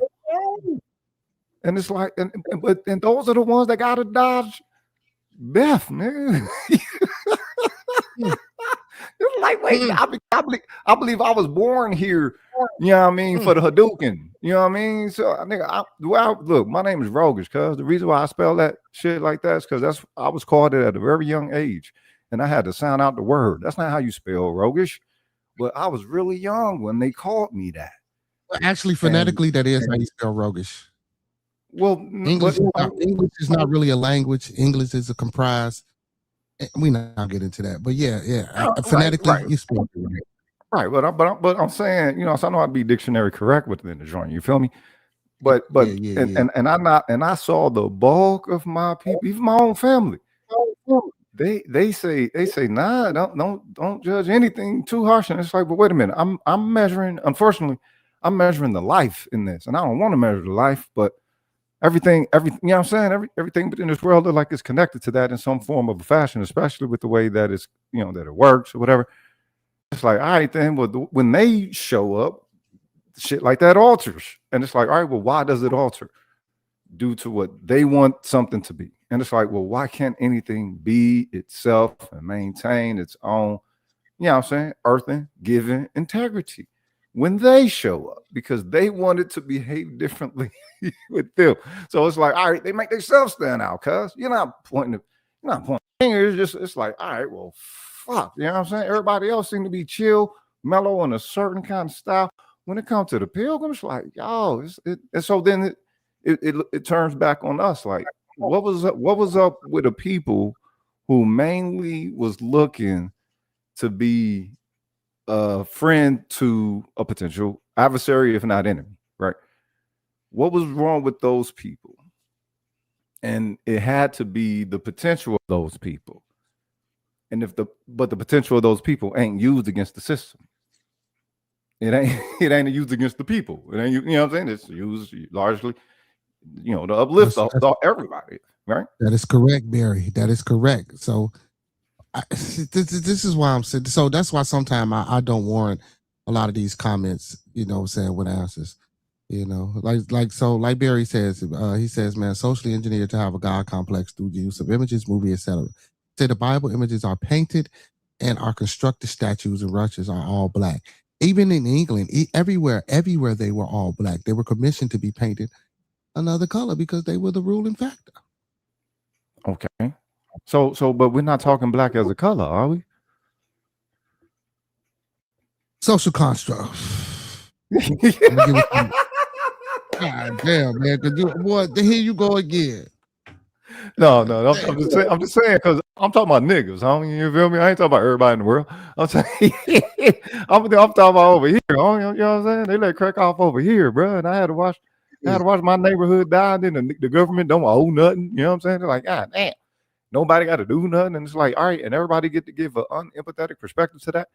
And not only that, but they get elevated. You know, Breezo says if you read the Bible correctly, it's dealing with human mind, soul, and conscience. I'm sorry, conscience, not conscious. Okay. That's the same difference. I know what he meant when he said it. I know what he meant. I'm just talking shit. Yeah, I can dig it. All colors have contributed to both the positive and the negative. It reflects more of character. I agree, J.L. Reed, but you have people in the audience that disagree. You know what I'm saying? You have people in the audience that disagree. Oh, colors. What the fuck is a color, though? Shit. Yeah, man. Nah, it wasn't settled, Akeem, man. A lot of this shit ain't. See, me personally, I don't particularly have a particular religion or faith or belief in what the contemporary. You don't need a talisman, man. You don't need a talisman. Everybody need a talisman. Go ahead, dog. Get your one. I have one tatted on me, and I have a few tablet. But anyway, but for protection and stuff like that. That's so I get it because I'm not saying that I wasn't into it at one point in time. You feel me?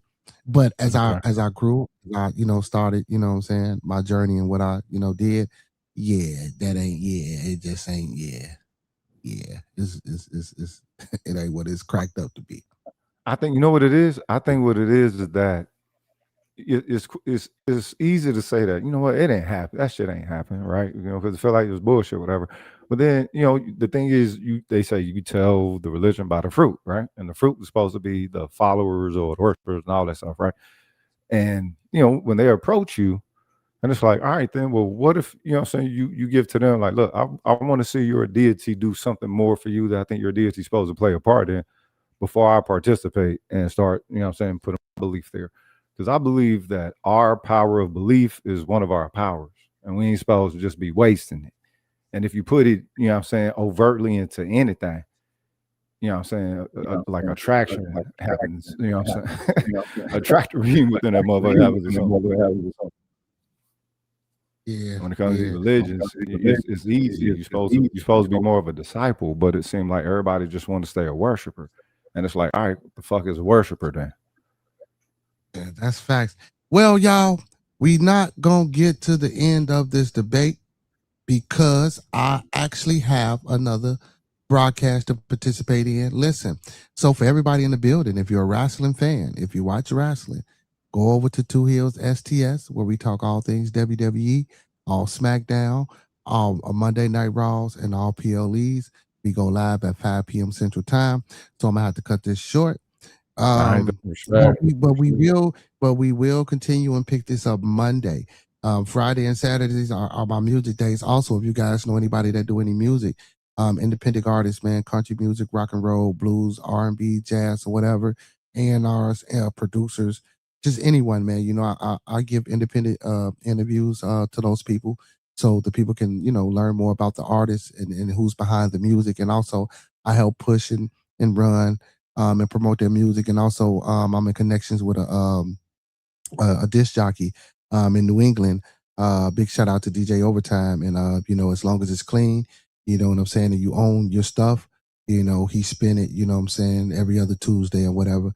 And he gives y'all the feedback and the numbers and everything on that. So man, listen, we're about networking over here. We're about positivity. I don't give a hell if you're white, black, orange, blue, green, brown, yellow, or purple, or whatever you want to call yourself. It's okay to disagree. It's okay not to all, believe in what everyone to believe in. I'm just big on respect, and I'm big on the totality of people being people, and that's what we about. That's what we try to do. So again, man, I appreciate everybody for tuning in. But before I go, you do music, Black Therapy? Black Therapy, I heard some of your stuff, so I'm gonna have to get down and play it for you, man. I'm gonna have to get down and play some of your stuff. But yeah, man, I'm finna end this, man. 5:00 p.m. Like I said, man, make sure y'all go tap into Two Heels STS with your 2 down 3 and sometimes 4 favorite heels. That's 2 HEELS STS, Two Heels STS, man. Go sub up to the channel, y'all. If y'all like wrestling, man, listen. It's all inclusive. It's 2 white guys and 2 black guys. So 6 p.m. I'm sorry, y'all. 6 p.m. There go one of the co-hosts. He said we going live at. Matter of fact, okay. Well, I still got a little time, then, little bro. Okay, so I still got a little time, y'all. He said we going live at 6 p.m. So Black Therapy, you can come on back. He said we going live at 6 p.m. So I still got a little time. I just didn't want to be late or whatever the case. Okay, so we still got a little time. All right, little bro. Little bro, put the link to the channel in the chat so we can get the people over there, man, to check us out on the wrestling. I know we got some wrestling fans in the building. They say, what? Holy shit. What do you say? You're delusional. How come Africa is one of the biggest crowd poll? They can't even maintain a well, and everything was built by blacks are responsible. All of it.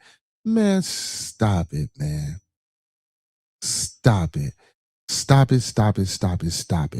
But yeah, man, make sure y'all go tap in with me and my little bro, man, and come check out our boy J-Dub, man, and Wes whenever he can make it in the building, man. So we will be live at 6 p.m. So make sure y'all tune in, tap in, and check us out. So since I got a little time, I guess I'll get back to finishing off this debate. I guess we can do that. Let's go. I didn't know we had time, little bro. Thanks for telling me. I was wondering why I went on and I tried to share the link to the upcoming broadcast, but it wasn't posted yet. I was wondering why. But let's finish this off then. Suffered a trauma, you don't go into the office. You want to protect your husband's legacy, right? No. And you're trying to find some new legacy normal. is his children, not the organization. It's both. No, yes, it is both. It's totally rational and reasonable to believe that it would be both Turning Point USA. That is part of Charlie Kirk's legacy. He worked his whole life for it. This is why people think she's sus. And his children. Now, for you though to say that anybody's a girl boss, right? That's like the pot calling the kettle black. That came out of your mouth. No, if that was you, you brought up girl boss. Girl boss came out of your mouth. Yeah, I'm telling you that you brought up this idea that I'm defending some feminist nonsense. I'm not. I'm pointing out that they're by the way, she's not qualified to take over his company. There's always objective outliers to each situation. In fact, it's the exception that proves. Well, I don't know if she's qualified to take over his country. I don't know if she's qualified to take over his company, but I do know behind every great man, there's an even greater woman. And women do contribute a lot, to the workings of corporations, businesses, and everyday dealings in this society. And I will be repressed to disagree with that fact. Now, as far as running a company, I don't know if she has any experience, but I guarantee you she was helping him run it while he was alive. He might have did most of the footwork, but I guarantee you she was helping. Now, whether she's qualified or not, I don't know. And again, it looks like she's doing a great job. I mean, I ain't gonna say a great job because I'm not really in tune with really what they got going on now, but it don't look like she's doing too bad to me. As I've always been, and I'm just as critical of any pro-Zionist position as I've ever been. None of that's ever changed. By the way, I would think it's the most rational, reasonable thing on planet Earth to do if you wanted to actually see an organization change, to try to work with leadership or reach out to leadership to try to do so. Doesn't that make the most amount of sense? I would like to state for the record that I think Erica is underqualified to run the organization. Sure. And on the more emotional aspects, I agree with what seems to be a majority opinion, because I'm not gonna say it's scientific, that any woman that would leave her kids and go right into the office after their husband was publicly assassinated does not have their priorities straight. Okay, well, I understand that you can have those criticisms. Yeah. But I'm not understanding still how that would make her complicit. I don't have to keep answering the same question. Okay, so let's feel like you got an answer to how it's complicit. Your team is asking to play a clip. So if we want to play this clip to just finish this segment on the Erica Kirk topic, we can spend some time on that as well. So if you guys are ready in the back, we're ready.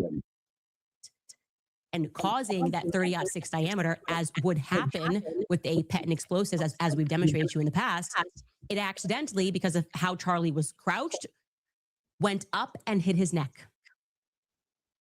And that ruined everything.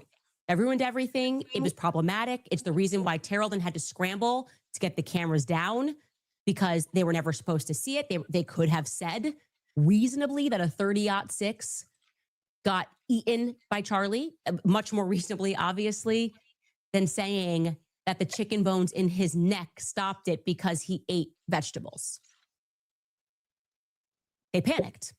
That was what, then that's why Terrell's nervous on the phone with me. Again, this is my theory, and I am now very much sticking to it. Okay.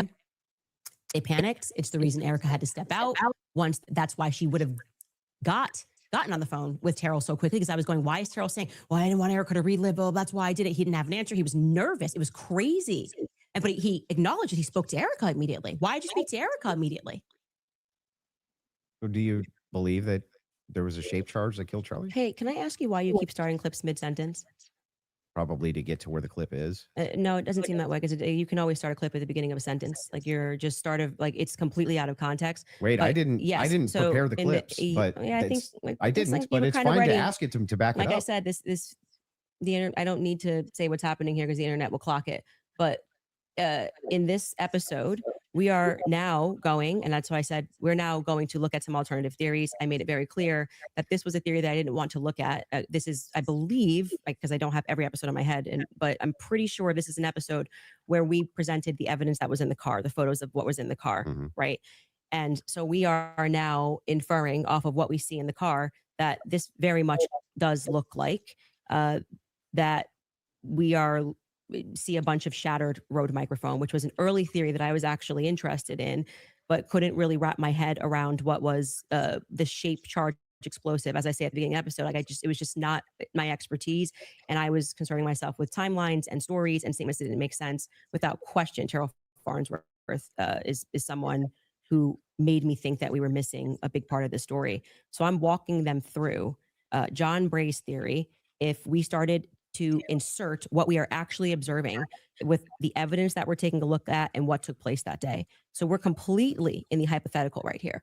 And you're now introducing this. If that's the case, if you're just hypothetically exploring it, that's why I'm just asking directly. Yes, but that's obvious when you watch this episode. So that's why it feels like I'm in the middle of an interview with CNN when they pull up random clips and they're like, what's this? What's this? You watch the episode, you know what it is. I'm just trying to make sure. Do you think that your alternative theory, I think John Bray's theory should be explored. Yes. Okay. Do you think that Charlie Kirk was killed with an explosive? I think that is a possibility. Yes. Okay. And it should be explored. He's done a lot of work on it. John Bray has done good work, and I think that that's why that theory is now starting to gain steam since we released the second set of the photos of what was in the car.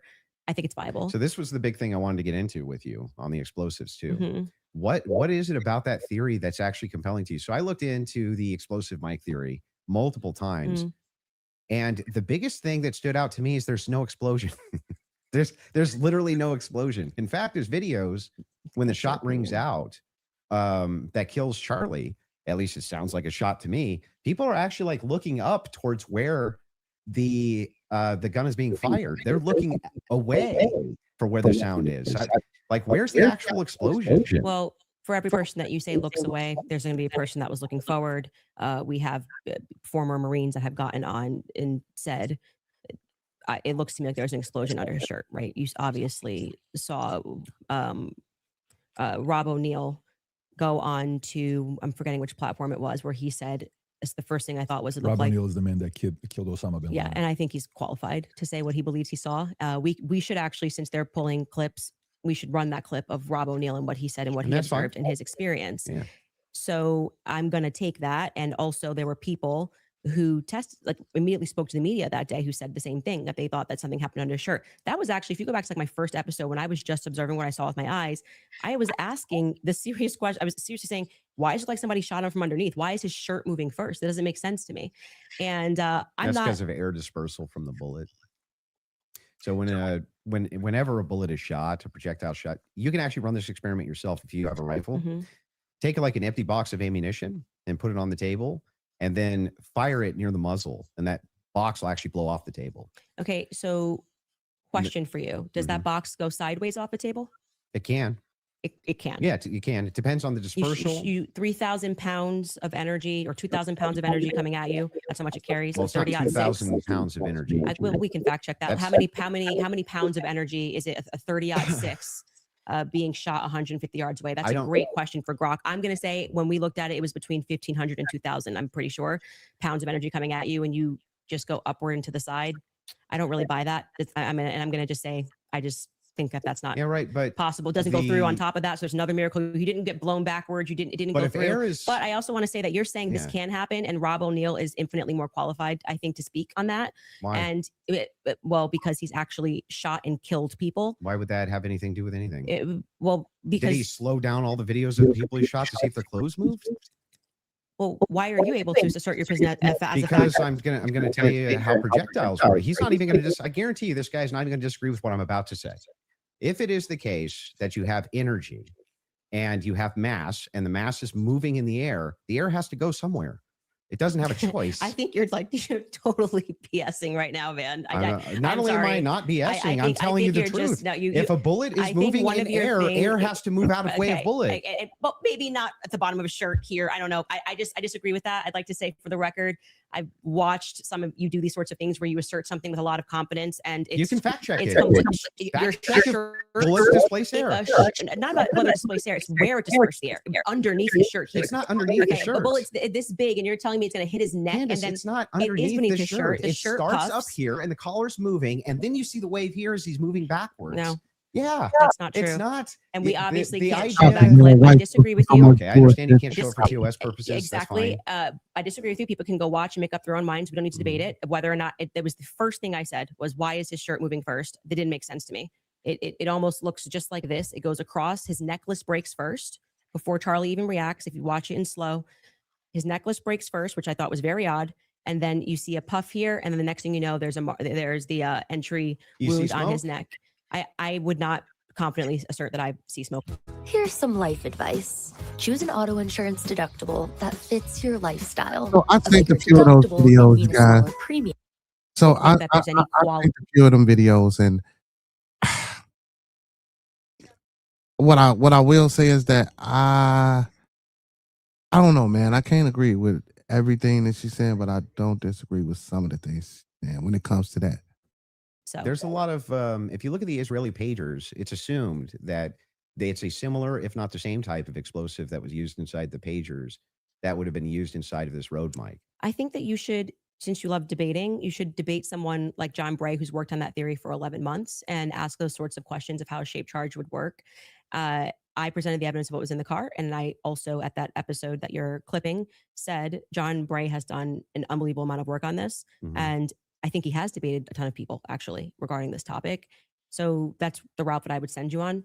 For the purposes of my show, I do believe, to answer your question, that it is a hypothetical. I mean, that it is a theory that should be thoroughly explored.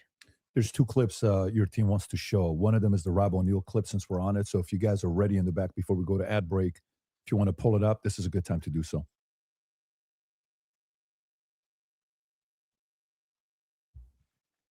And good to see General Holt. A lot of things bother me about this.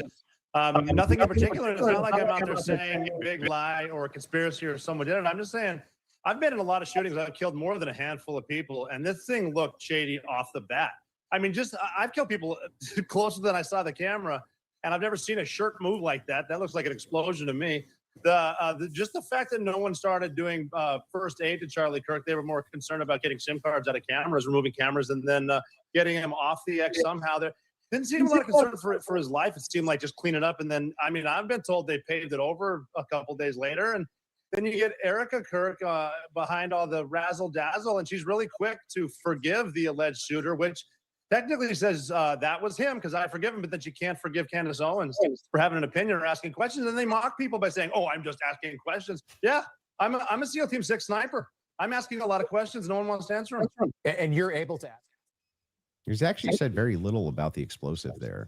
So I'm he just saying he observed, he said he's shot people up close and he's never seen a shirt move like that. And it looked to him like an explosive. That's what he just said. But when I play that video at full speed, I can't see a shirt moving. I can only see a shirt moving when we slow it way down. So if I'm in real time, I'm just assuming this, right? If I was in real time and I was in like a close quarters combat, you kill somebody situation and I shot them, would you even see the shirt move? Well, I just feel like 5 minutes ago, you were arguing that it was because the bullet carried air. Now you're saying you don't see the shirt move at all. Yeah, but that's, if you slow it down, the disbursement of air, that's where you're going to see it, right? It's going to be very quick, very, very, very, very fast. Yeah, and then that's not what I saw. And clearly it's not what he saw. And he thinks that there could be an explosive. So I'm just saying to you, when people disagree with you, your opinion's not a fact. That's all. I understand. I think that's a good place for us to, if we have another break, and then we can keep answering your questions. Yeah, I mean, I think, yeah, sounds good. Perfect. We'll do a quick 3.5-minute ad break. We'll be back for the last segment. Cool. All right, thank you. All right, you guys, I want to tell you about Ethos because life has a That way like of button, changing your family. priorities Like when you button. least expect it. One day you're focused on what's next for you. The next you're thinking about a home, a family, and how to build a future that feels secure.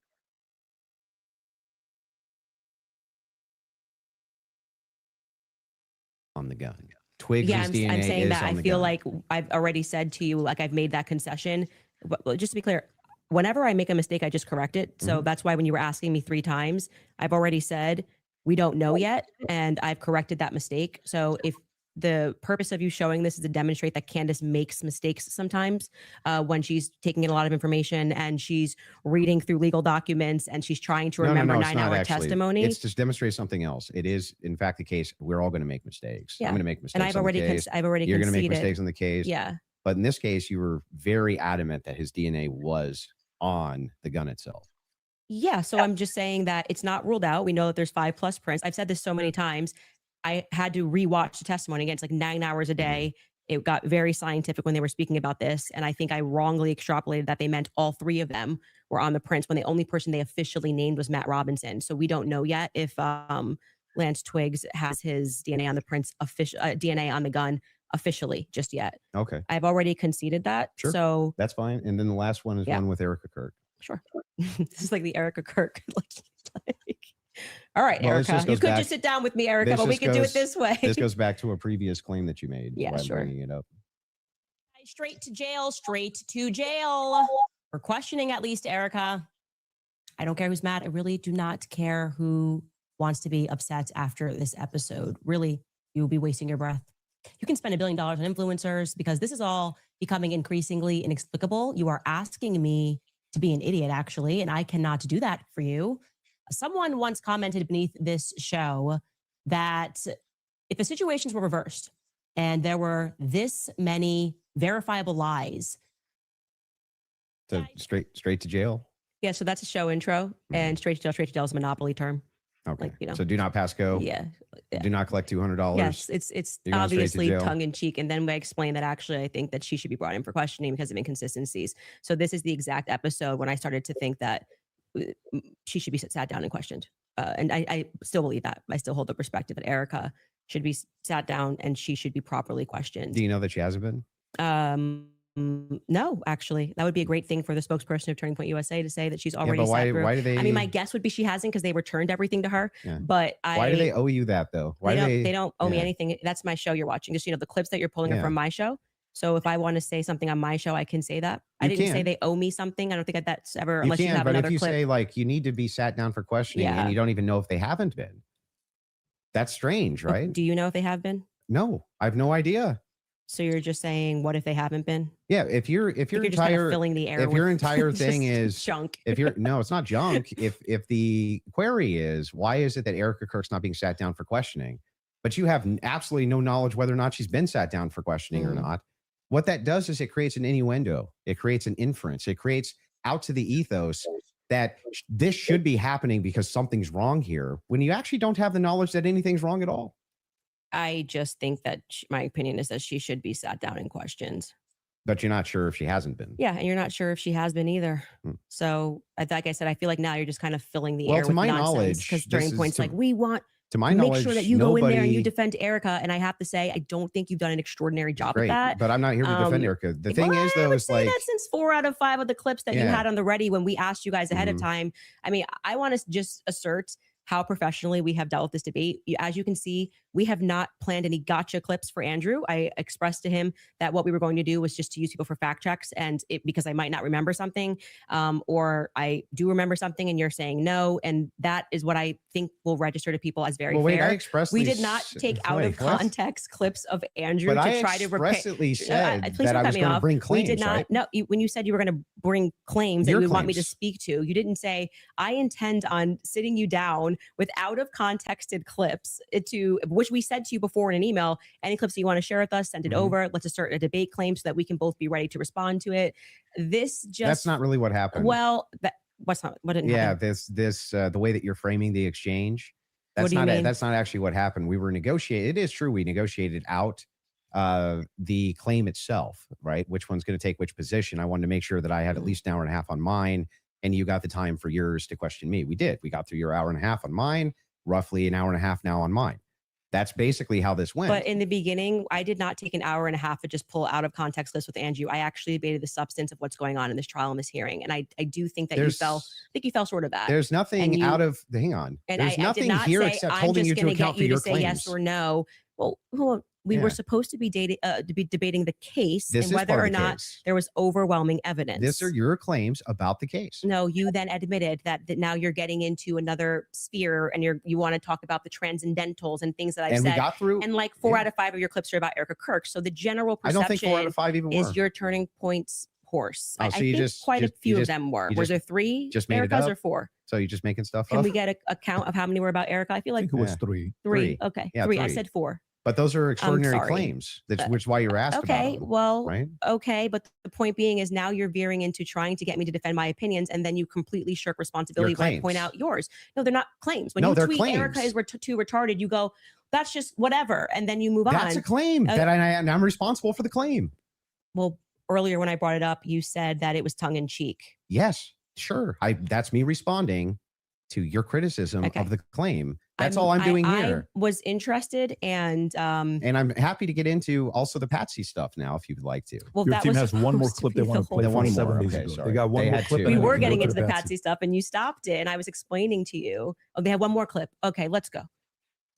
They want to hit the minimum of 4 clips you were saying with Erica. So 100%. This is absurd. okay. And this is the one you were saying from 7 days ago.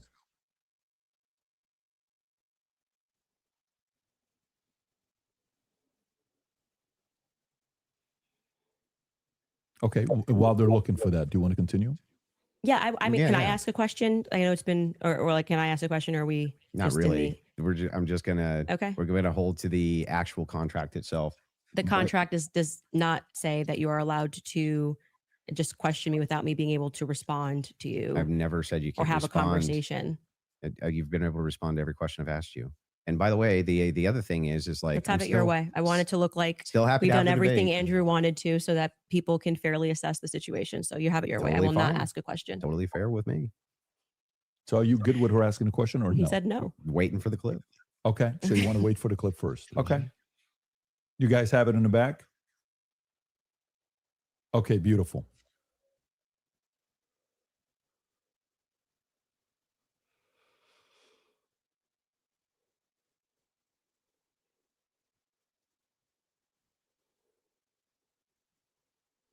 You need the Jeopardy Your team thing. told me they had it. So That's what I heard. Okay. there we Come go. on, guys. Did this crime. Okay, because Lance I can't hear Twiggs this. My has his thing went off. Just tell me DNA what on you the said about towel. it. Lance Twiggs has his DNA on the rifle. Lance Twiggs And to has be his clear, DNA on the Lance rifle. Twiggs' Said this- this DNA is 4 times, was but I don't not know why they feel as like they need degraded to- as Tyler Robinson's DNA was on Tyler's rifle. It's Tyler's rifle. Oh, you but also Lance's said, yeah, it's DNA not as degraded on the rifle. Yeah, because I thought he was one of the things, but I've already that's what I mean when I say that. Like, it just seems like you're not actually here trying to engage, because even before you got to this, and I knew that you had some secret clip planned, I said to you when I rewatched the testimony, I realized that they didn't explicitly say Lance Twiggs. They said 5 other profiles were on it, and that his was the most degraded. So I hope your team feels fulfilled in playing that. Is there any more? I'm happy to play every clip that he has on the ready. Anybody? You said you had some new evidence at the beginning of the. Oh yeah, we debate, should you had show that something text new. message that you Did read, you just want to because share I that? think that's important for the public. You shared it out of context. I'll do it on my show. I'll share the text So you're going to message. read it on my show, but not show it. Correct. Okay. I'll show it on my show, but that's what I'll do. I'll show it on my Can show. I ask why? Well, because I want to drip out the evidence. You know, that's got to drip out that evidence, keep people coming back for the show, right? I don't know if snark serves you so well. I'm just saying, like, yeah, I'll release it there. Yeah, that's my intention. But yeah, I'm fine with closings if you want to do closings. Well, I also would just, if I may ask a question, is that permitted? Go ahead. Just so I also have clarity, since your basis has been evidentiary, you keep saying that you have evidence or like you are following evidence. Which one of the charges against, or all of them, do you think Tyler Robinson is guilty of? The specific charge? Yeah. Yeah. So I think is that Tyler Robinson shot Charlie Kirk. Yeah, but of the 7 charges that he's being charged. Yeah. Can we list them real quick? I'll tell you exactly which ones. We'll pull them up. Well, do you know any of the charges he's up for right now? Yeah, of course. But I want to make sure that we have them listed. Yeah, but like can you name one? Because my general perspective is that you don't actually care about this case. You're not following the case. That's the question. You're just not following it enough. It seems pretty, like, if you're going to engage and you're going to say the evidence is overwhelming that Tyler Robinson is guilty, I just think that you should, like, right. Can you tell me one Then let's do the charge counter. that he's... You can really, hang on. This is a great gotcha. No. You just got to ask me, play Yeah. clips out of context, Yeah. put me in the hot seat. So please just answer the This question. is fair. Name all 7 since you've been following the case. Okay, sure. Go You name one. Yeah, you named all 7. I'm happy to do that, but can you name one? I think he's been charged with murder. That's actually incorrect. Okay, great. Now name all 7. He doesn't even. This is like name all 7. And I can you name think all 7? I can. Then do it. Sure, you don't have to Do put it. No, do it. I'll count them. Go ahead. You don't Name have to put them. your fingers up. I Okay, can do hang on. that. Name them. Yeah, sure. Name them. The first charge is aggravated murder because that's what carries Okay. a death sentence So in the murder. state of you. No, Next. that's not. That is literally not murder. Okay. And so Next. just for people, I don't have to do it in a time limit. There's nothing going on. And just to explain to people the difference of why that really matters and shows that he doesn't actually care about this at all is because aggravated murder, it's narrowly defined, Just and because avoiding it the carries question. a death sentence. I'm going to answer the question. Okay, You're I'm just going to waiting. recognize that your strategy of thinking that people are intimidated when you try to put a time constraint doesn't work, and you'll be better the next time you debate I got someone. it. I got it. Give me the other ones. The more you cut me off, the longer I'll take. Do you want to just wait for me to finish of why that's a big difference so that No, people I just don't walk want away? you to list the charges. Yeah, I'm going to do that. You just don't get to pretend that there's a time constraint for me to do that. Well, how long does it take you to list 7 charges? Because I'm speaking. You just got to. It sounds like you're just delaying it because you don't know them. I know all 7 of them, Then and I'm tell going to me say them. again because you're going to get embarrassed. You don't have to rush this. I'm also showing an example of a very flawed debate strategy. I Okay, actually well, am I under got no one. time constraint. I got one. Great. The second charge is the felony discharge of a weapon. The next 2 charges are for obstruction of justice. Okay. The next 2 charges are for witness tampering. And the What's final, the specific charges, though? that is them. Obstruction of justice, Both of obstruction those? of justice, witness tampering. Okay, wait, and there's no other specifics to them. Well, I can tell you why he's being No, charged no, with no, it. just the charges and then 7. Yeah, see, the bad thing is when you try to be an a-hole and it doesn't work. What's the 7th? The last charge is violence in front of a minor. Okay, got it. So then he's being charged with murder. You just say aggravated murder. That's the distinction. You just want It's a massive thing. It's Got like it. you cannot Massive. say murder versus aggravated Massive murder. distinction. This gets to the entire crux of why him being up for the death sentence. And I actually find the defense's filing about why this is not aggravated to be very compelling of why it's not aggravated murder. I actually think if the state was going to even try to pull this off, they should have charged him with just murder. And then I do also, again, want to stress to audiences that debate strategy of thinking that you have to speak faster or somebody puts your hand up and they try to pretend like it's some sport. I think he thinks it's a blood sport. It's not. It's about being right and being principled when you're engaging. And you can make mistakes. I make mistakes all the time, but at least be genuine in pretending that you care about this case enough to know one of the 7 charges that are up against Tyler Robinson when you say the evidence is overwhelming that he's guilty. If you would like to move to final statements, I'm fine. I want to make sure Andrew has had the time that he has requested. I think your team would like to pull up the 7 charges that he just asked you about. If you Sure. guys want to pull that up just to confirm the 7 you went through. Can you guys zoom in a little bit for Aggravated murder, felony discharge of a firearm, obstruction of justice, which is counts 3 and 4, 5 and 6, tampering with a witness, and count 7. Violent I said offense in the presence of a in front of minor. a child. Yeah. That's what So I 5, 6, tampering witness, 3rd-degree felony. Now, I did notice something. I just was curious about. If I'm just wondering, when you pulled out your phone just before you asked that question, did somebody by chance text you that question? You can check my phone. I'm just curious. No, you can absolutely not. I have not had one communication with a single person, not even my producers who are in there this whole time we were here. You want to check my phone? I'm happy to do it because you're just going to get double embarrassed. Where's my phone? You want to see it? I'm You just can. curious. Yeah. You can literally do that. Here you go. PBD, you're the moderator. Okay. Take it. Let's see See it. if anyone was texted at all during this debate All right. about the violent charges or anything. I'm looking through this. You give me permission. You so I'm have looking full at the, I'm not permission gonna to give go through my names. phone. I don't need to So cheat. the last one has nothing to do with it. It's just a compliment. I haven't even read my text messages. That's so a compliment. He's reading them. You're okay. You're giving me permission. I'm Yes. just going to read 3 of them to Yes. 11:32 because after that, I don't need to read it. And you know their texts.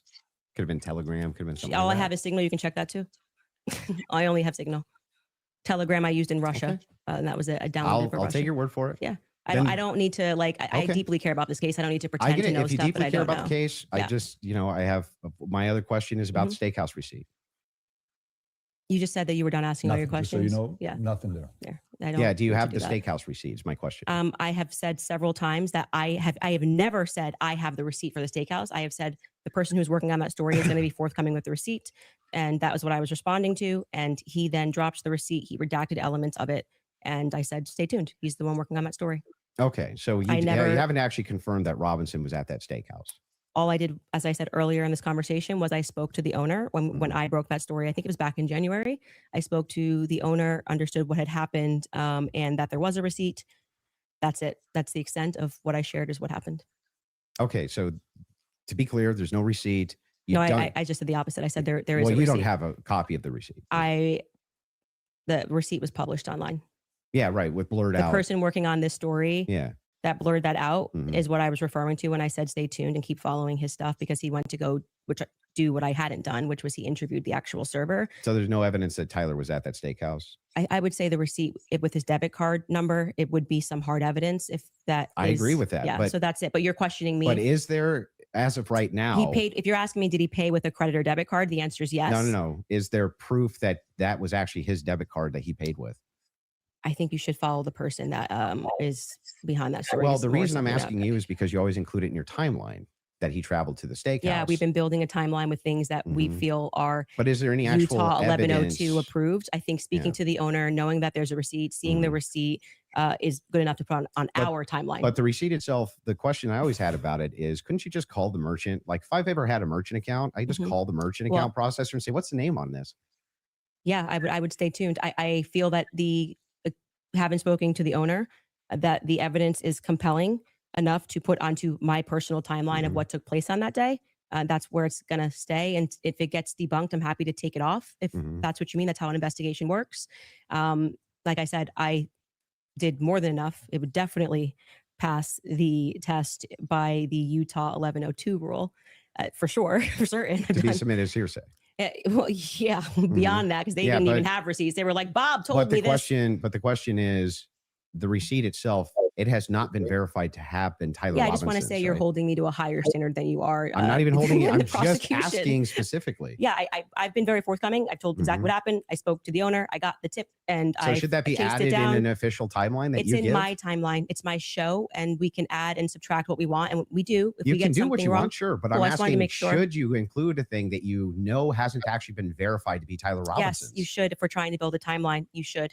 Yeah. You don't think that falls And then under... you should remove it if someone somehow debunks it. But I think that there is very strong evidence that is where he was, and that What's the is, strong evidence? Just the two people who said that they saw him? you know, I'm actually all good with I feel like Okay. I've sufficiently answered your question about how I got All the right, fair enough. information, what happened next, would the next stage of this investigation being somebody accessing knowing what his debit card was and confirming it? Yes. And I do believe that will happen. If it does not happen and it gets debunked, I'll remove it from my personal timeline that I share on my show. That officer, the first officer that was up on the roof, Mhm. do you remember his name?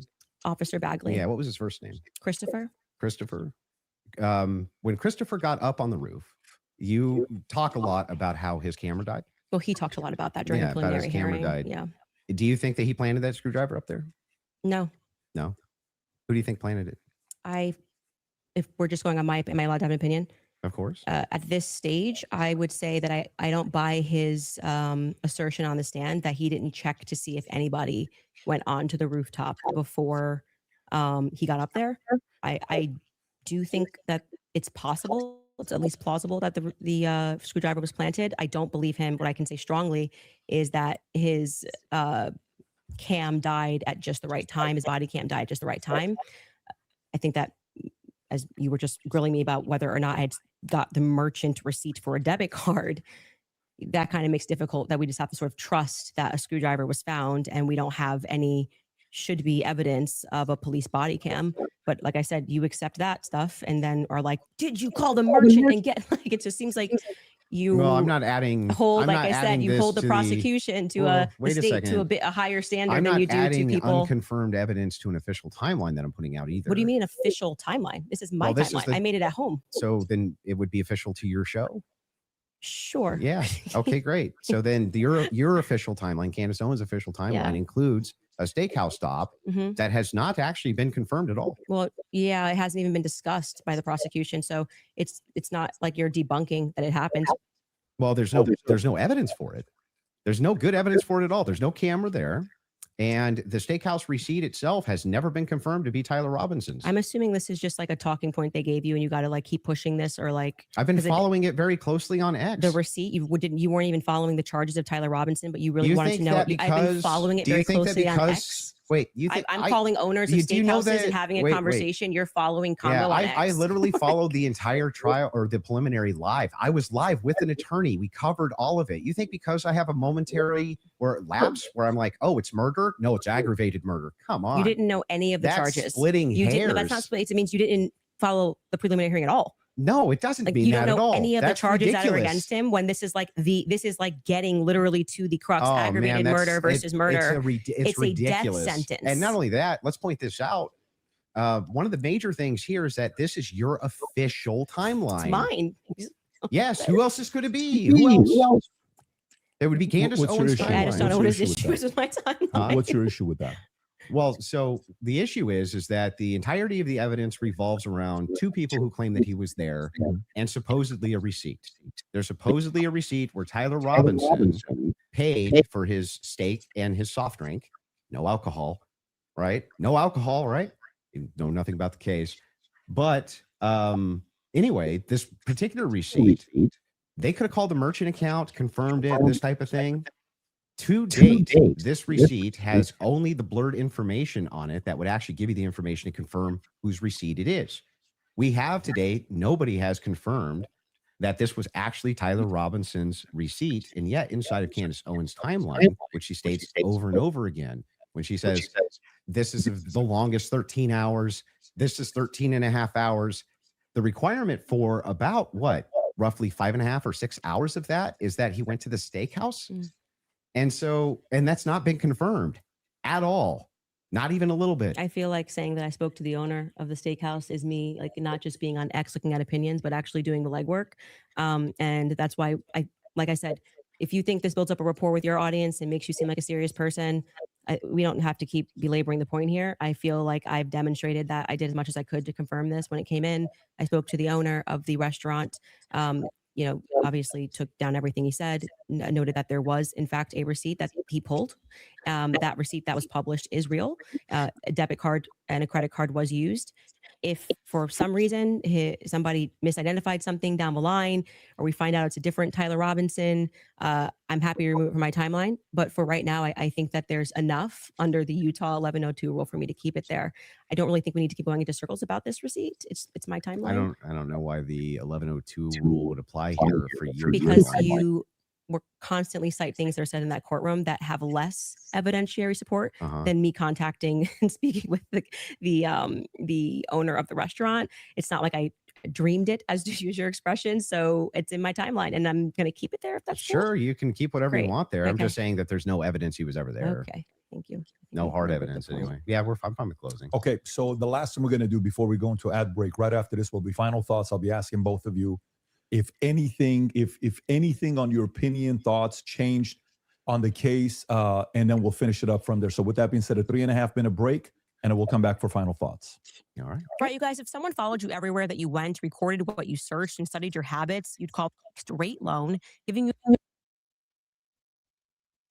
line with unconfirmed evidence, that's just fine.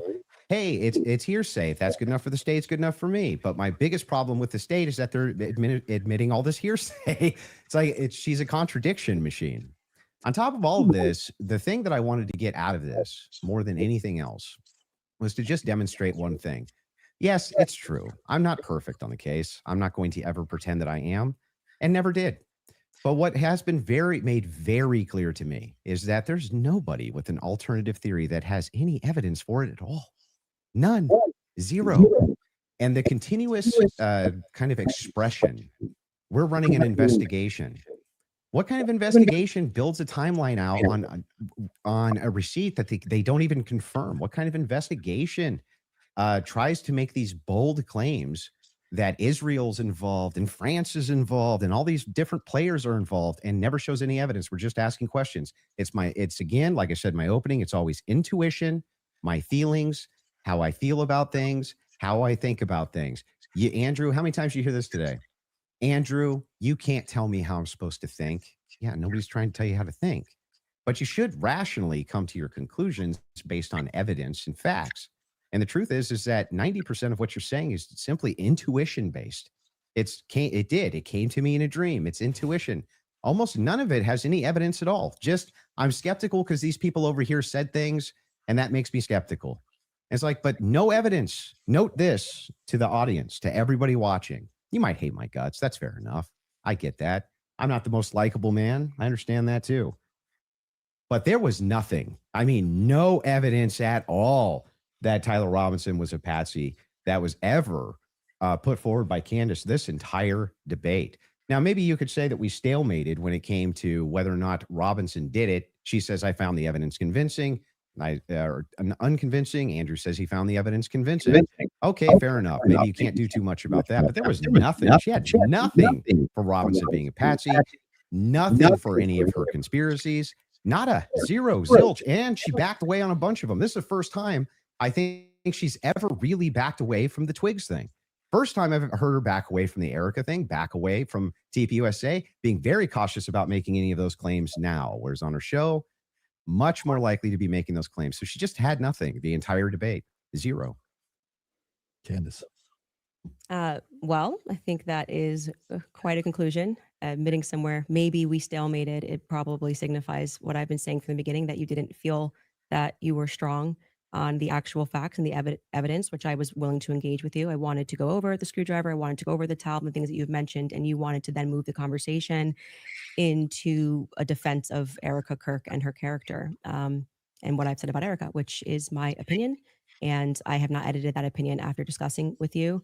I would like to extend a compliment to you for being willing to sit down and to have the conversation.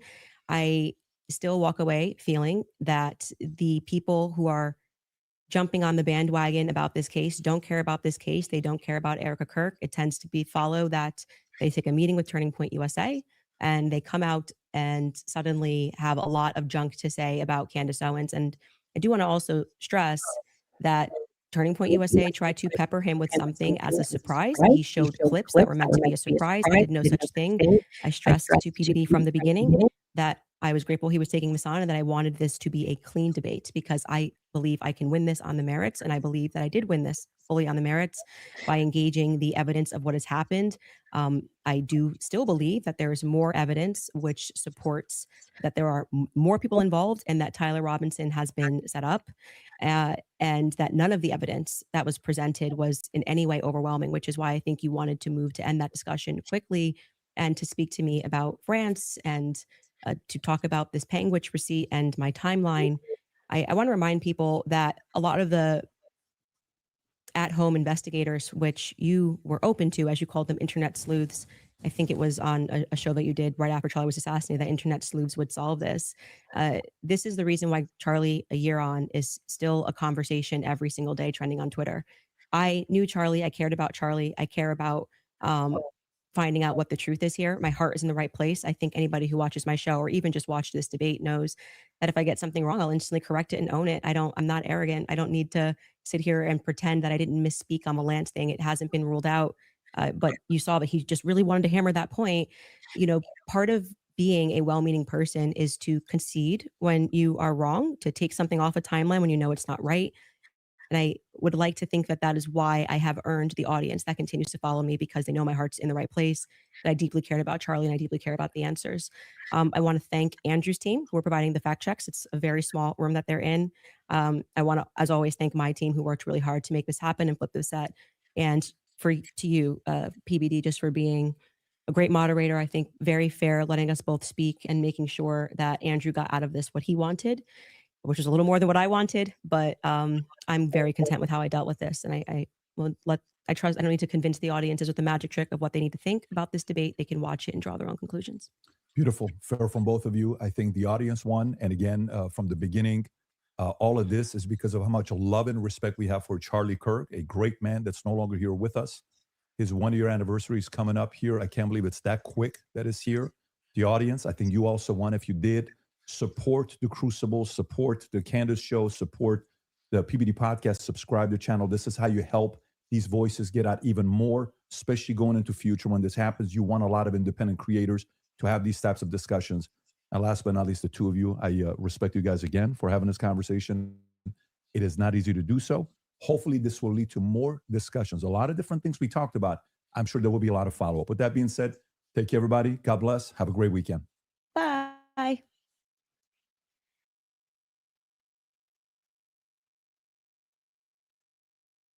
So, ladies and gentlemen, that's the end of that. It was a good, it was a decent debate, man. It was decent, again, this is an open case. So I do understand that a lot of things couldn't be put out there and said because, again, I believe that this case is very sensitive and touchy.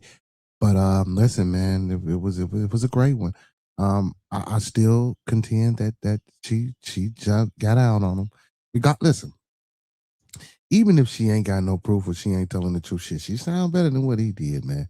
He just did a lot of, attacks because it was a lady, and I think she ruffled his feathers a little bit, whether she was lying or not. He got a little bit emotional, but you know what I'm saying? He fought a good fight. He hung in there. Big shout out to Andrew Wilson, man. Big shout out to Candace Owens. Listen, you guys, man, we're going live again, man, on the other channel, Two Hills STS. They got a link in the chat right there. Make sure y'all tap in, go sub up, especially if you're a wrestling fan. And again, man, I just want to thank everybody for coming out and watching the content and listening to the banter between me and any of the panelists, and then also the chat. And chat, let's try to respect each other and do better. You feel me? But y'all know what it is, man. It's always a great time when I talk to y'all. Also, man, later on tonight, 9 p.m. Central Time, we got Bearded Studios, man. Music will be in effect. With that being said, man, keep everybody in your thoughts, your prayers, your views, and meditations. One last time, keep everyone in your thoughts, your prayers, your views, and meditations. And don't forget to master these 5 key components of life. That's love, peace, respect, motivation, and inspiration. That's love, peace, respect, motivation, and inspiration. And one last time before we get all the way up out of here, man. That's love, peace, respect, motivation, and inspiration, man. And don't forget the most important part about all that, that's that support. That's that glue that holds everything together. So don't forget to E40 that thing and sprinkle a little support on top, because a little support go a long, long, long, long, long, long way, y'all. Hey, man, big shout out to all my kings and all my goddesses that's moderators on the channel. Big shout out to all my Kick, Twitch, Facebook supporters, man. Don't forget to give me a like, follow, and share over there. And mad respects to all my YouTube people, man. Man, listen, man, y'all been showing me love, man. Appreciate all the subs. Appreciate all the views. Appreciate all the likes, man. Again, man, like, comment, follow me. Listen, man, let's get it on. Let's continue to grow. Let's continue to build. Let's continue to be great. Let's continue to have these hard conversations that we don't necessarily want to have. And listen, man, I ain't above the prejudging and the speculation or whatever on any topic, man. Let's talk about it. You hear me? That's what I like to do, man. Hey, little bro, we in the building, man. Make sure y'all, again, go tap in to Two Hills STS. You feel me? You know what I'm talking about? You know what I'm talking about? Yeah, boy.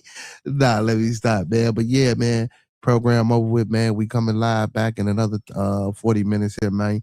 So make sure y'all check us out again on Two Hills STS. If y'all ain't already ran over there and sub up, make sure y'all do it right now. It don't take nothing to hit that button. You feel me? Hey, man, and don't forget to tap into us every day of the strong. We got something going on Sunday through Saturday, man. You know? So with that being said, man, hey, man, respects to y'all, man. And without y'all, it wouldn't be no bearded conversation, man. Those that fuck with us, fuck with us. Those that don't, fuck with us anyway. And don't forget, go support those who support me, because I support them until further notice. And all superheroes don't wear capes, but they still need their theme music. So to all my superheroes, all my beautiful people, and all my Beardonians, hey, and I can't forget about our Hillonians, you feel me? You know? Hey, man, peace, y'all. Guys, guys, guys, guys, guys, guys, guys. My name is Cito. Guys, guys. You already know that, dog. This the hottest show you gon' find around. If young niggas ain't known, you need to ask around. This is bearded conversation. It's all love and no hate. Around here we good, but we aim to be great. Dip back in the debate. Enjoy your Scooby snacks. Around here we just talk about this and all that. We talking real life every day and every night. And if you need to clear the air, you can bring your wife. We got church on Sunday, that's on the west side. We got virtual reality, in case you're scared of outside. See, we got what you need, and that's a guarantee. The best thing about it is absolutely free. Bearded conversations, all love ain't no haters.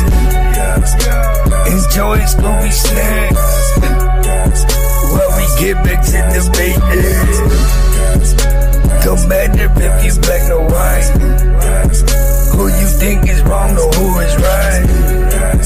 These are just opinions, some inside from a different walk of life. Yeah, see, my name is Cito. Hit that like button, share, subscribe, buy this man a coffee. Don't forget to lead over follow. Don't forget to love those that love you. And don't ever forget that you ain't never been richer than you are right now.